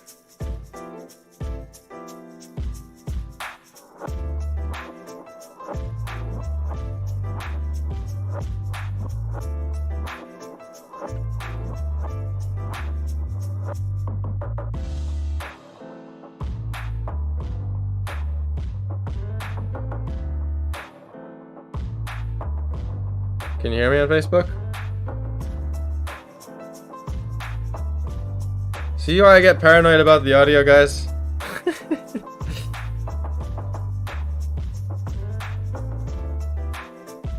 Yeah, it should have like another wall to it. You know what I mean? Like that, sort of. And the only thing that'll make this obvious is the difference in line, really. So I just have to make sure I have a difference in line.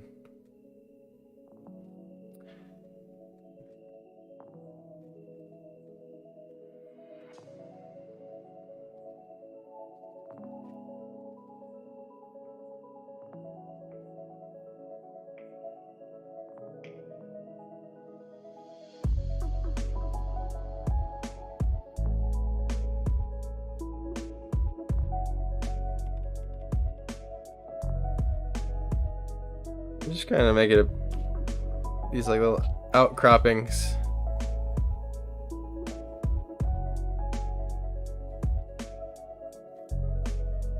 Okay, even less detail now.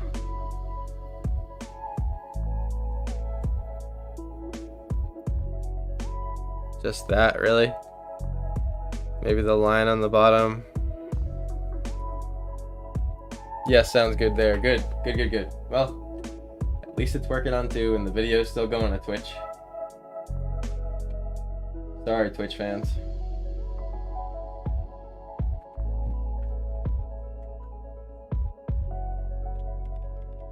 Checking again for good luck.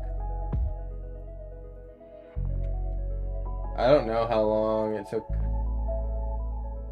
for... I don't know how long it took. Nope, Twitch is back. Yes. Twitch sound is back. The green screen is not. Well, and so is the green screen. I meant to say.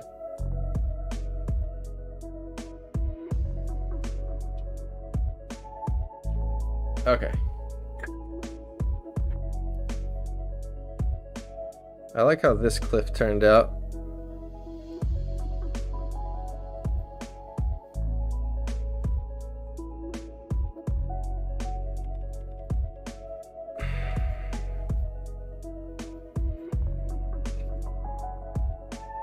Really trying to get the main points here.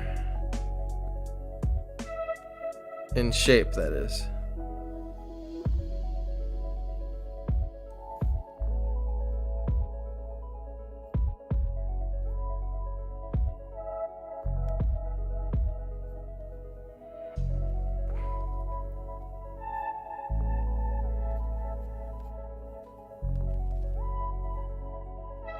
Okay.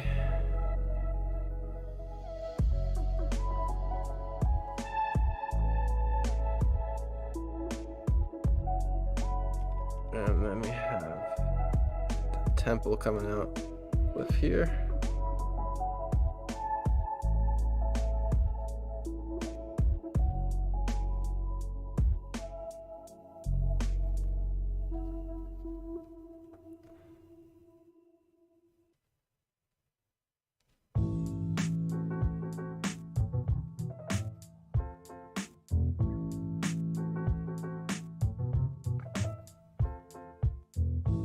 Okay, take out even more detail, more detail.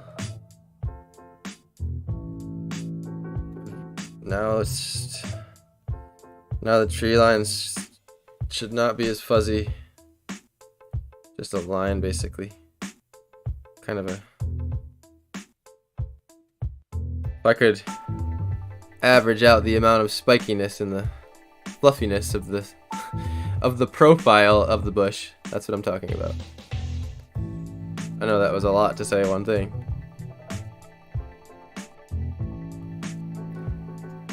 Couple really clear cliff lines going down here. Jagged. There.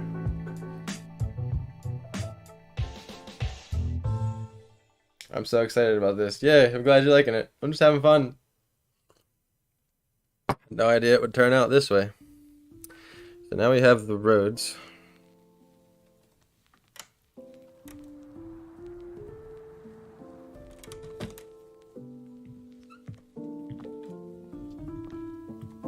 Middle line's there.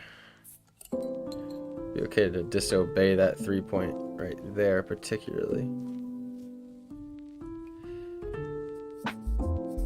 And we gotta have, so this is a good example of how texture can separate. Right there. We have the fuzzy tree lines and then straight down lines against it. And that's the only way I had there of separating it. So then it goes to a level door line with the horizon there. Vanishing to the 3. That'll be pitch black.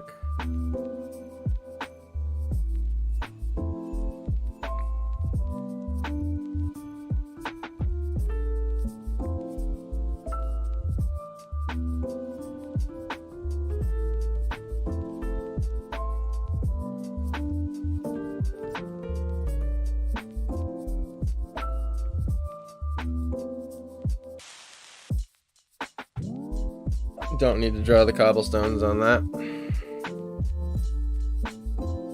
One line there, one down, maybe a little bit of tree.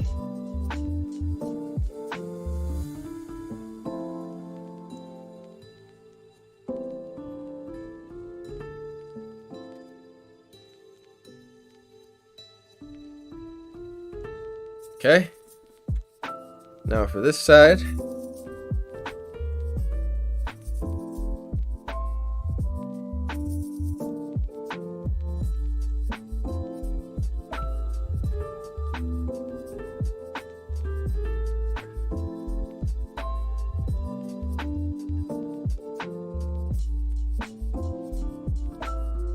I'll even add.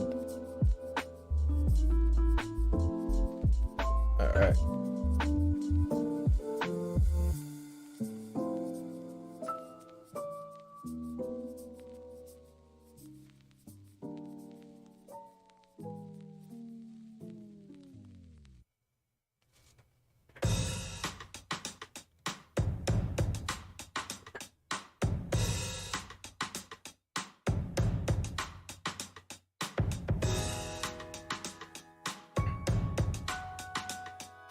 Added a bit too much detail, to be honest. Oh well.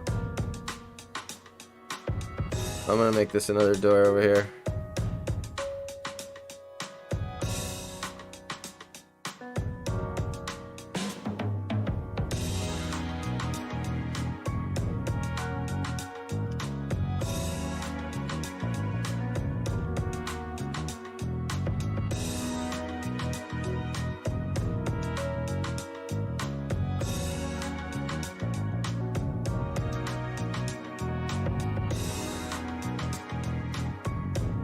Well, this is farther away. So I'll make that my last opportunity to leave out detail. I like this little like statue soldier thing over here.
And the rock over here. That sort of merges on into the temple build. Kind of establish a drop off right there.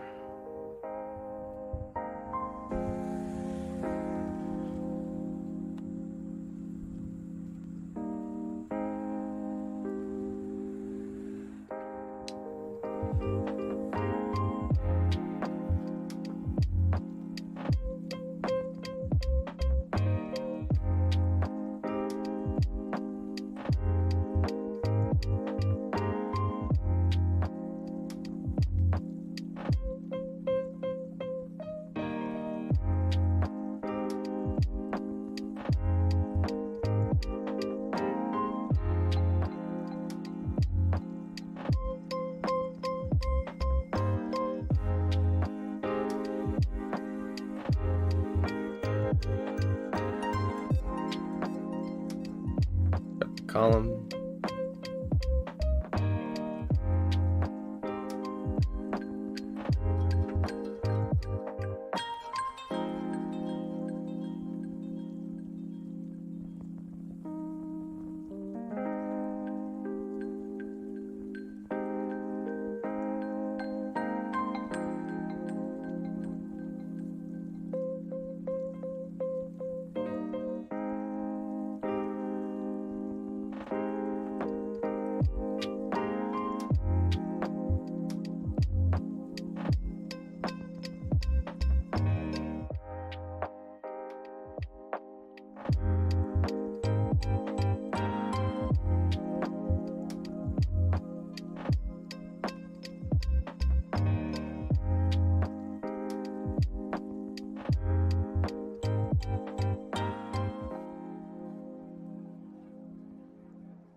Yeah, let's draw an ancient forest temple real quick.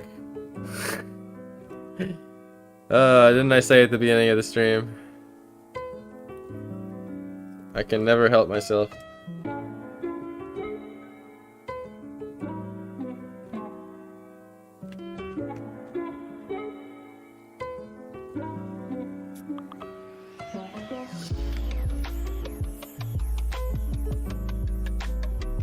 I'm just gonna roll like with whatever I did right here.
Gotta give it like the fanciest trim ever, right?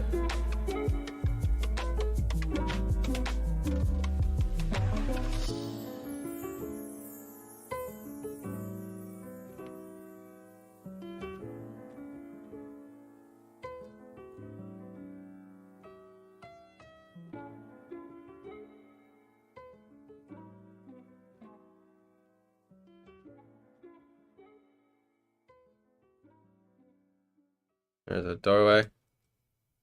And then we got this structure kind of tucked up in here.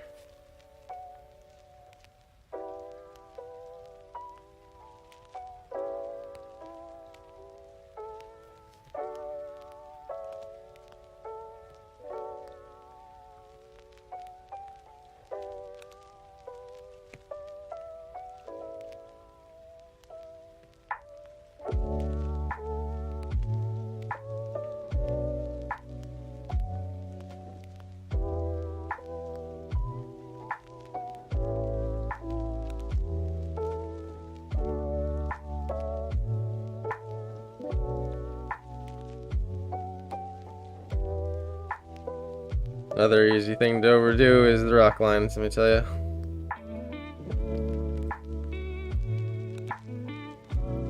Okay.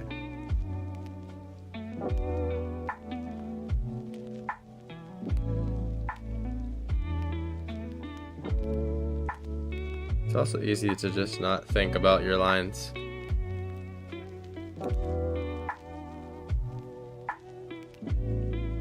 Just do something that's like unintentional in the bad way.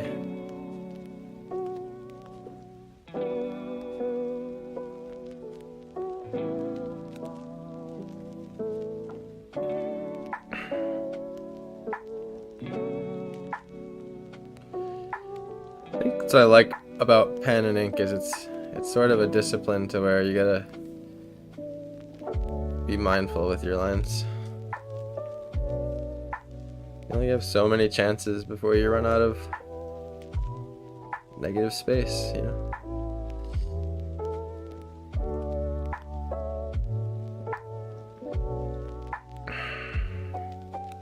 Okay.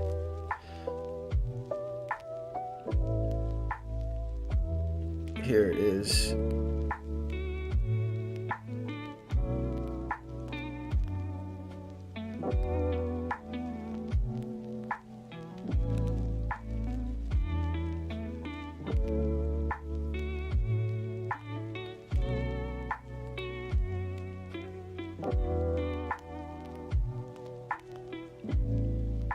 The waterfall. I know it took me a long time to finish that sentence. It's because I'll be drawing and then talking, and suddenly I'll need to focus. Alright, so whatever it was today, the intermission screen was breaking my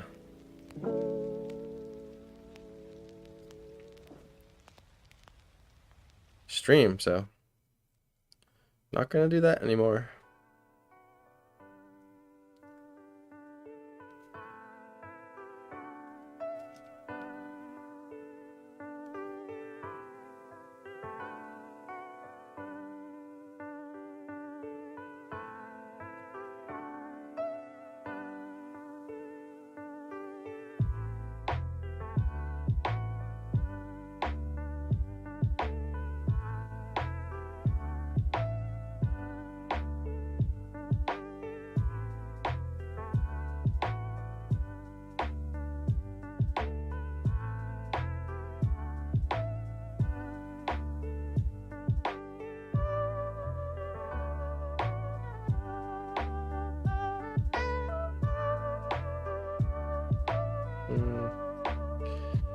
Fix that with paint.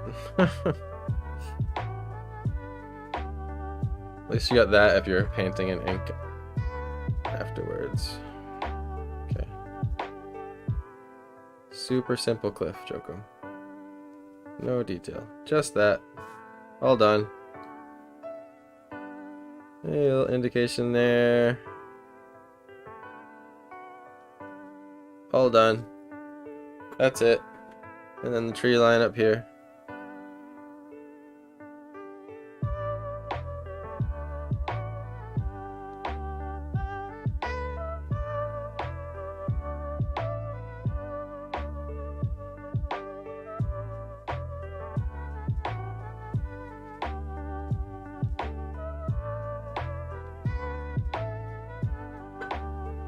Okay.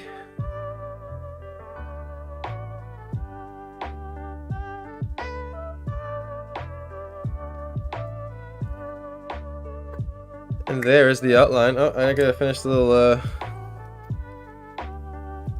structure in here. Let's see. It's the horizon.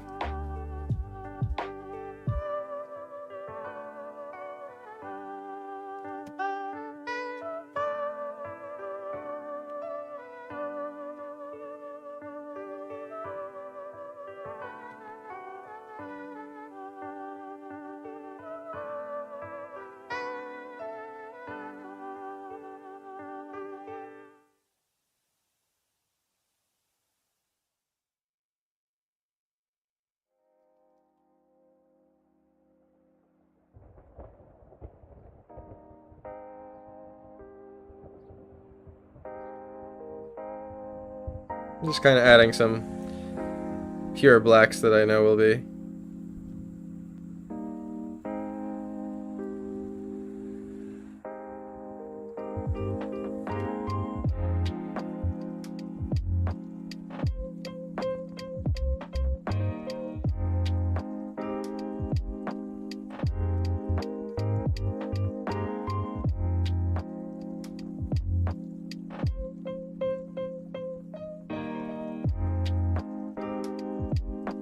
Okay, cool. Color time. Oh, I'm gonna take a little leg stretcher before I dive into this color. Oh, but let's see, how do I do this? Oh, I'm going to the dreaded crash screen. I'm just gonna leave it up on this screen. I'll be right back.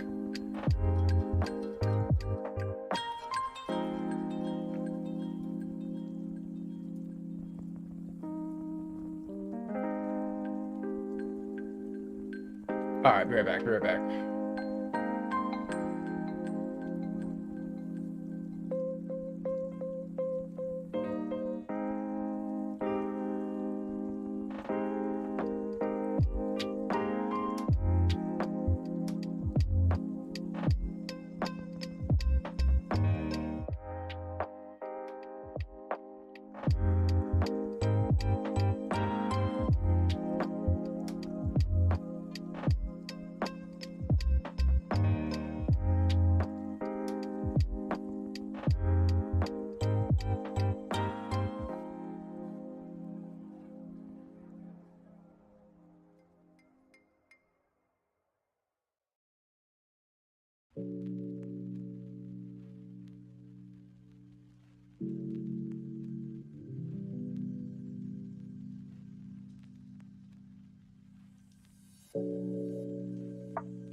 All right. Thank you for staying if you have.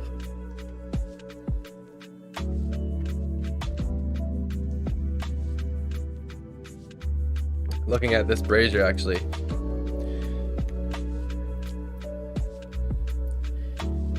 It needed to be like this. A little bit more open.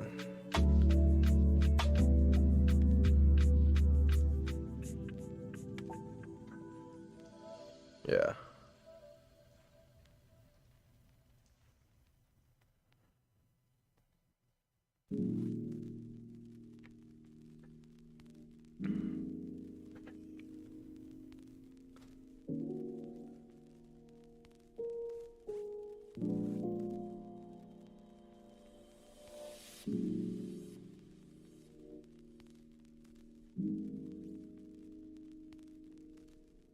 I'm coming with the paint after that.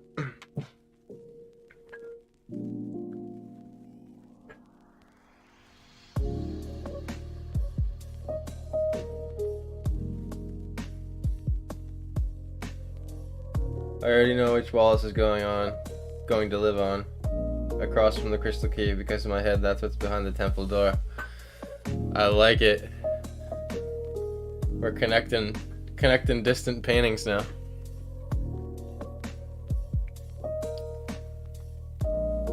So sometimes I erase the pencil, but in this case where I'm using paint, I don't. I like in mixed media for everything to sort of mix together. No pun intended. I find that the little subtleties of the pencil scratches and the everything coming together creates little happy accidents, for lack of a better term. Because I mean, what a better term? You know, what better term is there than happy accidents? Such a coined term by the legend. All right. How do I want to paint this? Light source.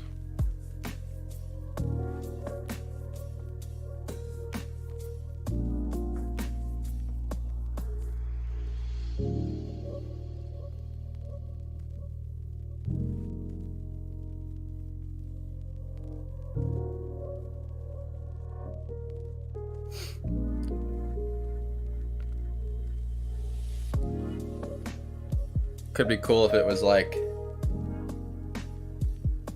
dark and the braziers were lighting up everything, but I'm not gonna do that. There's not enough light from them. It's gonna be a broad day scene.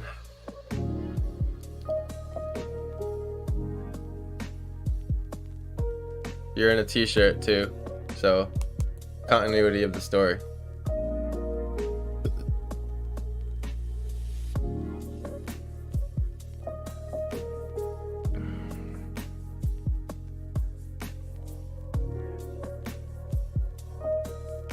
Your back pockets need to be fixed slightly too. There's something slightly wrong with your butt, but I'll make it right. I know what I did wrong. It's just a slight line variation. Still working on those humans. I pulled this human out of my ass. Just like I didn't have a reference, so I'm glad I can get it at least looking like that. It's getting there. Practice makes perfect, I guess. Debating to start with a wash or to paint it how I would paint acrylics.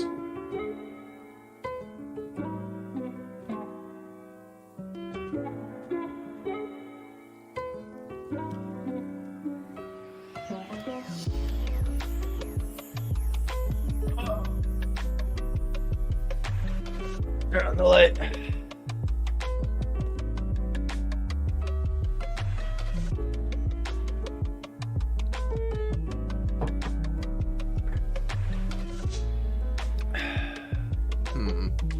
Well, that changed the color of the green screen, didn't it? It's gotta be tweaked just right.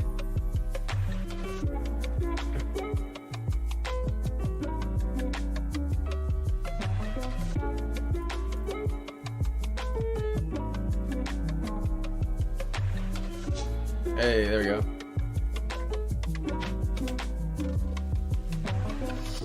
I think I gotta change this music. I can't take it anymore. There's nothing to pick from. I pay for this non-copyrighted music, so it's all I can use.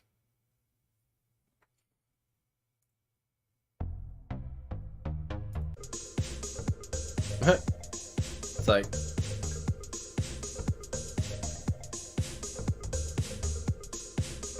like hotel elevator music. I didn't realize how much that was cranking, my bad.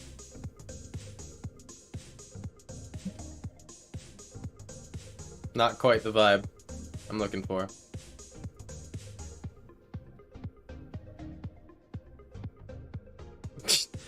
They have scary as a mood. Why would you want scary? I mean, I guess if you were playing, true, if you were playing like a horror game, I can see that. Maybe there's something under reflective. Oh, these are gonna be bad, I bet.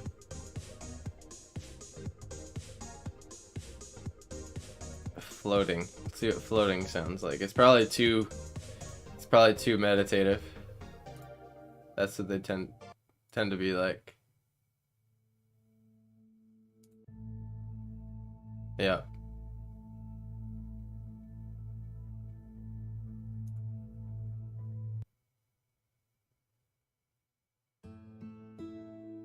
Whatever.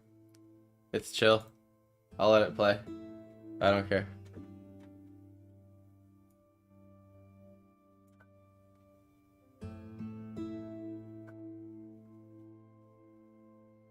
Alright.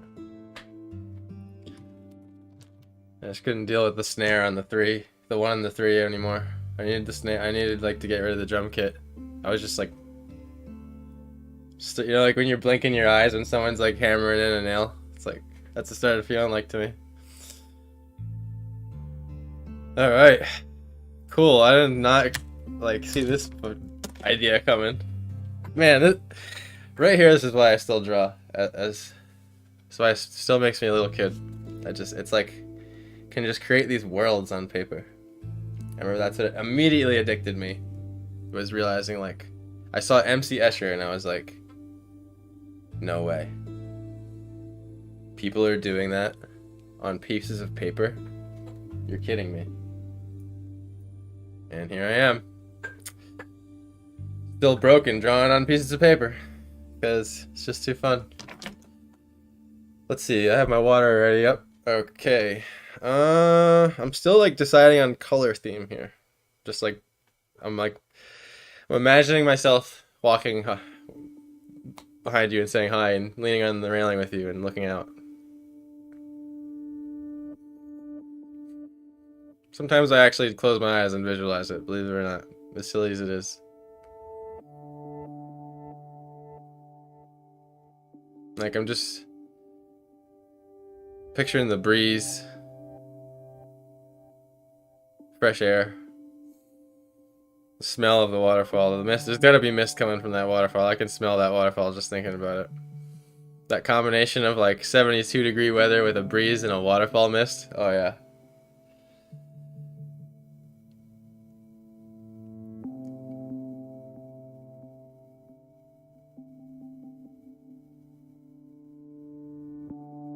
I'm picturing that breezy day. Like it's 1 o'clock. It's just like a perfect day. Like 1 o'clock, blue sky.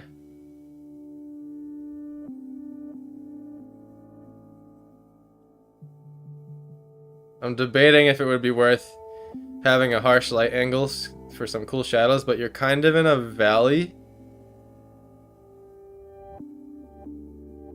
Like we're kind of in like a in between two cliffs that come into like a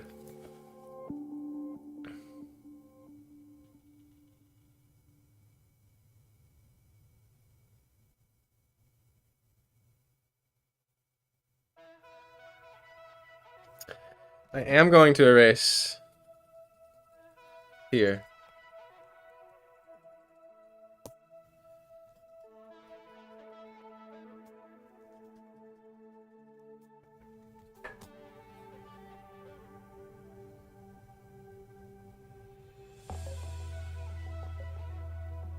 Yeah, it's probably gonna be like trippy meditative stuff. Just had to pick something.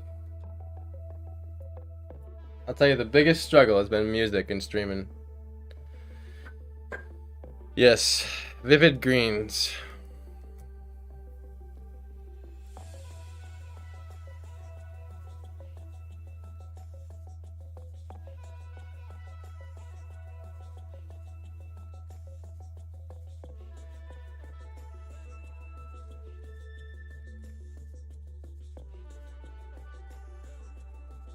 I want to force some atmospheric perspective too. I really want to push this entryway 1,000 feet back. It's probably about 1,000 feet. Seeing Stephanie here, if she walked, you know, like a little bit under a quarter of a mile.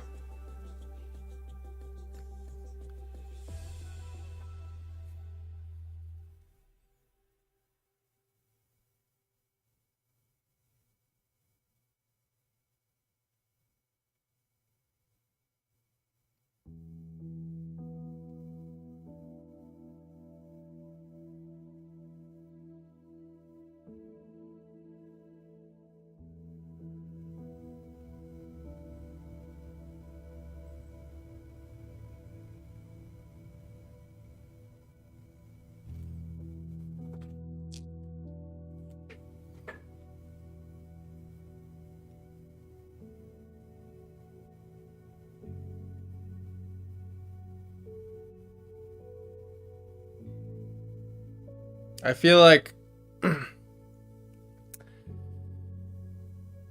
a nice warm overhead sun could be nice too.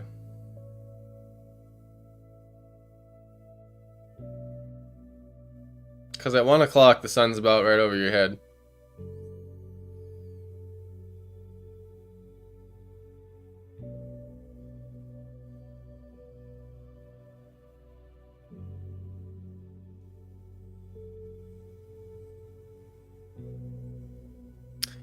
I'm picturing the sun shooting into the valley at this angle here. Splashing in it in that way.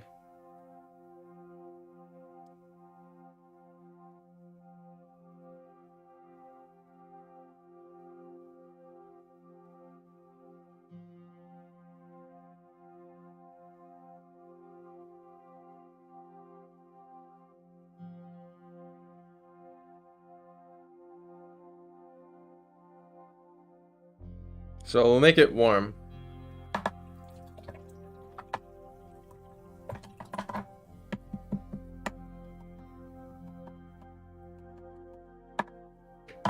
All right.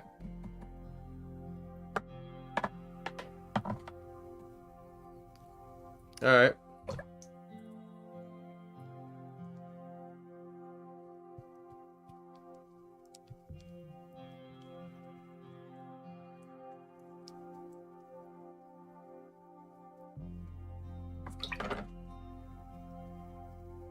So, get a little hint of what I'm doing on the side. I'm just kind of getting this excess green. There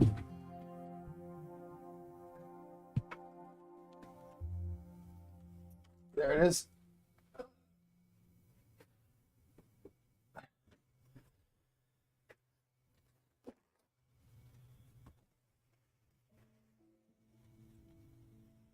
I might have just flicked.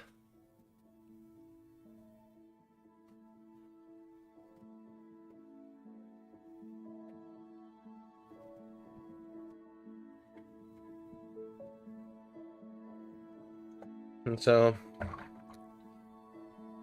what I do with this particular way of painting when I mix watercolor and gouache, which is basically just watercoloring because a lot of watercolor artists choose to use gouache. Just a suggestion, it's clearly up to you. I like the suggestions. I let them influence me. May not come out exactly with what you suggested, but I let it influence me, so. I'm gonna zoom back in here.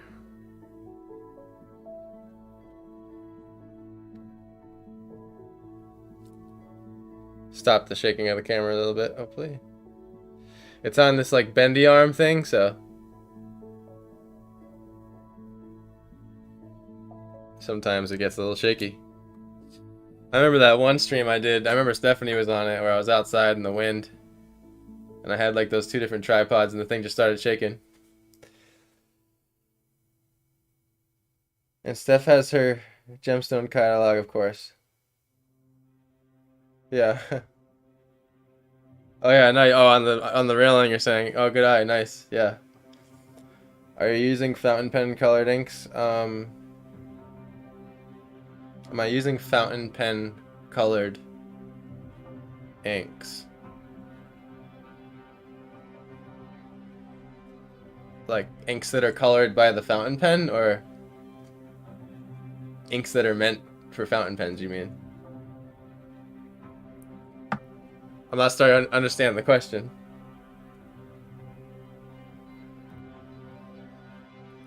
I'm using just water, good old Winston and something, whatever that company name is of the paints. I can't think of it right now.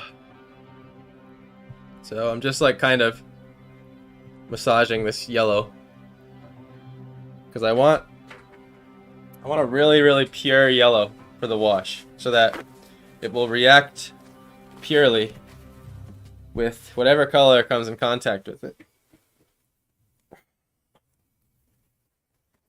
So when I watercolor, I've been learning to have a paper towel in my hand to have water control at all times.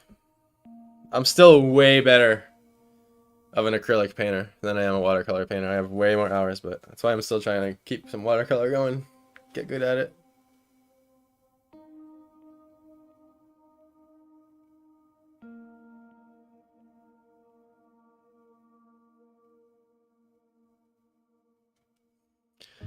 In front of her in the picture?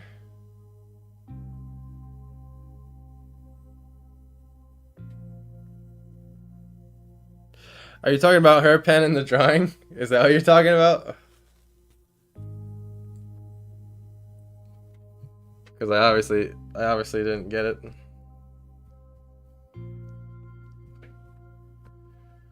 There we go. So I'm using the yellowest yellow that you can buy. I think they call it light yellow. Sometimes I would call it like. I keep accidentally grabbing some of the red, but that's okay. I'll let the rest of the red get into it. Okay, I was being dumb. I was taking it literally. So now that you can't see off over here on the. I'm not even gonna bother touching the camera again because then it's gonna get all shaky. But off to the left, I'm excuse me. Diluting the yellow with quite a bit. So I'm gonna try to work fast here. I'm gonna wipe off another portion of my palette. And I always like I'm at the point with watercolor where I'm using a combo of gouache and watercolor, but I'm at the point of watercolor where I keep forgetting how it goes.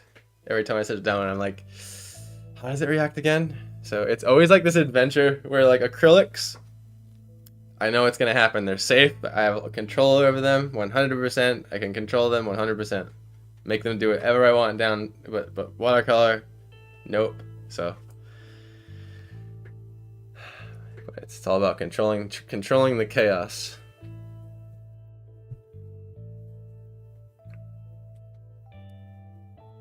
And so I think with watercolor, from what I'm learning by just trial and error, rather than looking stuff up. So like I've looked stuff up, of course, but that shit didn't help me at all because the first time I sat down, I was like, whoa, I gotta just play. But so wherever there's gonna be a large amount of yellow light is where I want to wash. So wash the light.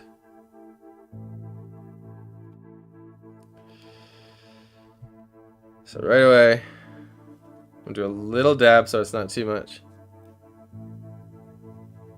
It's gonna be where, just think where it's gonna splash. I'm gonna splash. It's gonna splash on those trees. It's gonna splash there. And this part is a part to not be scared about and just go for it. It's gonna be hitting all of that. Grab a little more. It's gonna be hitting all of this. Not in here though. I'm not gonna go in there. Just on the sunlight spots. It's gonna be hitting Stephanie's head, her shoulder, this side of her body. Not quite under there, but on top of her. It's gonna be smashing the top of this railing completely, as well as all her books, and it'd be very coarse with it here in this stage. Just where the big yellow light's hitting, like right here, not in that crevice, but on top of the stone here. It's gonna be hitting to me.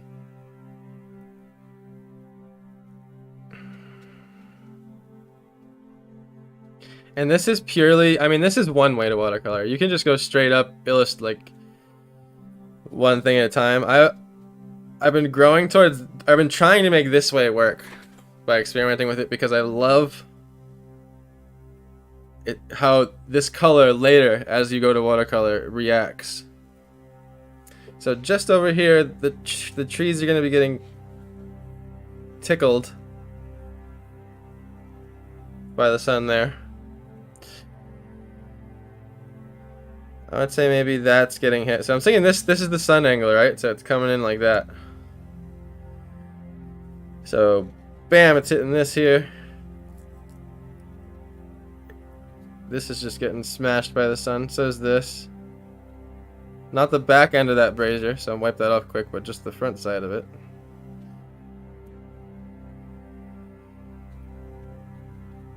And again, I have no idea what the hell I'm doing. There's gonna be a shadow, but because of this bush on the railing, right behind that bush, but the sun's still gonna hit that part of the railing, so I'll keep it there. I think the sun's gonna be hitting the entire. There might be a shadow here, because you think the sun rays out like this, right? It's not all just parallel lines. You gotta think of the sun like this. So you know, but a little bit. It's more like that. Not like this. It's not like this, but more like this, if that makes sense. A little more zoomed out.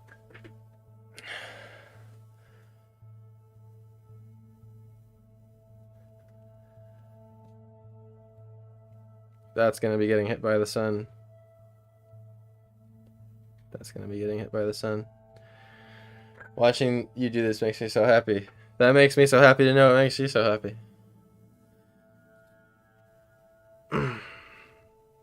Let a little of it bleed around. It's all reactionary. Gonna be hitting the top of these bushes, top of those bushes. It's gonna be hitting the top of this grass. Some of these plants here.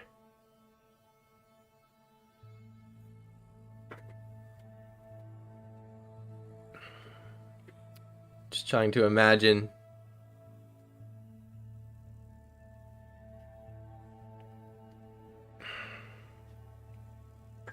definitely will be hitting this and probably the front of that. Not so much under there though, like under that rock right there specifically, right there. So I'm gonna leave the yellow away from that. Let that be cold. The easiest way to think of colors, like the best thing I ever heard about colors that was like, and I'm sure you already have to be at a certain point of understanding for it to make sense, but I guess like it's all just warm and cold. That's it. You just like decide what's gonna be warm and what's gonna be cold. So like everything else in this drawing now is just blue, cold, or just a cold color. Like I could pick purple. Like a and since you guys said purple, we could do that. We could do that. Could be fun. So I'm gonna make my cold wash. You can call it like a warm wash and a cold wash. Like the washing machine. Now it's mixing with some yellow here in my palette. I'm gonna wipe it out because I don't want it to turn green on me too much yet. So I'm grabbing the ultramarine. Again, very light. As light of a blue you can get. It's like touch the blue and then just get a bunch of water and dilute it. But now what I'm gonna do, I'm gonna like tap the red in my palette a couple times and make it more purple than blue, and we'll use that as our cold color and see what happens. Because it's not like about saying that like that's the right or wrong color. We gotta get the values right. The color doesn't really matter as much. That's one of the biggest lessons I ever learned.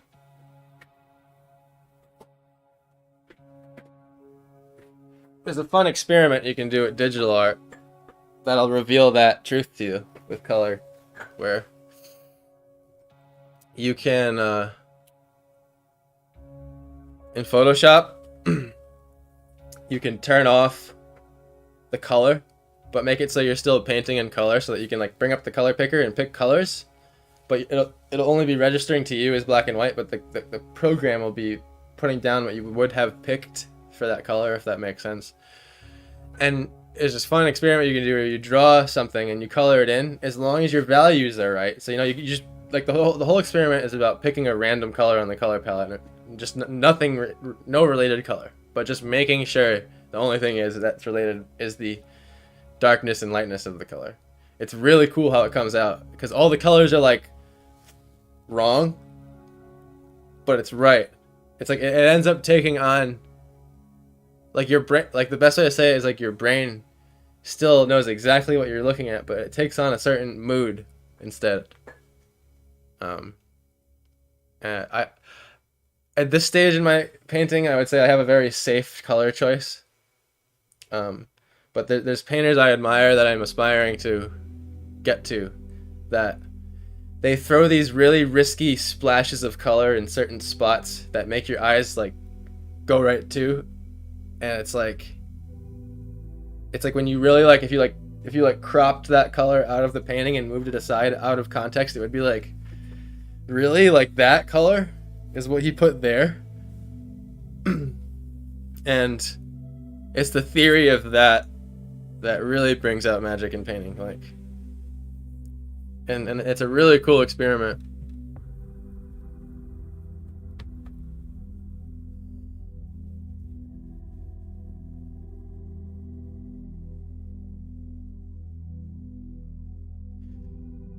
And now I'm just gonna paint everything. It's gonna be called this sort of grayish blue that I made. I love how it gathers like that. Those little things that you just can't prevent.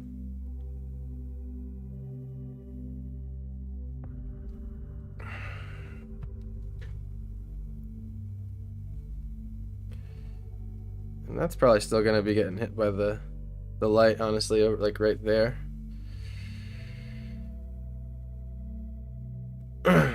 Oops. This is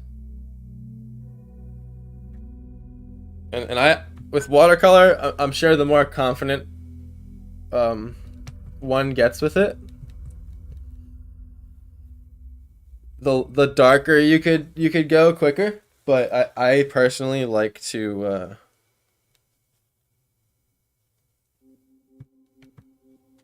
go as light as I possibly can. And here I got some yellow bleeding into my blue over here, so I have to kind of reset. I'm gonna raise it on a hill with my pencil so the yellow stays on that side. I'm gonna dab that off there too. I'm just gonna bring that.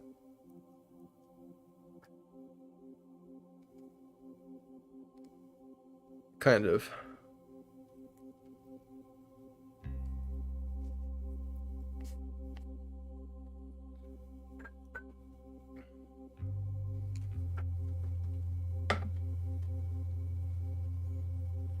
I just have to remake the blue I just made. Or like the slightly purple blue. Whatever we want to call it. That was way too much red.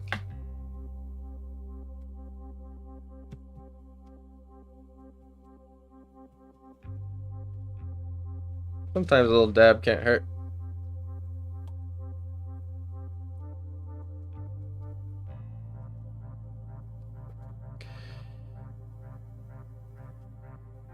Really just gonna do a line there.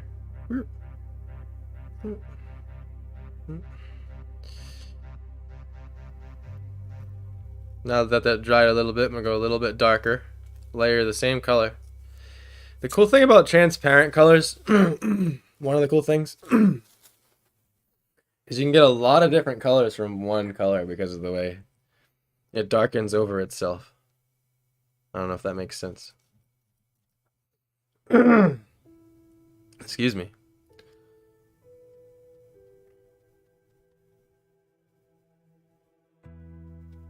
And I intend a lot of these blues to be darker. I'm just like I said, I'm taking care in how quickly I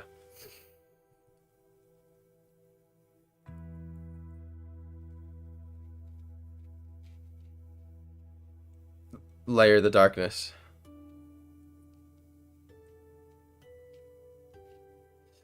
And now hopefully this will kind of start translating the angle of the sun. Hopefully. I'm just being careful to not intersect into that yellow at all, because I want that to really stand out when I highlight it. And I could use a smaller brush, honestly, but it's okay. Watching you do this. Hey Moon, you're back. Yeah, you're still live. I just got off work. Nice. Man, so you went to work and got off work, and I'm still streaming. This must have been a while. I've been having fun with this one. Thank you so much. A lot has happened. I don't know where you left off. I don't remember where you were, where I was, where we all were in the painting. So here's that little spot I wanted to have the shade there. And don't want that bleeding too much there. Now, funny thing about sucking the water up here is you just literally gotta like have the paper towel touch the water. And because of surface tension, it'll literally draw the water to the paper towel. So like you can eliminate a lot of risk of like wiping it across and keeping the tones separate, if that makes sense. I'm gonna switch to a smaller brush now. Oh, and here's the other thing I'm gonna do is I'm going to get a much more saturated blue.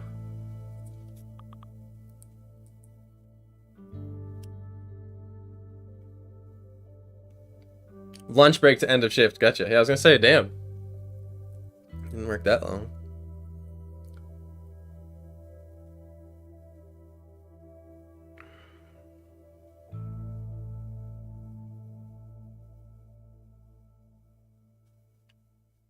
Now, sometimes, if things go my way,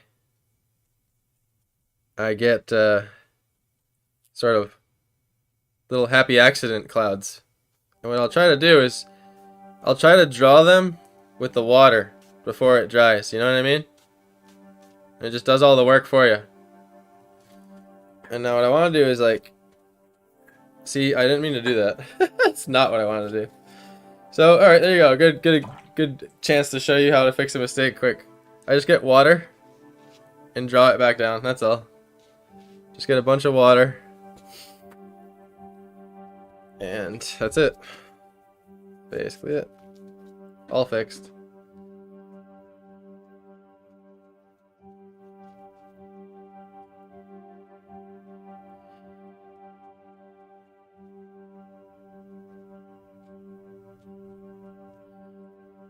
What I did was when I smudged my finger, I touched it too low on accident. Alright. Now with white gouache later we can lighten up points and stuff. I'm gonna exchange brushes here for a smaller one. Handy dandy round brush. Just water. And only upstrokes. Kind of pushing against the bristles like that. I'm gonna massage back to the white as much as I can. And then get back to some swirly textures right there. Okay. Now, I'm gonna get some of this blue and not take too much of it off.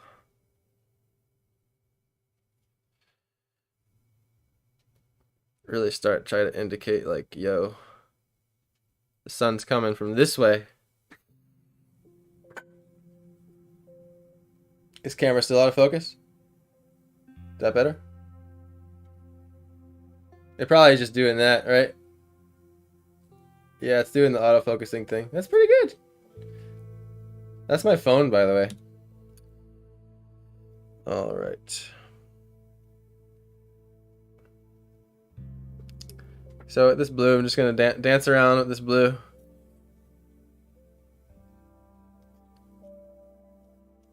Maybe add a little more to it. A little bit darker. I'm going to grab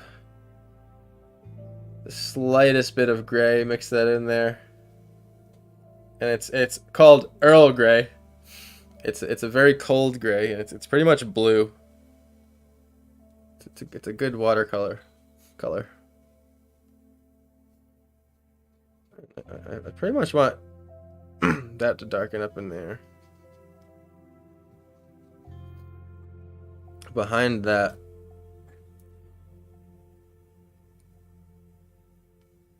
here's where we can start really drawing some.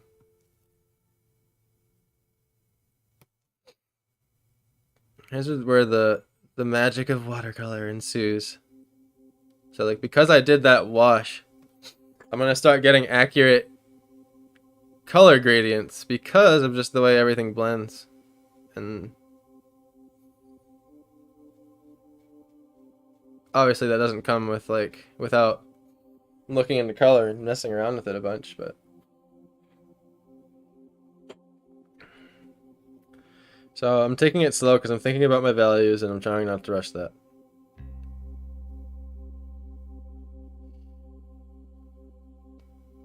All right.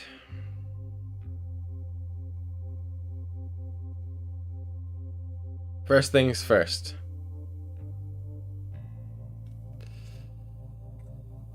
The trees on top. So all I'm gonna do, because the thing with things that are far away is they all share the same color pretty much, and it's all mixing. So the blue I made, I'm gonna draw it to the middle of my palette, and it just instantly turns the color I need it to be. And that's gonna be too wet. I'm gonna get another paper towel.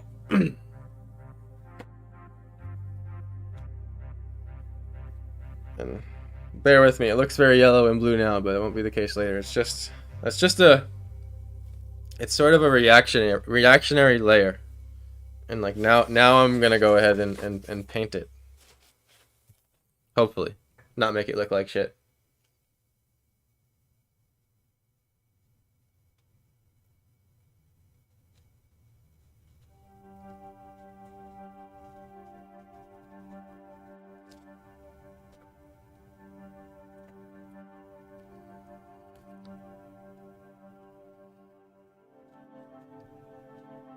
And I like the challenge of trying to get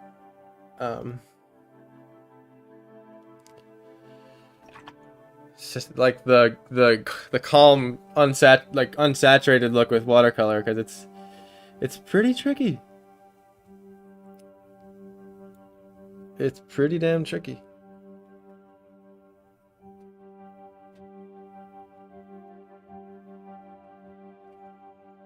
I'm just color mixing over here.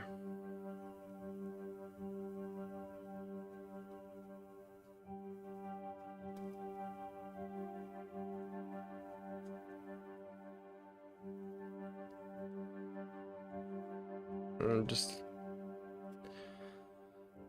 only coloring, not touching all the yellow. I'm not going to cover all the yellow because I want it to look like a sunlight reflection.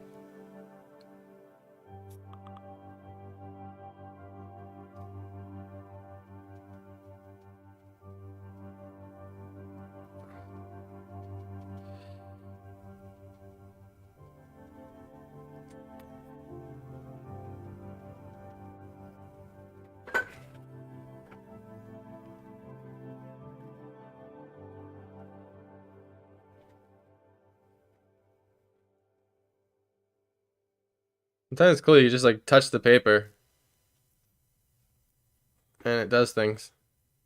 And you're just like, I kind of like what that did.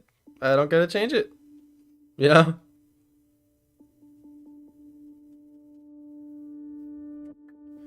Okay. This will be the last bit of foliage here I do before I jack up the saturation by a hair.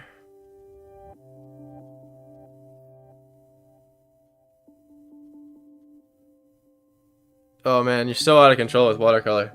It's like it's such a process of discovery.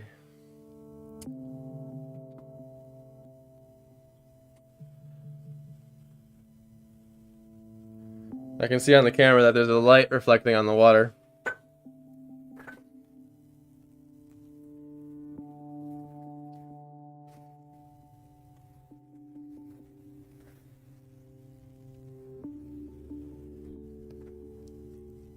I'm getting a little bit too much water on my brush, but that's okay.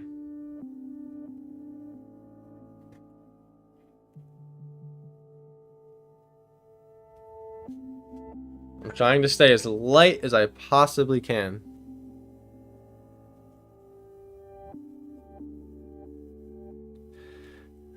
Edges are very important. Number one thing in separating things is edges, and there's so many different ways to do it. I'll be experimenting with like how to draw edges right for the rest of my life. I was gonna say I'll be experimenting with edging for the rest of my life, but then that wouldn't have sounded right, so.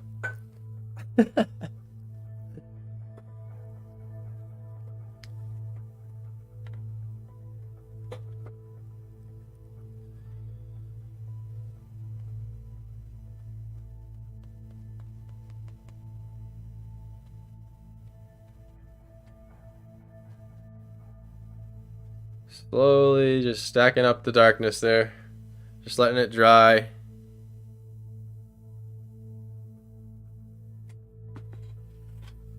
Try to wipe that green off the sky. Oops.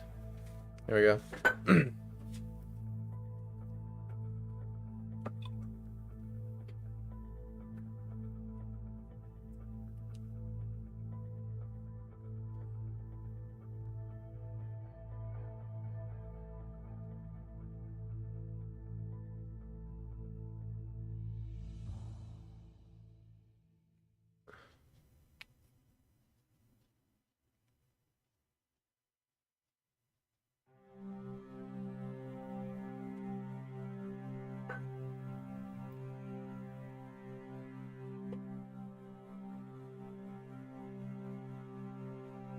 Kicking up the saturation a tad.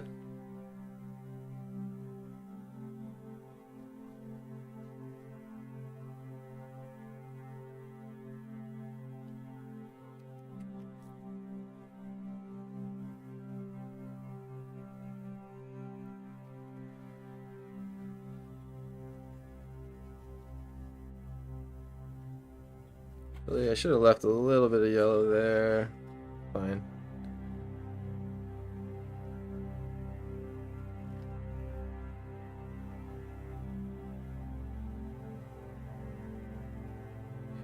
Accidentally covering up a little bit too much yellow.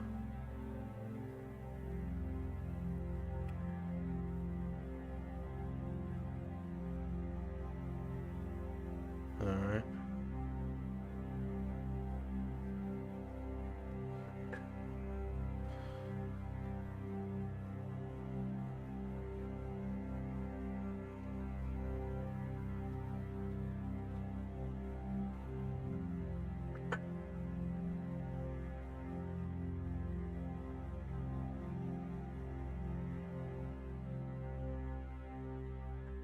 Little by little.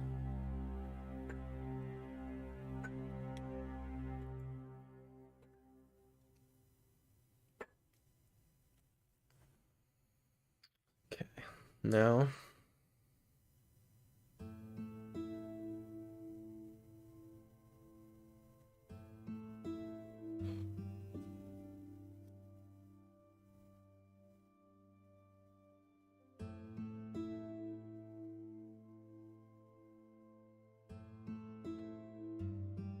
gonna bring in some of the rock color.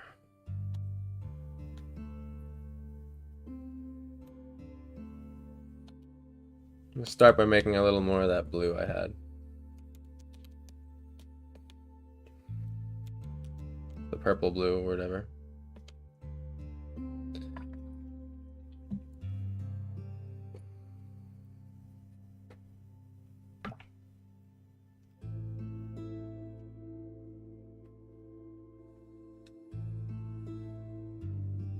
I'm experimenting with trying to stay a little bit more saturated because I'm always so scared of it.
The other thing too, I'm realizing that's coming into play right now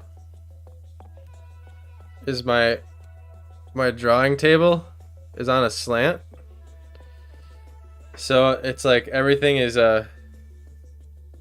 dripping down.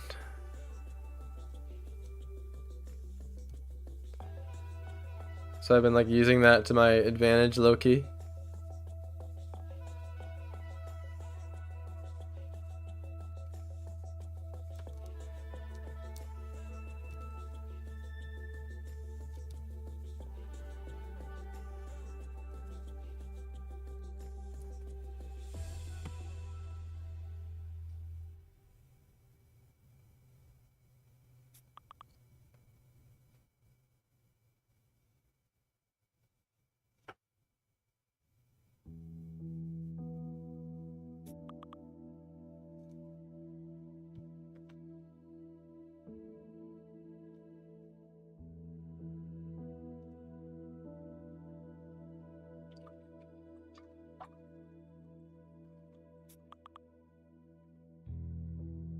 Watercolor painting in general scares me, but it's so beautiful. I want to learn. Yeah, exactly. I love how it's just best friends with pen and ink too, or ink drawings.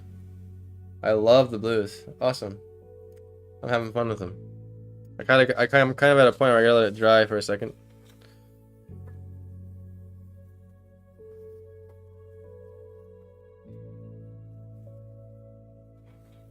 I'm thinking about color right now. Oops.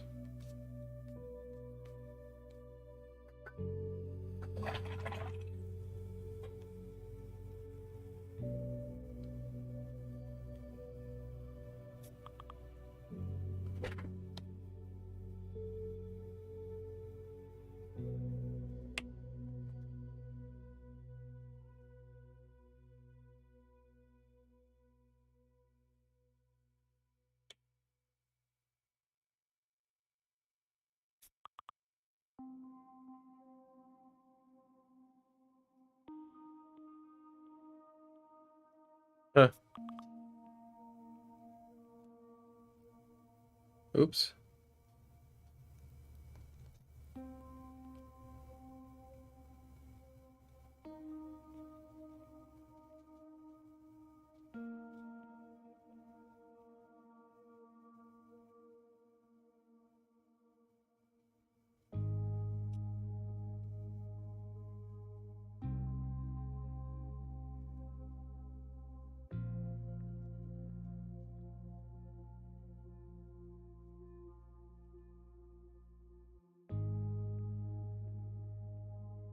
So you gotta think, you know, this tree line is gonna silhouette on this side of this mountain, right?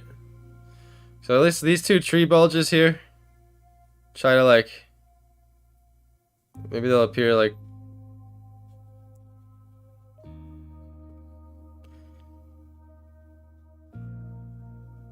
and this color, I don't even know if this color is working right now.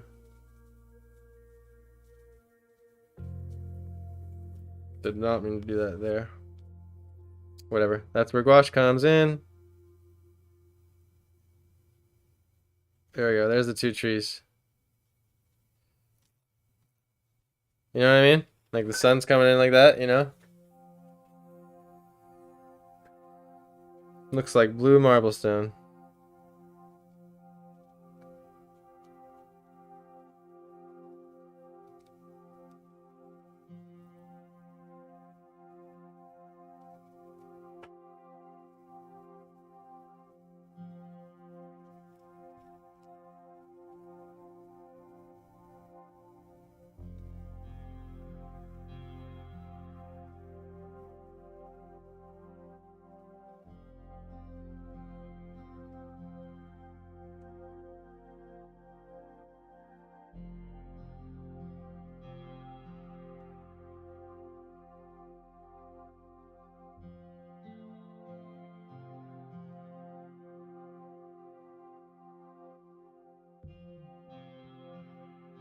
So like right now I'm actually coloring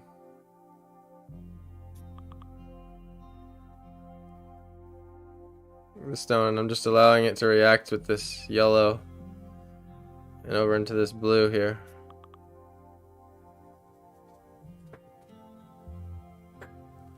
And it's just creating that's the thing with watercolor, is it just makes colors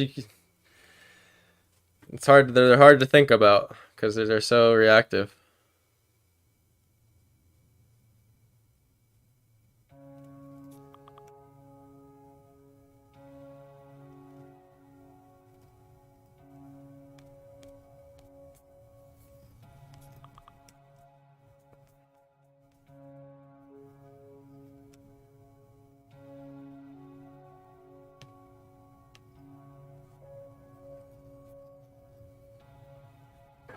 I just gotta water it down a tad.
Okay, you know what I'm seeing?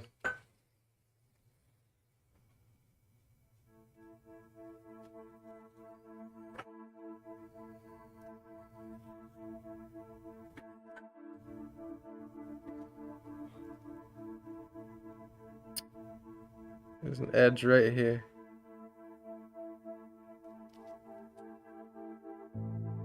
Boom, watercolor did it for me.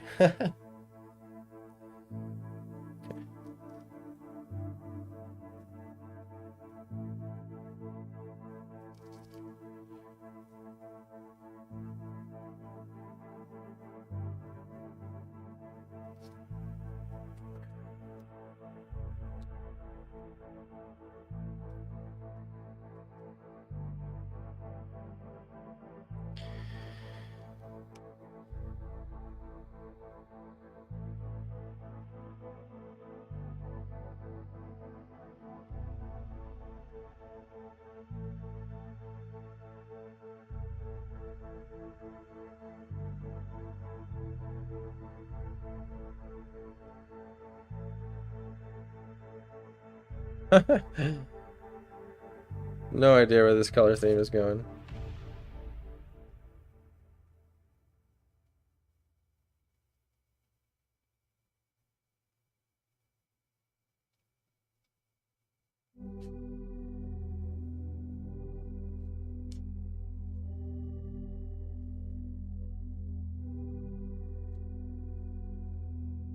Still wet over there. I almost smudged it again.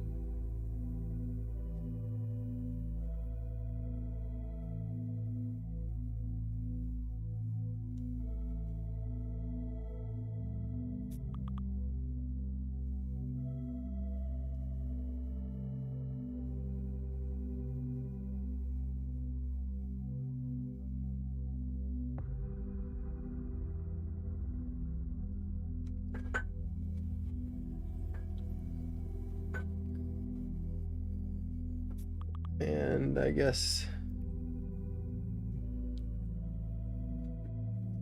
go a bit darker down here, no?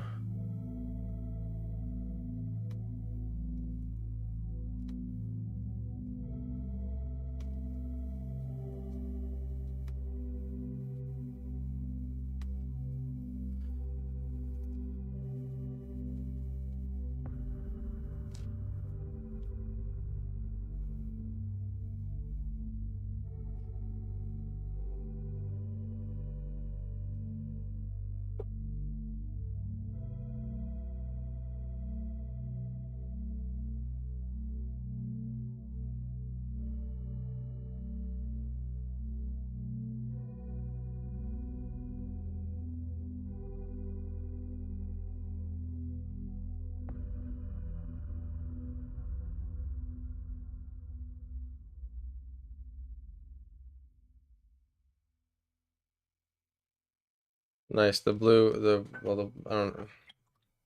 Whatever color it's gonna be is nice. Really gonna pop. It's gonna be like white. Sparkly white. The waterfall, I'm saying. Hmm.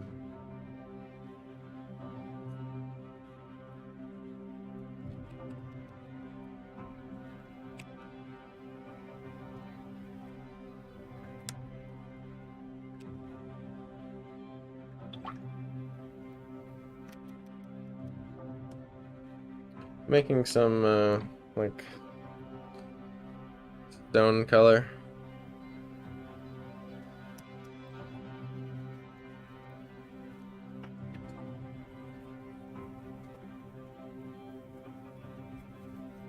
Trying to anyway.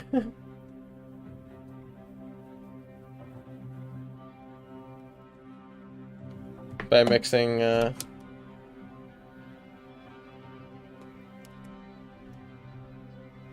brown and blue to make gray.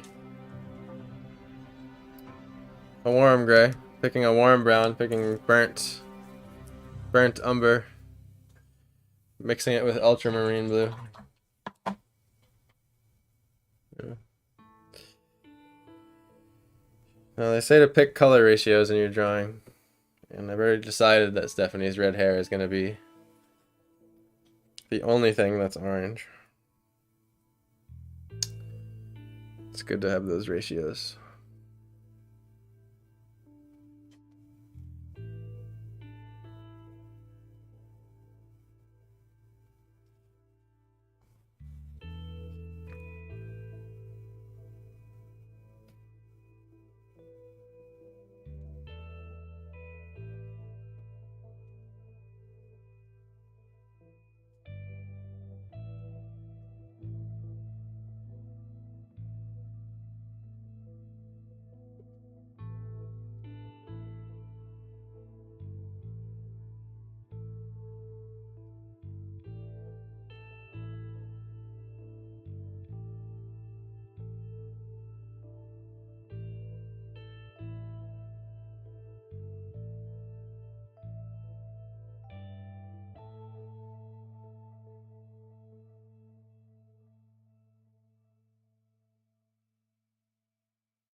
Just had like a super big wave of like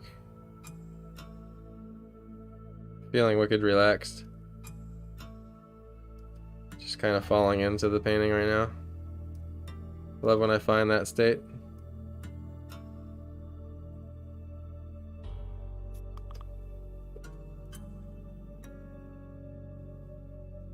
This music has been bearable, I would say. Very bearable.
Just kind of touching up the remainder of the kind of blue wash areas.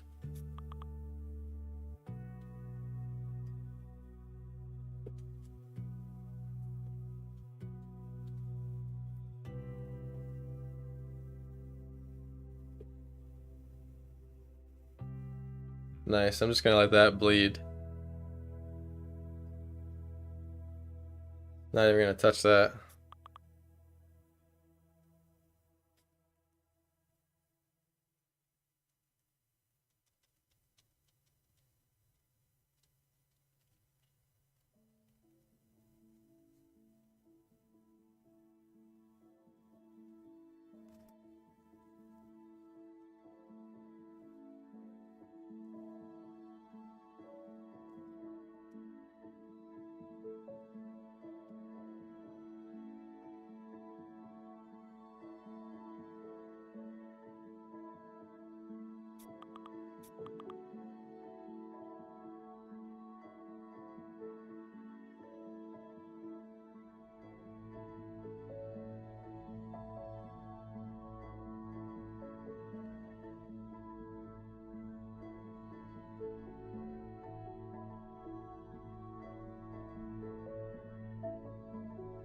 Being careful not to go over that edge there. And I think the cliff gets higher again. So this shadow covers here, which I think is a cool effect. And then adds a little contrast, you know, for edge.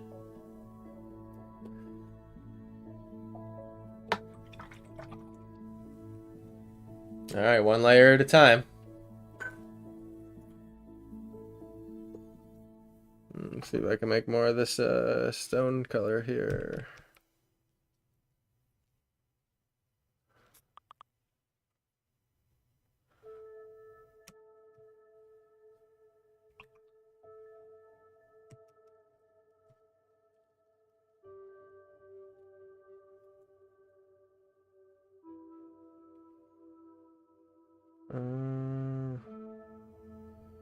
Not what I wanted to do.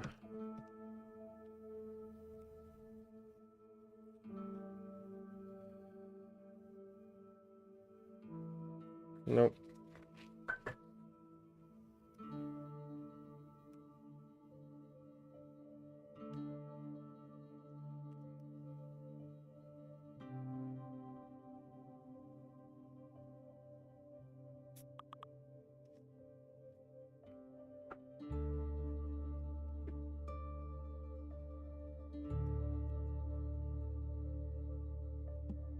The color mixing is harder to control with watercolor too, I'd say.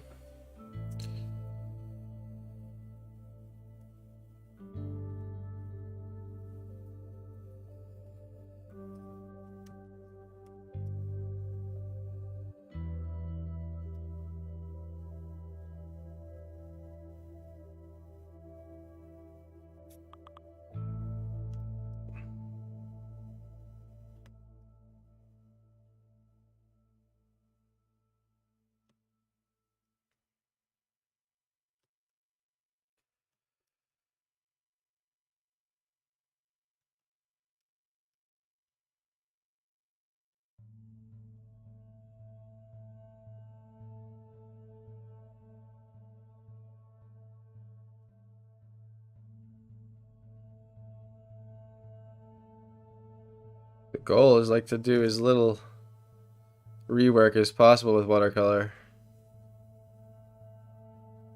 It's tricky.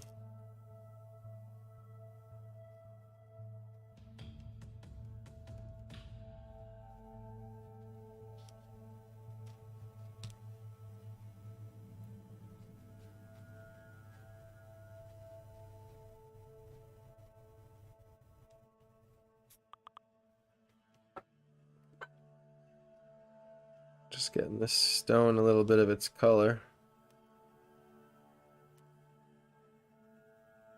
I'll go back and worry about the highlights later.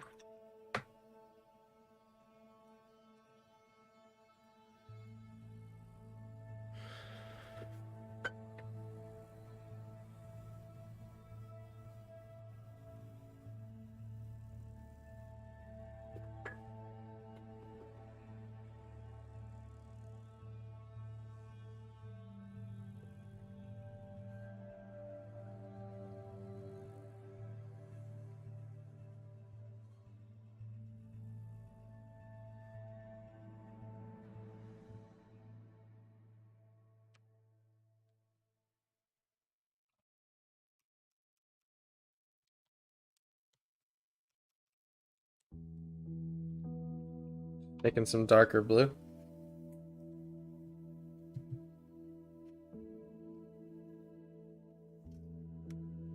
Now that this is dry.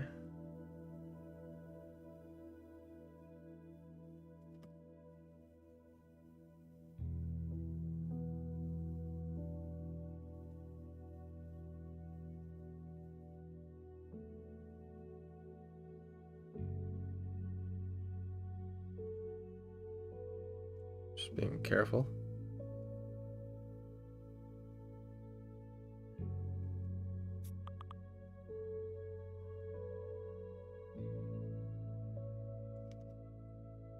Okay, a little less water.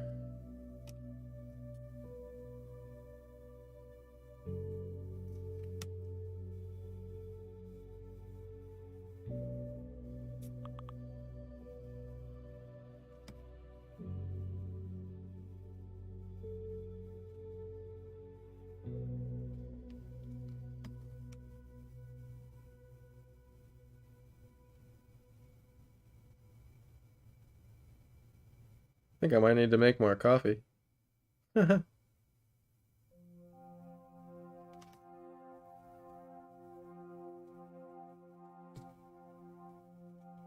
Still a bit juicy.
Trying to lay out the values with the blue and the yellow. Pretty much.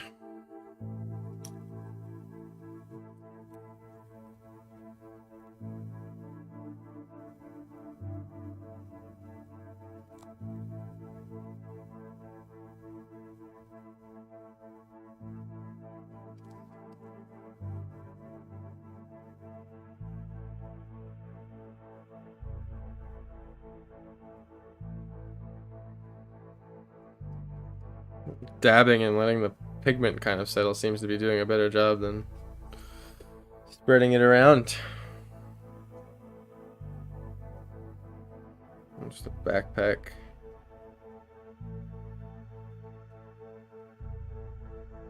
Backpack's gonna have a shadow on it.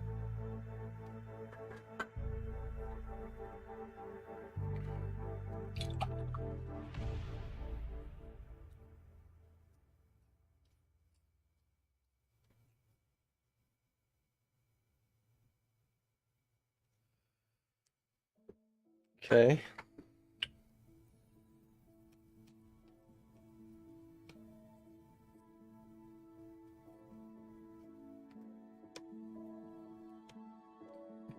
Grabbing some yellow.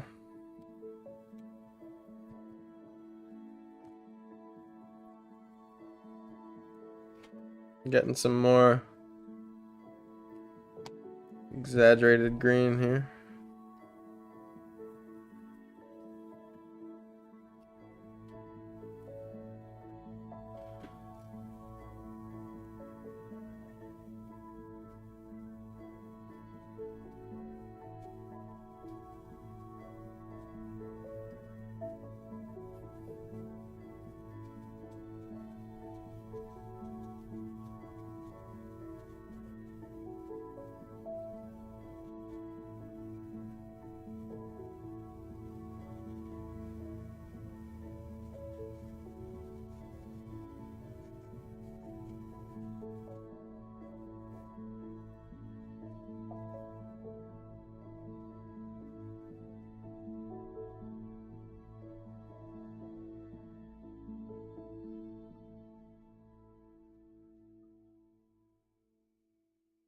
Learned a lot about grass lately. This dog commission I've been working on has a lot of grass in it.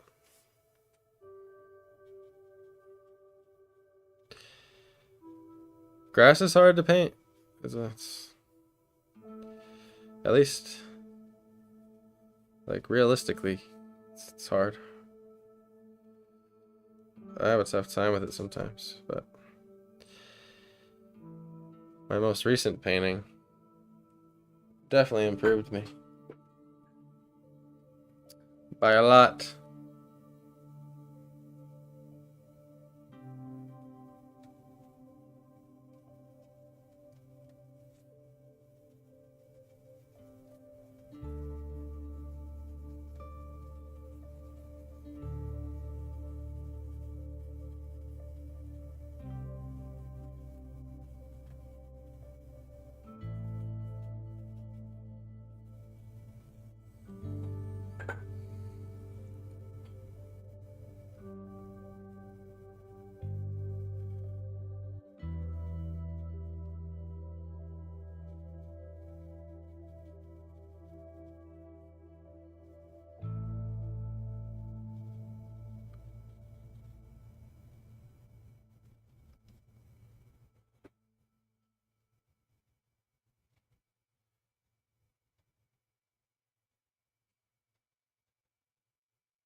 Grabbing a little blue.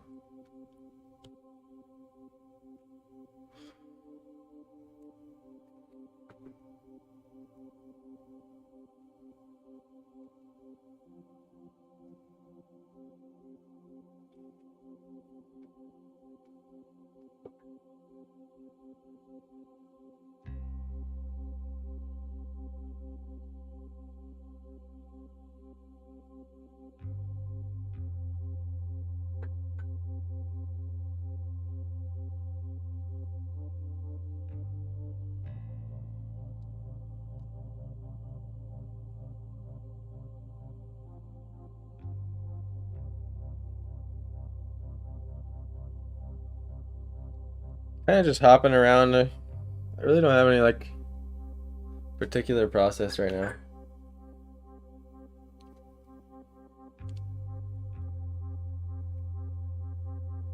Just trying to feel it out.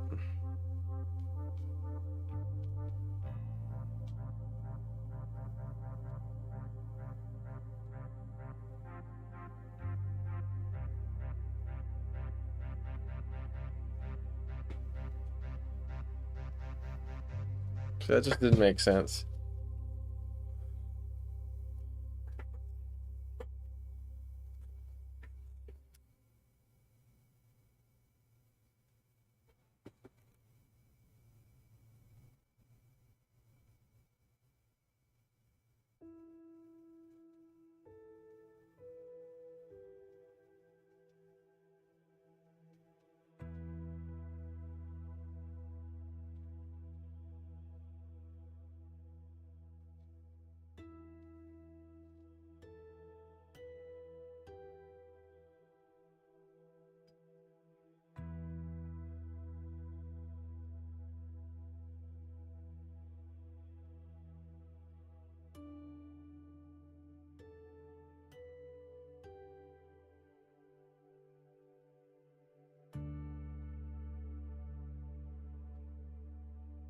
I've got my friend Matt watching with me. He and his wife own one of your prints. Wow, really?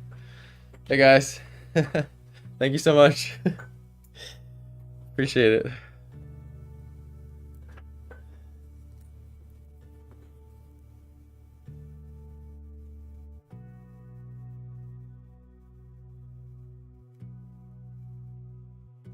I know I've been so quiet. Just been kind of falling into this painting, like I said. Trying to figure out these greens. They're not straightforward. At least not with watercolor.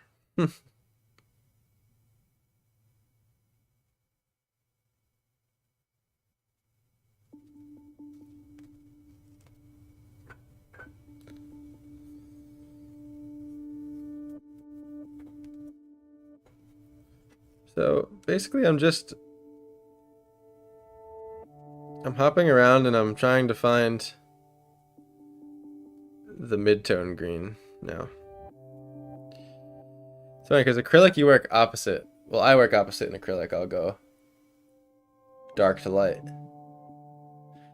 But watercolor, you have to go light to dark. You don't have to, but I find it to work out better that way, I guess.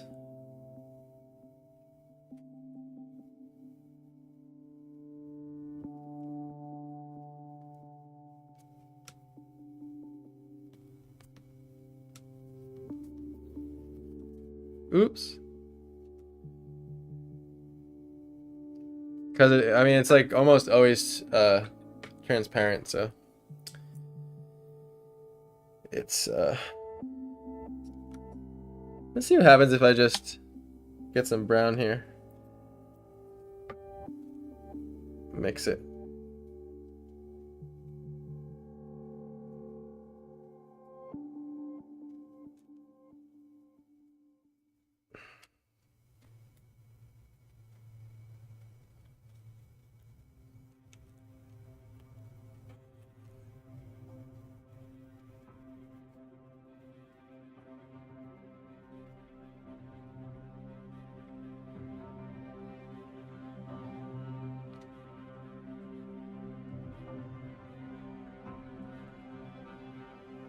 There's a nice little cavity there that separates the grass.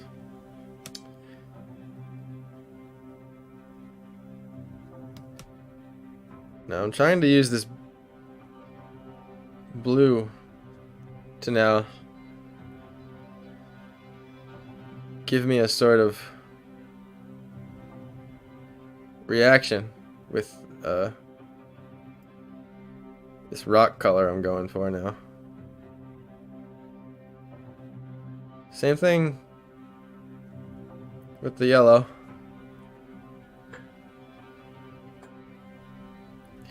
And I would consider myself 50% worse at watercolor. I'm not even kidding.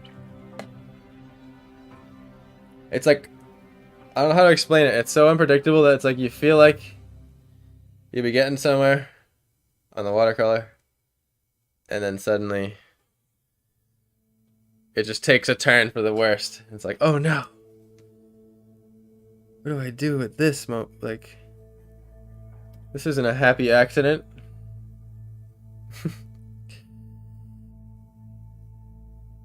Sometimes they're sad accidents.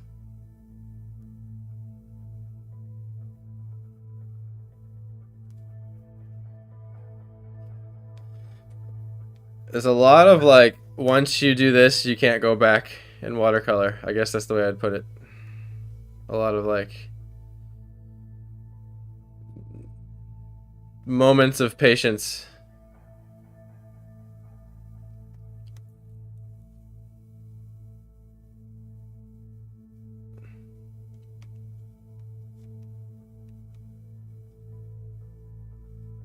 It works a lot,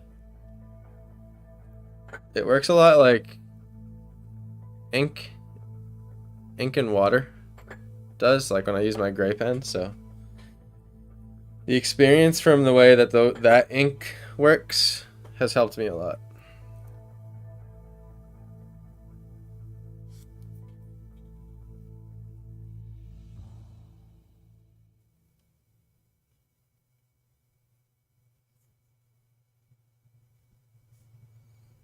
Okay, so I'm just gonna color these in. Not completely, because I want the watercolor to sort of give me a little bit of rock texture. You know what I mean?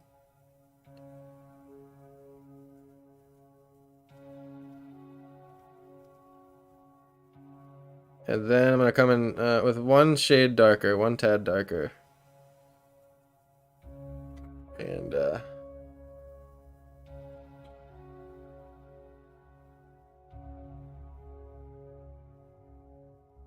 make the rocks pop a little out of the ground.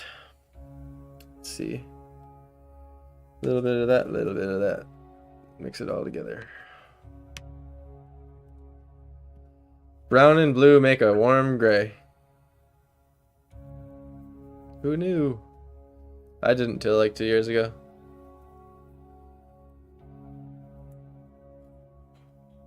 every artist right now. I did. Just kidding. I honestly, like, I haven't learned anything formal till like the last 3.5 years. Like, I've been drawing my entire life, but I like started training. Like, I self-taught and just did it all by eye. You know, with the occasional like getting frustrated and looking up a book or buying a book here and there and whatever. But like the last 3.5 years, I've really gone to the grindstone with like human anatomy, and I touched up on all the things I was missing in perspective and color, values. And now I like feel like I'm at a place where I'm like a whole new artist, where I've like, it's just time for me to like experiment with like all these new tools. I feel like the last year of art has been like, I don't know, like when I look at my old art, it's not that it's bad, it's that it's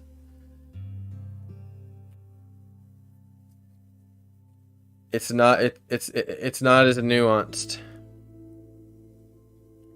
in like the subtle areas, if that makes sense. The areas that aren't immediately apparent. Give a touch of brown here and just toss it in.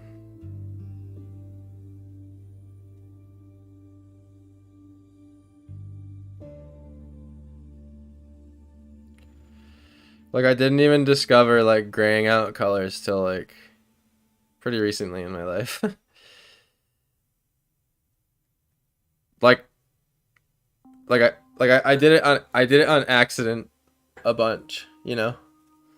Like I would pick the right colors on accident.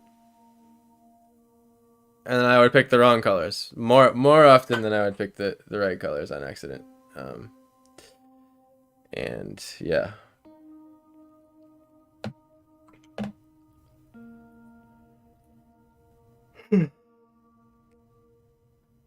I have,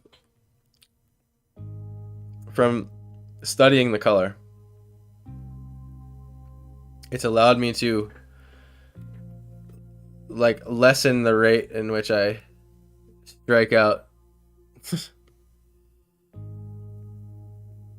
on picking the wrong color. I'm gonna try to bring out some definition in the stones a little bit more. You know what I mean?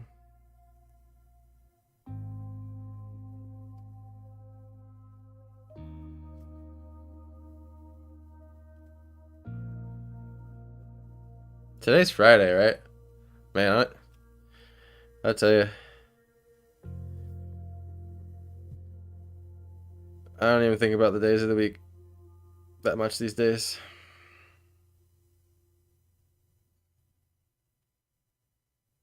Could be like a Monday, feel like the Thursday to me, doesn't matter.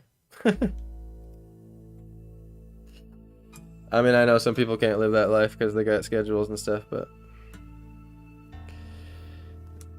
I'm grateful to live a little bit freer. So I would really, really, really love to score like a good commission painting every month, you know? Like the dog painting. One of those a month. I think I'd be the happiest person on the planet if I could just find one person that's willing to pay enough for a painting that's that size. It's like I think it's like 18 by 20, 30. I think it's 18 by or 24 by 30. It's pretty big. So I'm open for commissions. I'm about to be done with it. So if anyone out there watching this right now, go to my website. By the way, if you don't want like a full original expensive commission. By the way, super Chex Mixer, thanks for the subscription on YouTube. I just noticed that. Appreciate you. But you can email me at my website. But also, there's prints available now of all my artwork, and I just got the website up and running again. The new website and the new setup like last night. So I'm going to be adding more artwork to it, but there's still a lot to pick from as of now. You can get metal prints, acrylic blocks, canvas prints, normal paper prints. There's like 70 options for each piece of artwork. No exaggeration. And a lot of different sizes.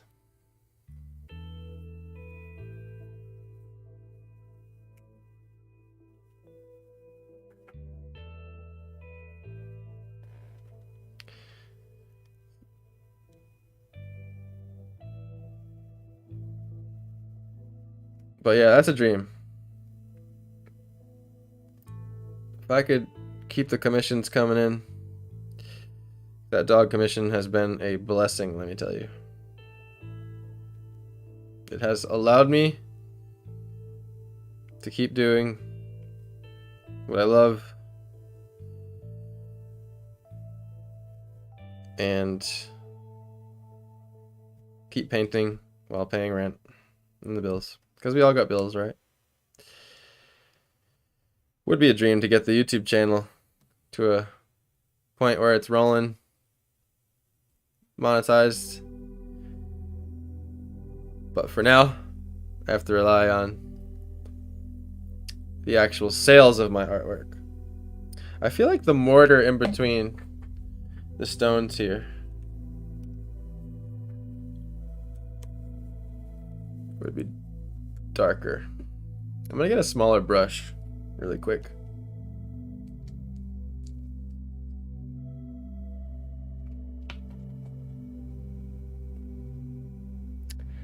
So right above me, planetjokum.com. If you go to that website, it'll have all my prints, everything. On top of that, it has originals that I have left over, some hand-signed limited prints that I have here at my house that I would ship out to you custom, and all my socials as well, like a link. If the second you get on the website, you'll see in the top right hand corner every single social I have is there if you care to follow. But you were part of the raid the other night with Tipster, so I'm already grateful. Y'all brought me from like 90 subscribers to 110. That was amazing. I didn't think I'd be at 100 subscribers for another few weeks. I'm getting like one every other day.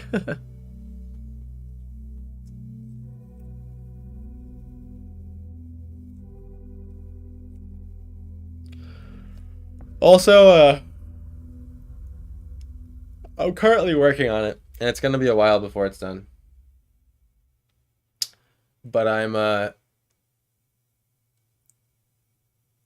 working out like a sort of membership thing, because I know there's the whole like subscription thing, you know.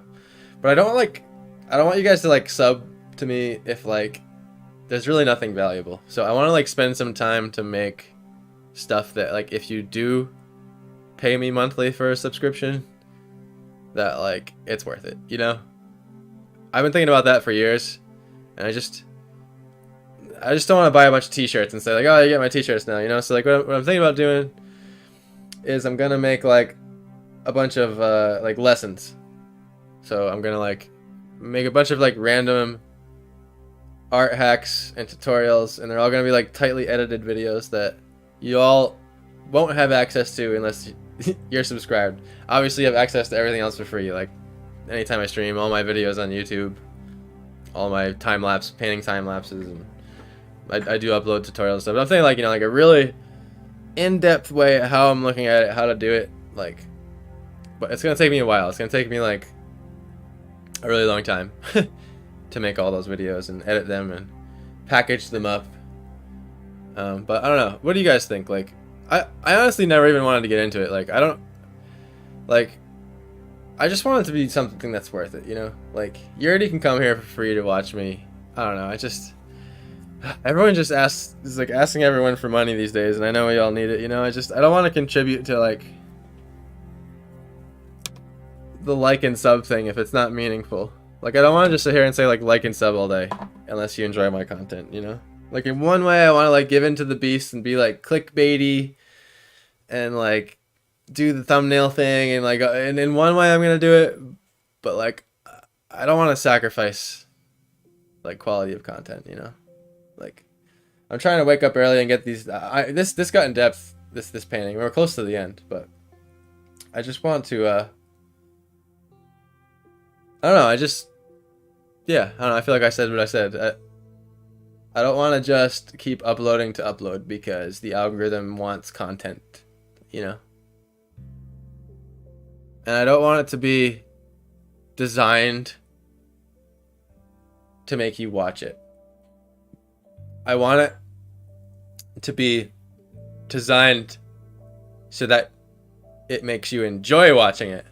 I don't want to like try to manipulate your psychology through like colors and clickbait to like make you get through the video, you know? So like that's something I want to stay true to. And if I ever dabble in the whole membership thing, the whole Twitch sub thing, like it's got to be good for you, you know? It's got to be worth it. And that's how I feel about it.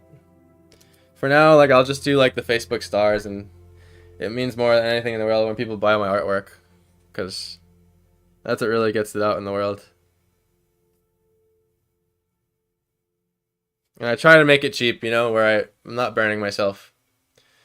Like, the cheapest prints are very tiny, and they do get expensive as they go up pretty quick, as the size goes up pretty quick. But it's just the way it is. It's like, I have searched probably through like 7, 8, 9, 10 different print companies now and have like tried them, and there is no such thing, like especially like canvas prints, right? So you can get a paper print for relatively cheap, you know, but like canvas prints and metal prints, and man, it's like I had to blow over $1,000, well over $1,000 to get like stock on my own prints, like. And even then, I got a deal. Like, I got a lucky, like, promo code, and it allowed me to get a huge discount if I bought a lot, so I, like, blew a shit ton of money. But it's just... But what I like about it is you're paying them, and it's, like, out of my hands, you know? So you get a professional printing company, and I get a little bit of markup on top of, you know, what you're paying them to make the print, just because it's, like, you're paying them more than you're paying me. I wish I didn't have to say that, but it's just the truth, you know. I like to be transparent, and just the way it is. If I tried to get paid, like if I made my markup enough so that I was getting paid more than them, you guys would, it would be like, to get a 10 by 10 print, it would be like $120. Like, no one, it just wouldn't be worth it for anybody at all. So it's finding that like sweet spot in between. So I think like the smallest size, you know, like 5 by 7, like a little postcard. It's like $15, you know, after shipping and everything, and just goes up from there. I'm going to adjust the prices as I go on, probably. I just set it up, and like it's so time consuming setting up prices. Like when I did my old website, I was constantly trying to find the happy medium. So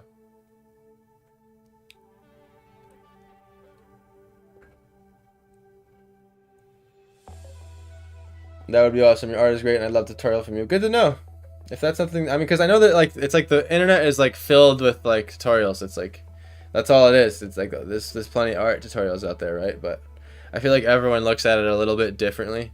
And I only go to a couple guys because I love the way that they look at it, and I learn so quickly from them. Like Marco Bucci is one of them. I love the way he does his videos. It's perfect. It's like if you're at a certain level of art, you need to like get to the next level. That's that guy, you know? Like intermediate to advanced. Like if you have no idea, like nothing about the basics, like he might be a little ahead of you, like off the bat. But yeah, it's because of the way he says it. It makes so much sense.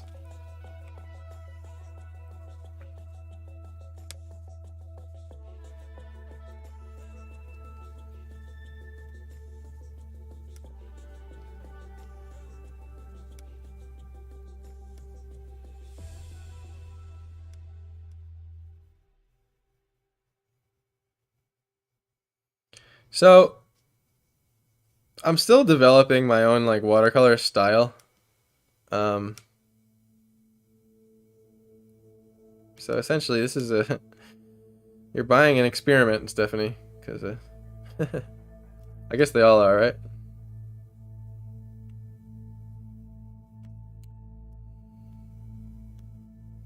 And for anyone that likes this, well, this will be available for prints as well. Stephanie has already claimed the original in chat, but this will be for sale in different sizes and shapes as well. I need the basics, but I'm taking a drawing class at my community college this summer. Nice. Nice. Yeah, basics are important. I mean, that's what I mean when I said I was going through like all the stuff again. Like there was a lot of basics that I missed, you know? Like a lot.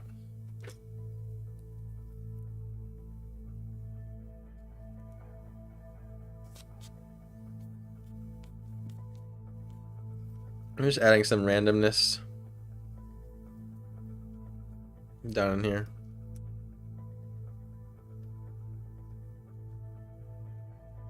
Some sort of like color variation. Maybe that's the thing I can pinpoint with acrylic versus watercolor is like the color variation is so much easier to get with watercolor. Like, oh my god.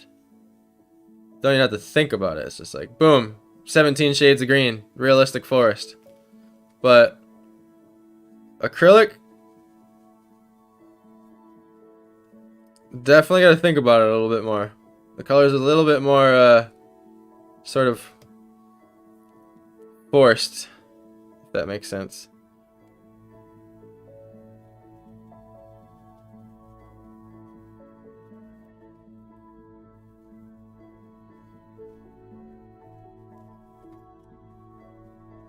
Forced is in like you get what you mix, if that makes sense. So I'm trying to grab a little bit of blue here. It's a bit dark, actually. Just want to get a light blue. Add it to this.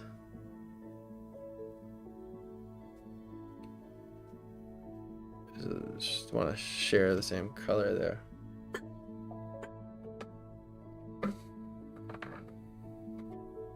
Looking good, Jokum. Thanks. Appreciate it. Thank you so much. Okay.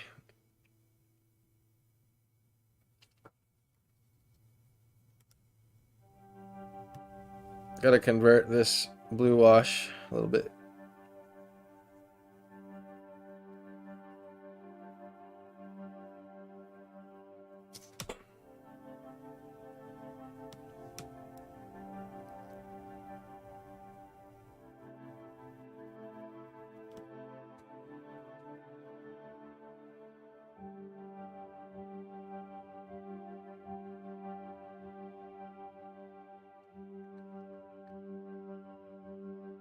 I honestly really like the colors in here, to the point where it's pretty done right in there. Minus a yellow highlight from the sun on the edges of like this face here. It's just enough far back where it's getting a little bit of atmosphere, and it's really tucked in there to where like I like the saturation of the dark and the shade in there. I might. Actually, no, I'm not even gonna touch it. Like, sometimes that happens. Like, this little in here is, like, done. That little part. It just happened to, like, get to a point where I'm happy with it. Not gonna touch it. The gouache is gonna come in for Stephanie, because we need to be super opaque.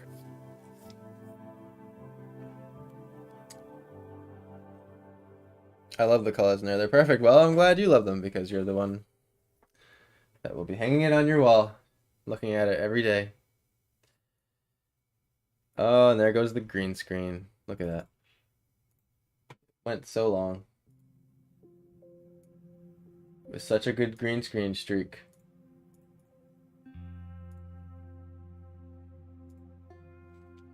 Hmm.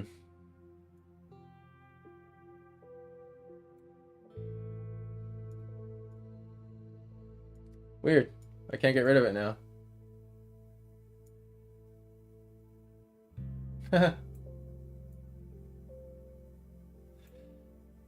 It's see the thing with the green screen is there we go. I know I gotta look like orange, but the as the day goes on, the colors outside in the window right here change and reflect the green screen. So like whatever settings I have set end up like messing with it. You know what I mean?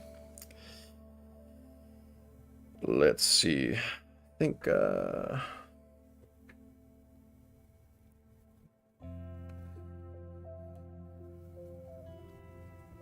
I'm just using whatever like mud is on my palette right now. And I'm gonna color in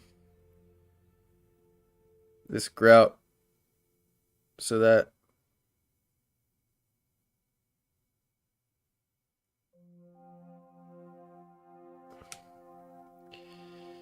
it has something different to say than the rocks themselves, I guess.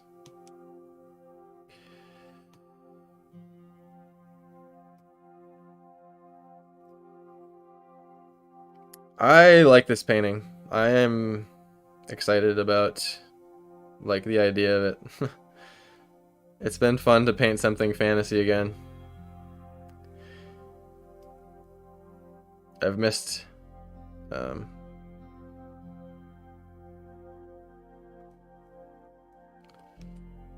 doing a personal project.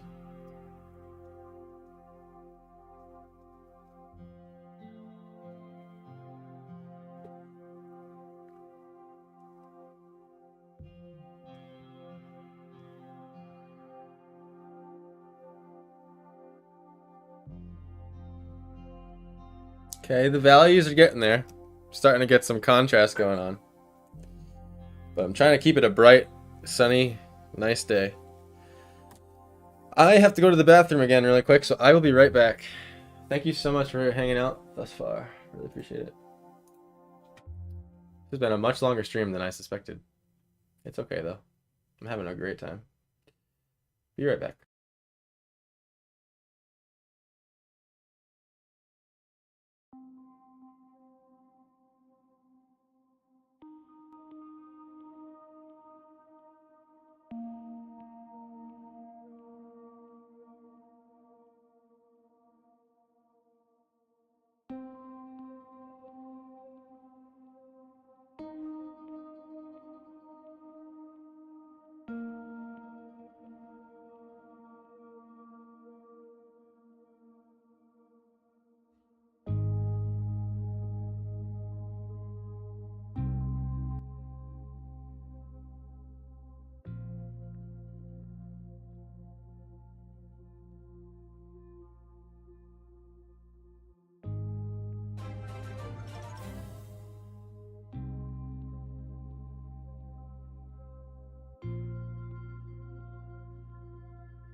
punched the camera when I sat down.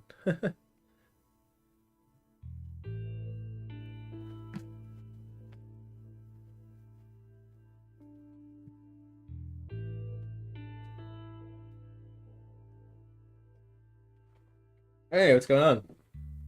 Whittaker Productions official channel. Welcome. Glad to have you officially here in my stream.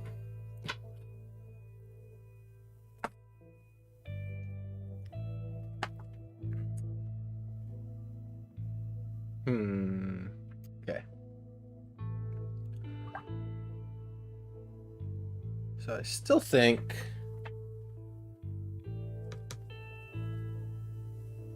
I gotta darken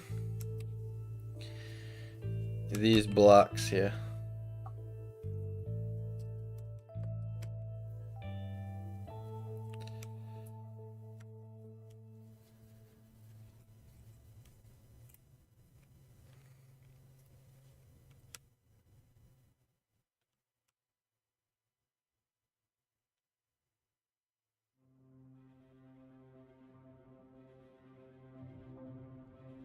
I gotta cause some, like, artificial contrast. And this is their local color. Not the highlight color. So, I will get to the highlight.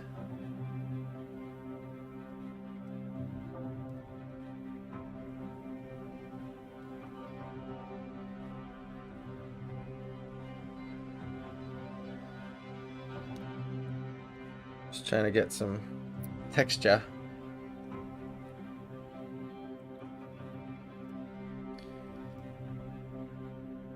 And leaving, like, the outcroppings, or whatever you want to call them, that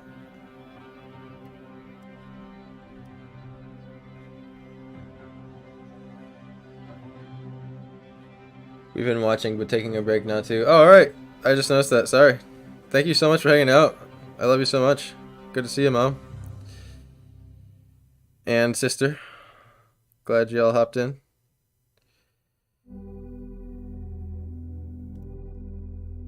I hope you all enjoy the rest of your Friday. And that it's filled with peace and happiness.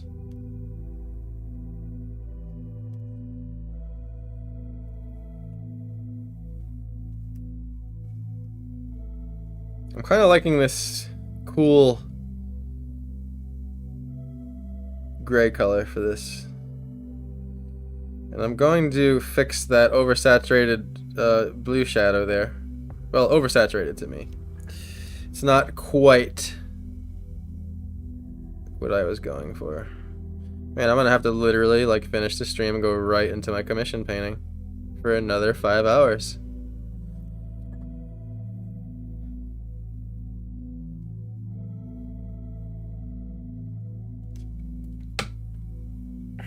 So I'm gonna mix a little bit more here.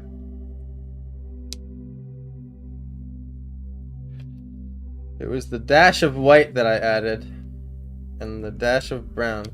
So I'm taking ultramarine blue, I'm mixing it with Earl Grey, then I'm taking white and brown and tossing it in there, and it's giving me what I'm looking for. And I don't want to make that all one color. Sort of, you know.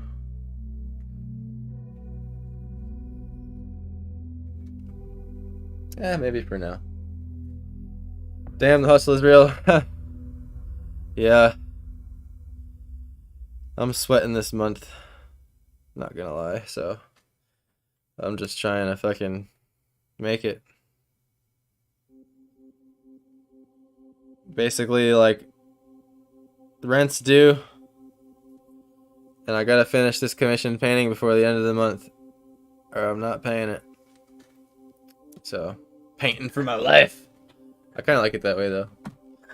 Keeps, like, a nice little fire under your ass, you know.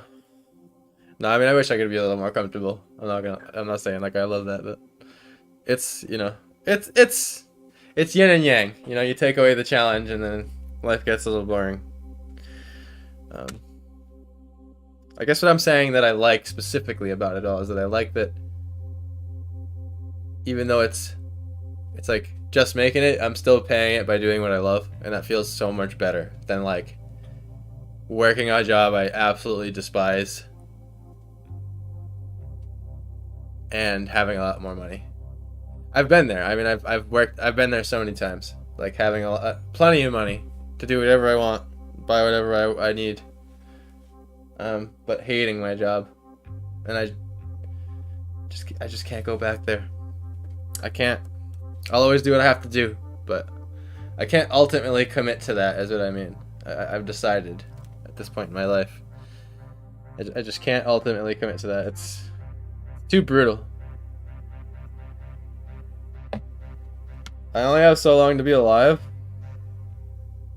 and like the feeling I wake up with every day is like I want to like get out as many pieces of work, like artwork, as I possibly can.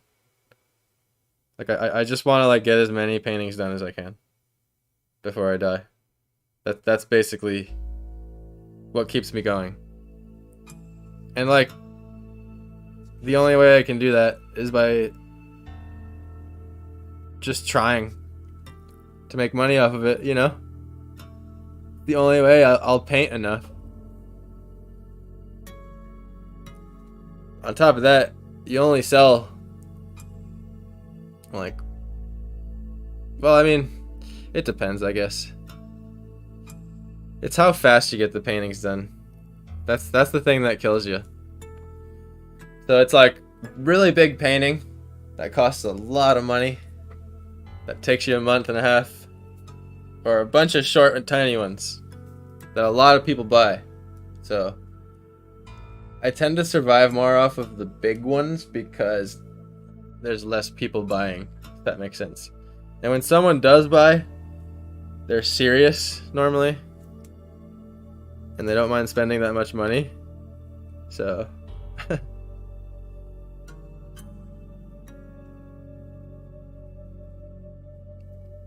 I mean, I ain't gonna like disclose right now how much I'm charging for that commission, because I'd rather just like have that be a thing where y'all contact me privately. But yeah, I mean,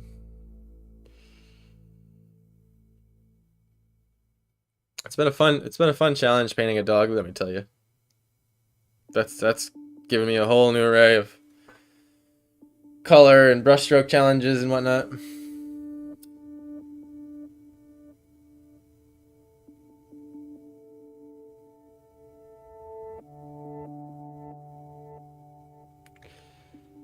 Okay, so basically I'm going to try to start bringing a little bit of color to the rock now by increasing the ratio of brown that I have in my blue mixture here.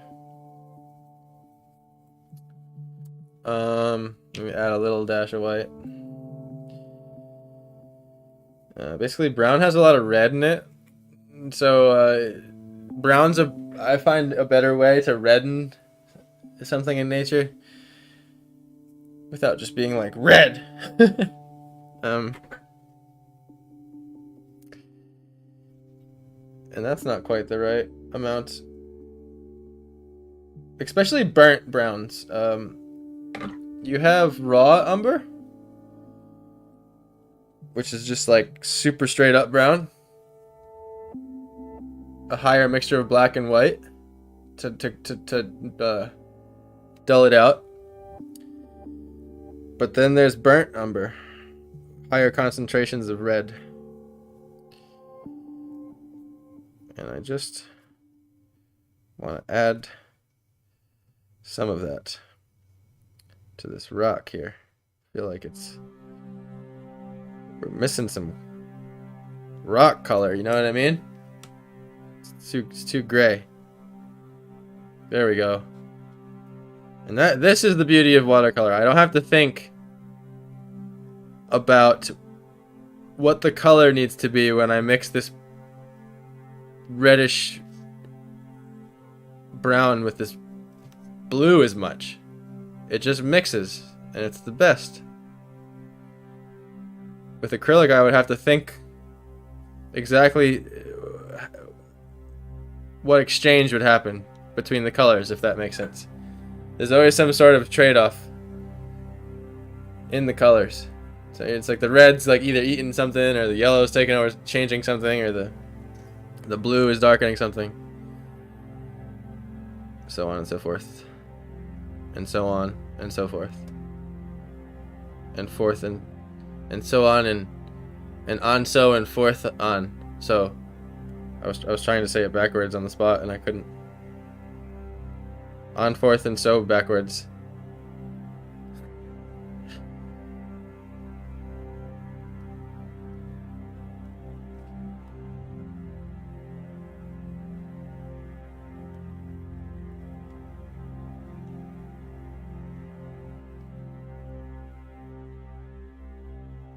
And those just gotta be the blinding spots of sun on the rock.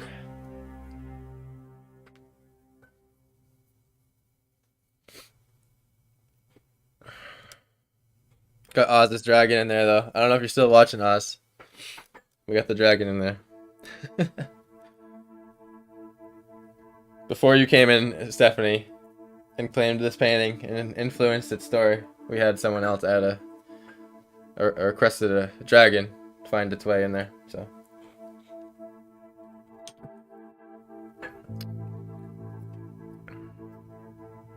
and I really want all this to kind of be in the same family, because Steph is really what's gonna pop.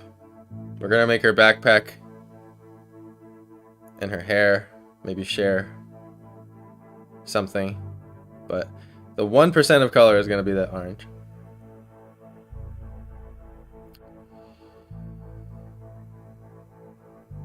And this needs a shadow. So this needs a shadow here, if you know what I'm saying.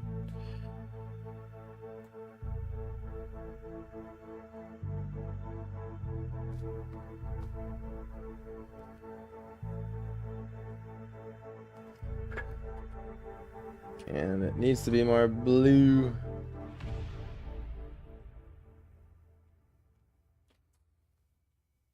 Needs to be way more blue.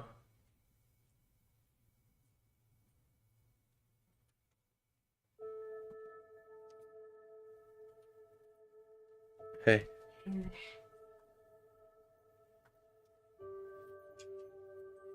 And this stone wall has a shadow, so say the brazier shall pop up here.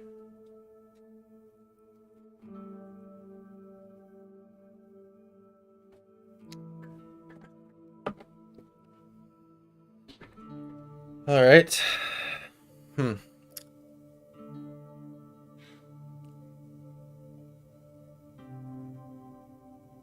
need a little bit touch up going on in the back here.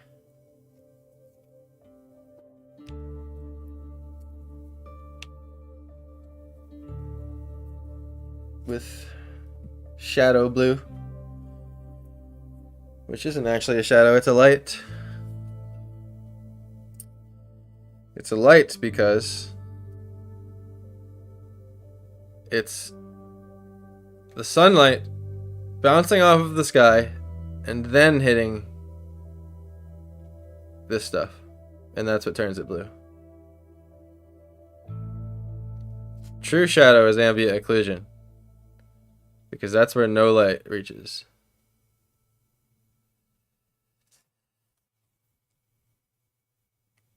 If you get outside the lines like I just did there, you have a second to save it. Gotta get to it quick though.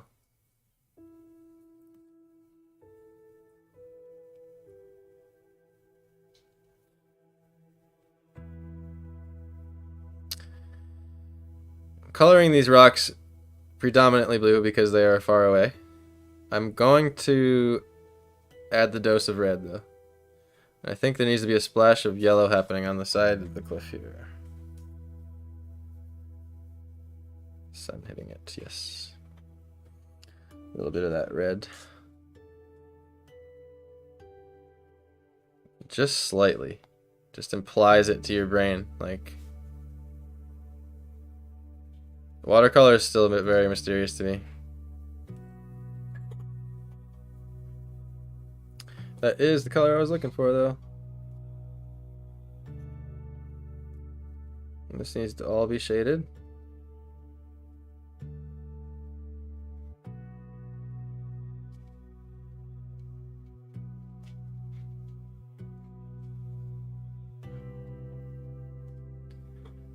There we go. Now it's looking a little more down to earth. This was disconnected on the bottom. It was like the top was light and the bottom was white. So just marrying the two worlds. Connecting edges, I would call it, technically.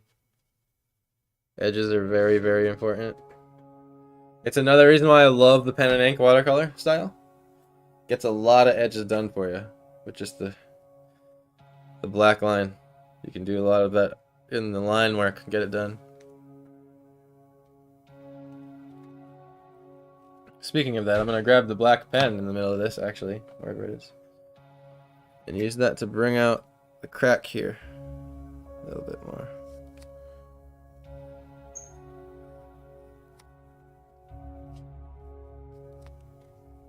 Even though the way the light is shining on the ink, it's not quite showing up to you on the camera like it is to me.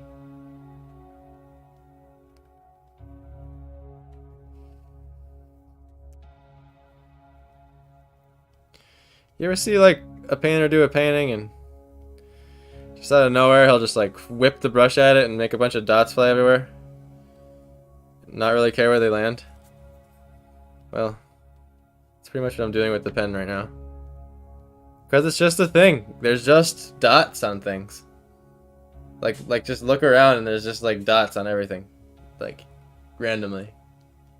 Like even though you can like walk up to it and like analyze what the dot is and establish it, it's still like when you back up from it and look at the overall picture, it's like a dot of color in a mark on the wall, a little tiny pore in the stone. And it's easy to just leave out dots entirely on accident and like just do lines. It's a bad habit of mine. It's cool to end lines on dots, so like you have a line coming around like this and just end it on a few dots. And there's just something that adds a whole lot of realism about it. Like, in one way, it's not like a trick you do that automatically does stuff for you. You have to think about it a little, but it's that like perfect mixture of lines and dots. Bring some life to it. Like the stones over here, for example, I converted into dots as they faded off. All right. I'm going to continue adding the dash of red to the stone. In the foreground particularly, it's just not stony enough. It's getting there.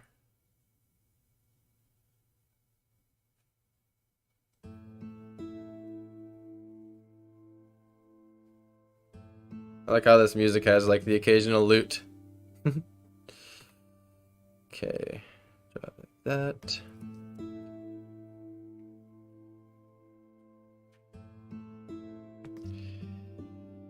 And I would imagine that the people of this temple's time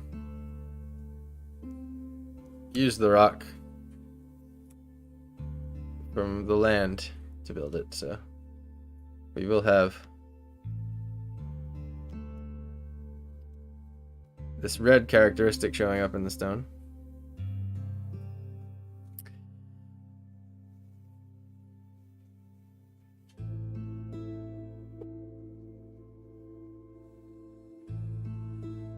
And grab some. I didn't like local color this stone up yet. I've kept it yellow.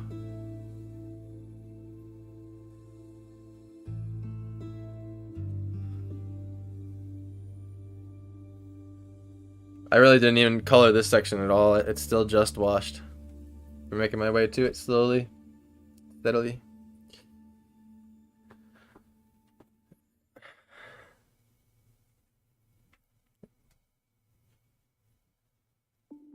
Oops. Messed that line up. I wonder why. Oh, well.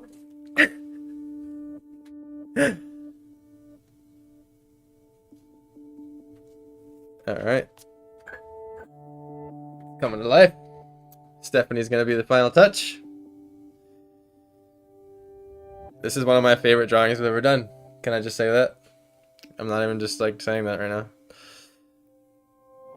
I feel like the braziers should be gold. Maybe not, I don't know.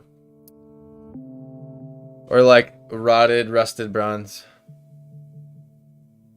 Or maybe like steel. But there's so much gray over here already. It's gonna be hard to like draw steel. Make your brain say, that's steel right there. That's how your brain says it. That's steel right there. Every time you see steel. It is.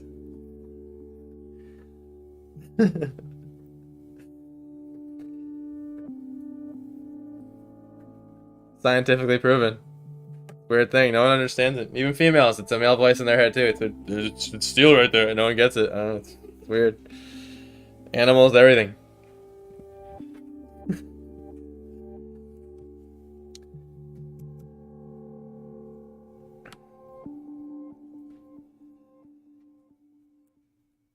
Now I'm going to saturate this by 3 decibels more of saturation. Because The proper degrees of 3 more degrees of saturation. Because we are in the foreground now.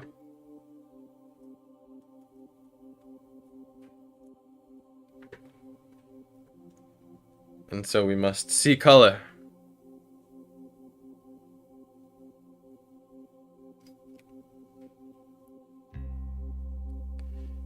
And there will be a nice shadow on these cracks. Because of the angle of the sun. That's why. This brush. Oh. Oh. Oh. It's alright, we can fix that. Brush is too big. Move to a smaller one. Go for it, I like gold. Well, here's my one quarrel with it, Stephanie. Is I don't want it to take away from your red hair. I promise you. It's going to be a big part of the painting.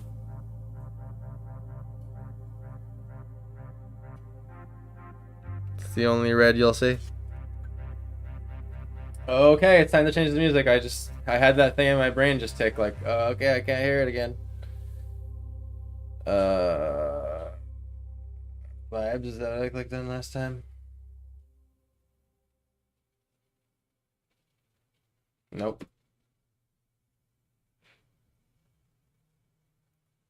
Angry. One of the categories is angry. Ambient. I guess I'll just do another different playlist.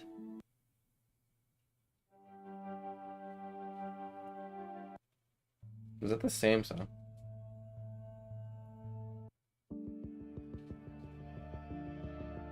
That's hilarious. It's just another playlist, the same music that someone picked. Wow.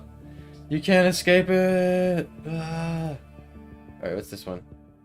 How many tracks? 36 tracks. Okay, it'll get us through. It'll get us through the next 45 minutes at least. Come on. Play.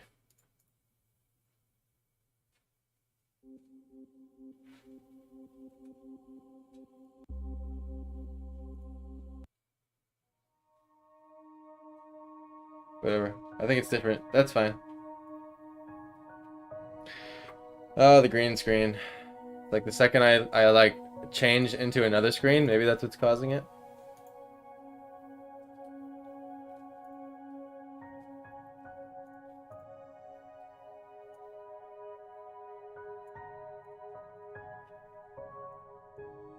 Alright. We continue on. Add dashes of stone texture. You must have stone texture. What is life without a stone textured? Nothing. It was a rhetorical question. Oh, I'm getting silly now. I've been painting nonstop. That's what happens. You get silly. Because you're just sitting here by yourself talking for hours. You just run out of things to say, so you just start saying whatever. And it gets into the delirious hours of the stream. And so we arrive. Stream delirium. And I shall maintain my sanity later. Hopefully. When I go to paint again. It's honestly, I think it's the constant talking thing. It's not that I have to, but it does engage my audience. And it does help get views and all that, you know, so. I gotta do what I gotta do, right? Can't beat him, you gotta join him. Classic saying. Nah, but I'm definitely a heightened amount of silly right now. From talking for ridiculous amount of time. Like I never ever talk anywhere else in life this much. Not even when I go out and hang out with friends and hang out with people to talk to them. I don't even talk that much there. This is the most you will ever see me talk.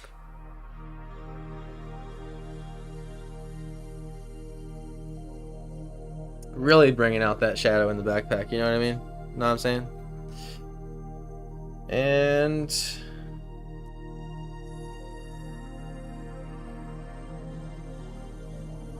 maybe it's a brown backpack, you know?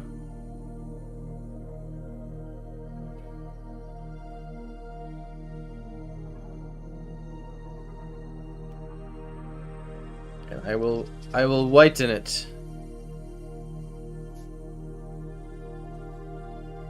And see, here's where it's like when you make a mistake like that and you mess up the not leaving the highlight in, that's where the gouache comes. So now take a little bit of white gouache, add it to the palette, and then we become opaque. Grab some brown, mix it with the brown. A little bit of yellow. Have y'all ever seen the Bob Ross spoof?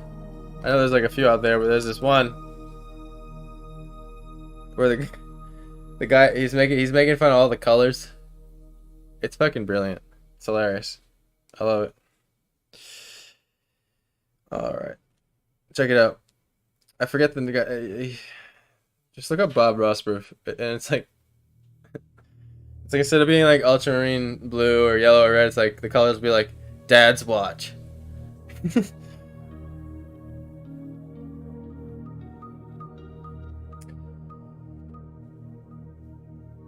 And there we are.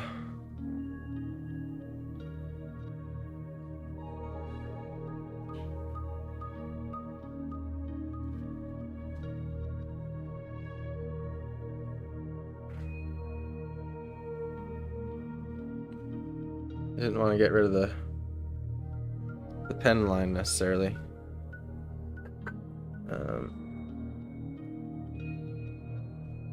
Actually needed to be a little bit more opaque. I'm gonna actually dab that off too, and redo that there.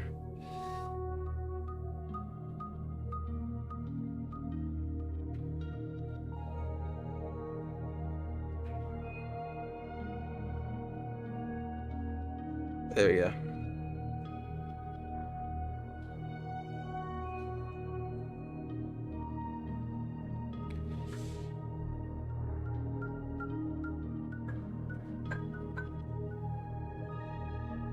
a little backpack. And now I'm just gonna grab straight up freaking super dark gray here. Also, I'm gonna borrow some of the white gouache I used to lighten the brown, add some water. And use that to make like an opaque highlight for the strap-ish.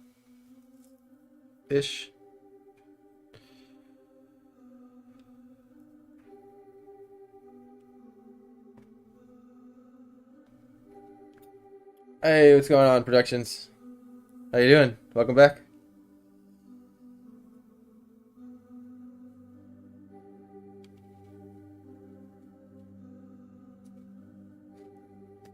Actually, let's get it dry. It's got to dry. Oh.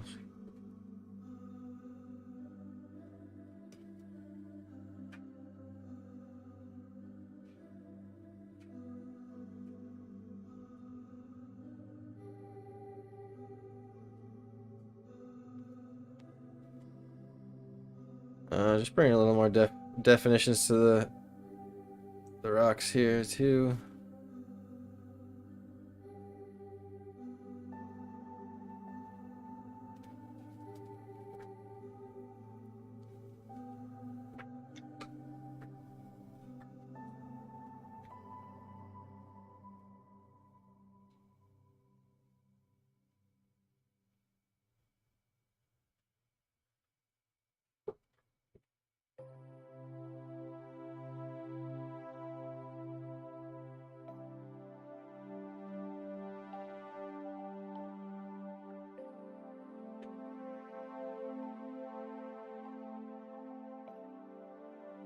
Okay, I got a little carried away with that shadow there on accident.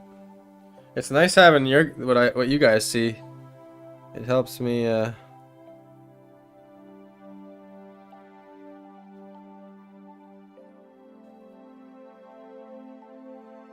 get a different angle on the light sometimes. I can't see it right.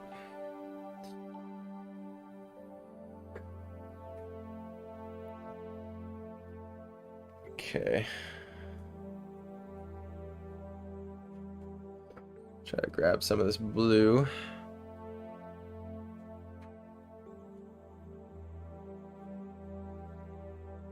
Bring out some of the detail in this stone here.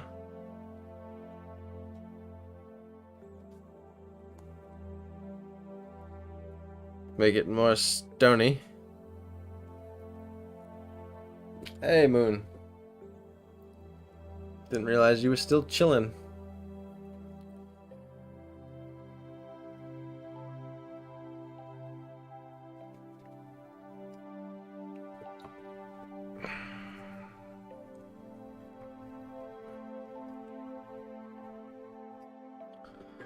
All right.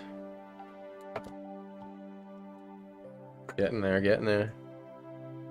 Gonna get my white gouache. And hopefully get a little bit yellower of a color here going. Let me see.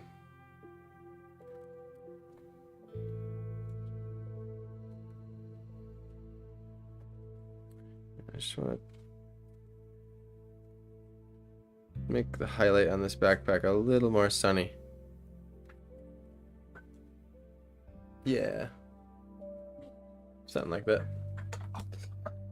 Man, how long has this stream been? I crashed after streaming for like an hour and a half, and it's another 3.5 after that.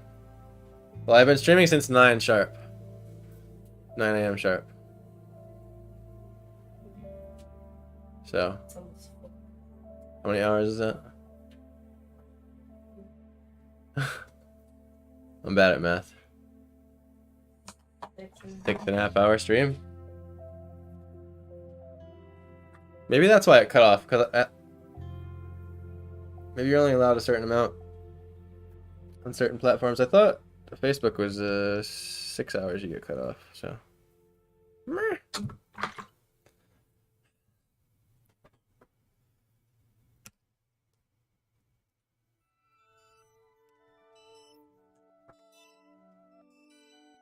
Did you have a good day at work? Yes. Good. First day with the crazy. That's right.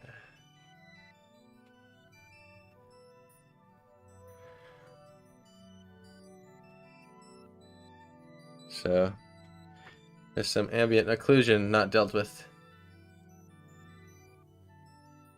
7 or 6, yeah, it's been about that long. I can feel it in my bones that I've been streaming that long right now. I can feel it when I talk.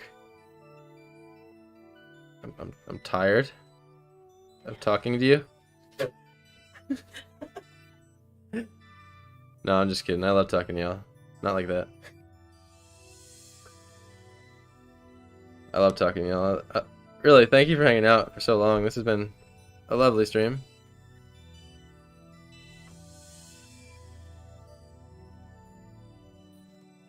The braziers do need to be a different color.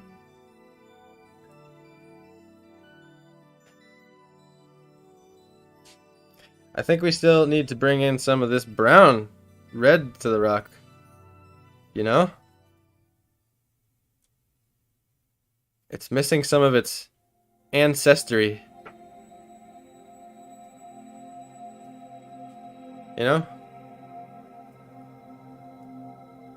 I'm all like, hey, you're blue, and the rock's like, what about the clay that I encountered a million years ago, though? You know? Isn't that how you think a rock? No? No one? Oh, okay. Guess I'm alone.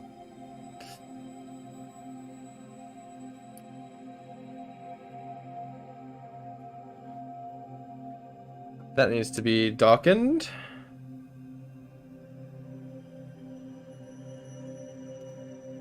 Need to make some key.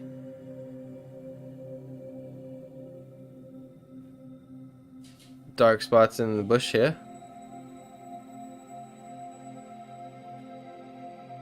In the bush.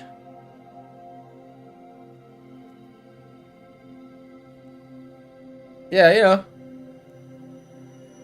Exactly. That's how I learned how to draw rocks. I just asked them how to draw them. They tell you.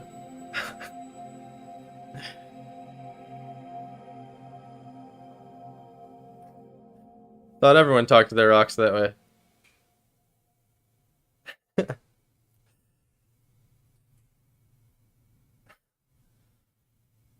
Oh man, I may be going delirious. Maybe it's the paint fumes. No, I'm just kidding. That's why I don't paint in oil.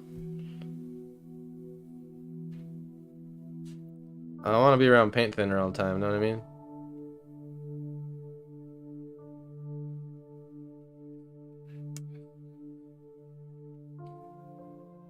I like that non-toxic shit.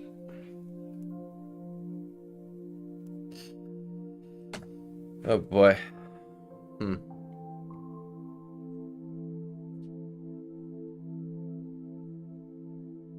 Okay, yeah, let's make the braziers gold. Could be fun. Screw it.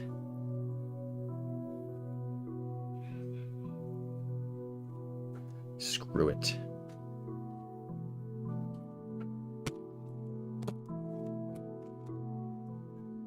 So, in order to do this properly,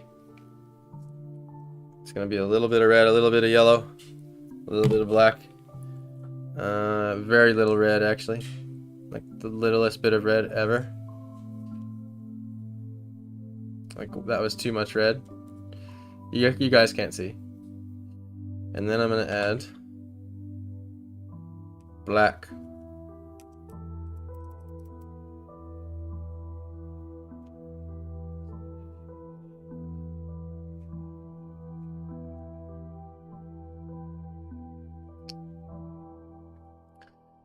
And you know what? Maybe I should have done this with all gouache. Yeah, I changed my mind. I'm doing it with all gouache. Where's my black? Here we go. It's going into an ornate gold frame. Alright, alright, alright. Cool.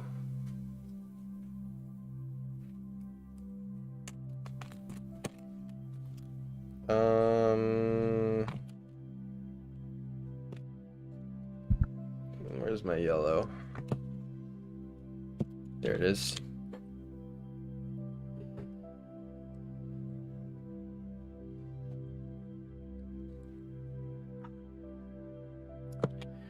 Okay. I'm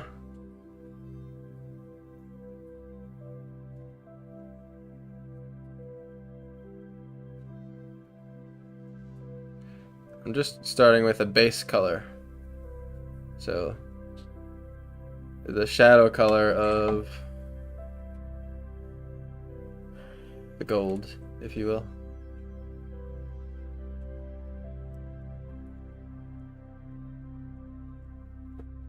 And this will basically be like bronze slowly getting studio faded into blue.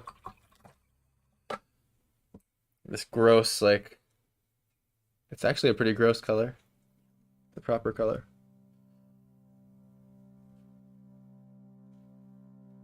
And, you know, this isn't like shined up bronze here. It's old.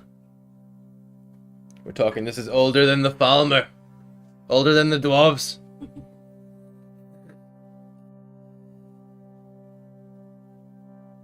I don't care if Stephanie's in it. She is transported to a different dimension. You're on planet Jokum, Stephanie.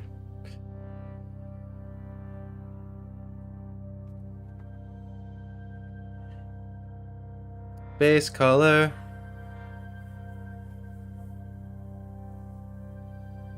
Just enough gouache to be covering it. Just enough gouache.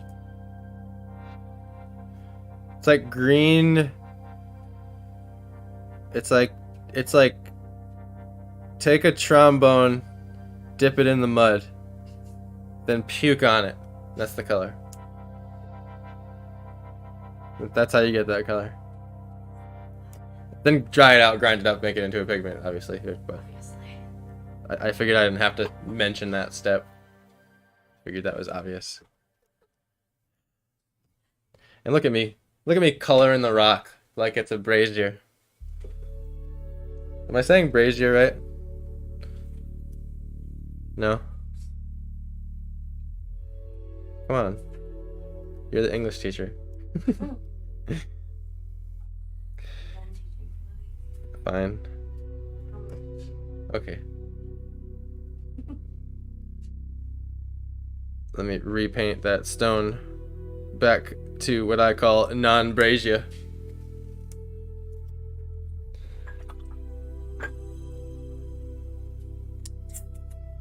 Ooh, that'll look sick in a frame like that. This will be my literal happy spot in the house. Stephanie, thank you so much for buying this painting. You're the best. You're gonna own all my paintings. You're gonna leave some for someone else. Jeez. I'm just kidding. Stephanie does have a remarkable amount of my paintings though. Oh no, I think I've broken my paintbrush. Dun, dun, dun, dun, dun, dun, dun. And I'll break it here. It's like, oh wait, no. I think it's gentle enough, it'll stay on. I've gone and I've messed up, everybody.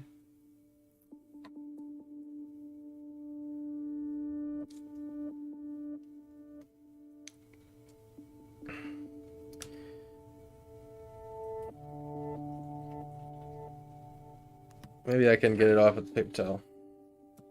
It's just right there.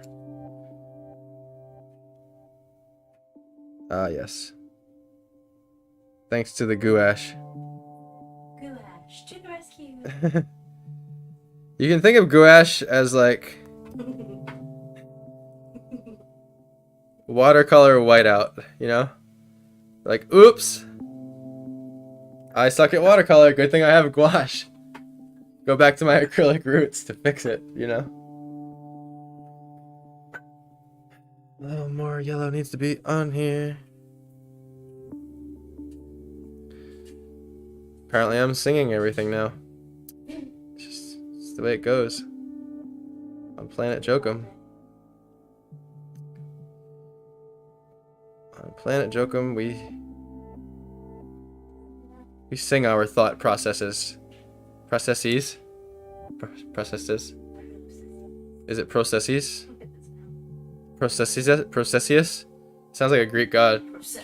Processius. The god of processes. Processius, the god of processes.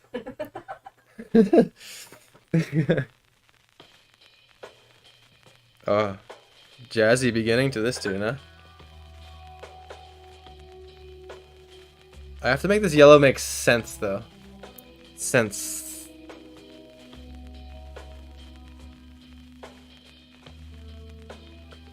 Makes it look more like sunlight, I guess. That's what they say, you know? That's what they teach you growing up. That yellow is sunlight, you know?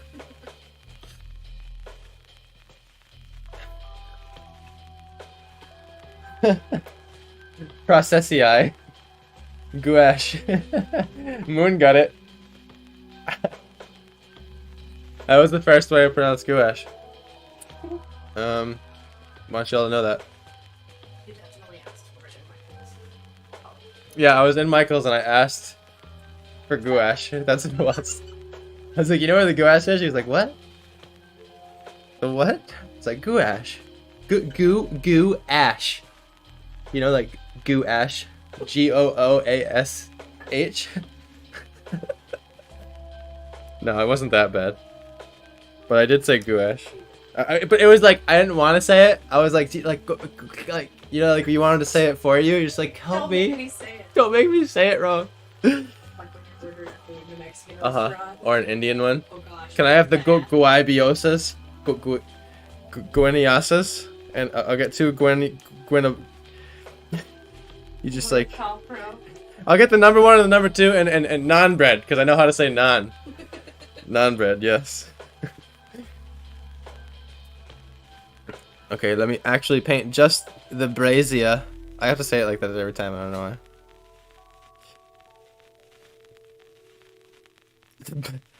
I told you, I'm silly now. I've been painting for 6 hours. What do you want from me? Jeez. Time to go, you mean? You could have stopped the sentence there. Time to go. Not go delirious. I must finish it up.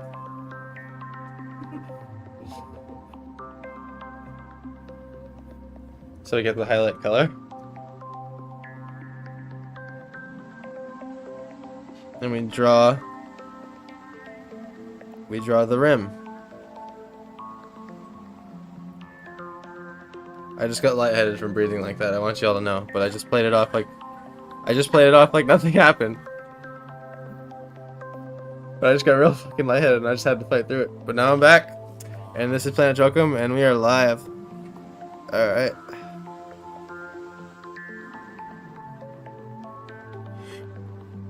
Oh no! Sorry for anyone wearing headphones.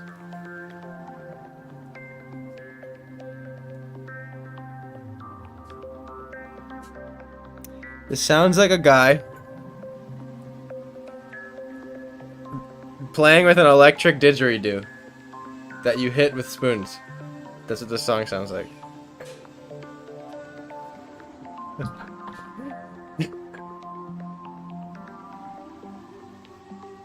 If somehow you could make didgeridoo a percussive instrument, as if it had an attack to every note, that's this song. And now we all know. Didgeridoo spoon.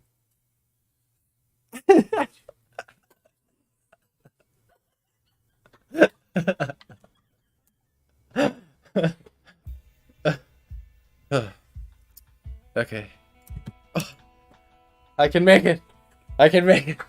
I can make it. I can make it. It's just the highlight color. It's just the highlight color joke.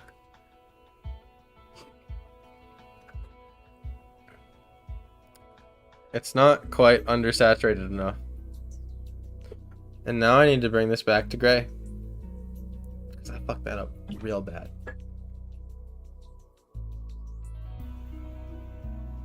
This is like the newscast.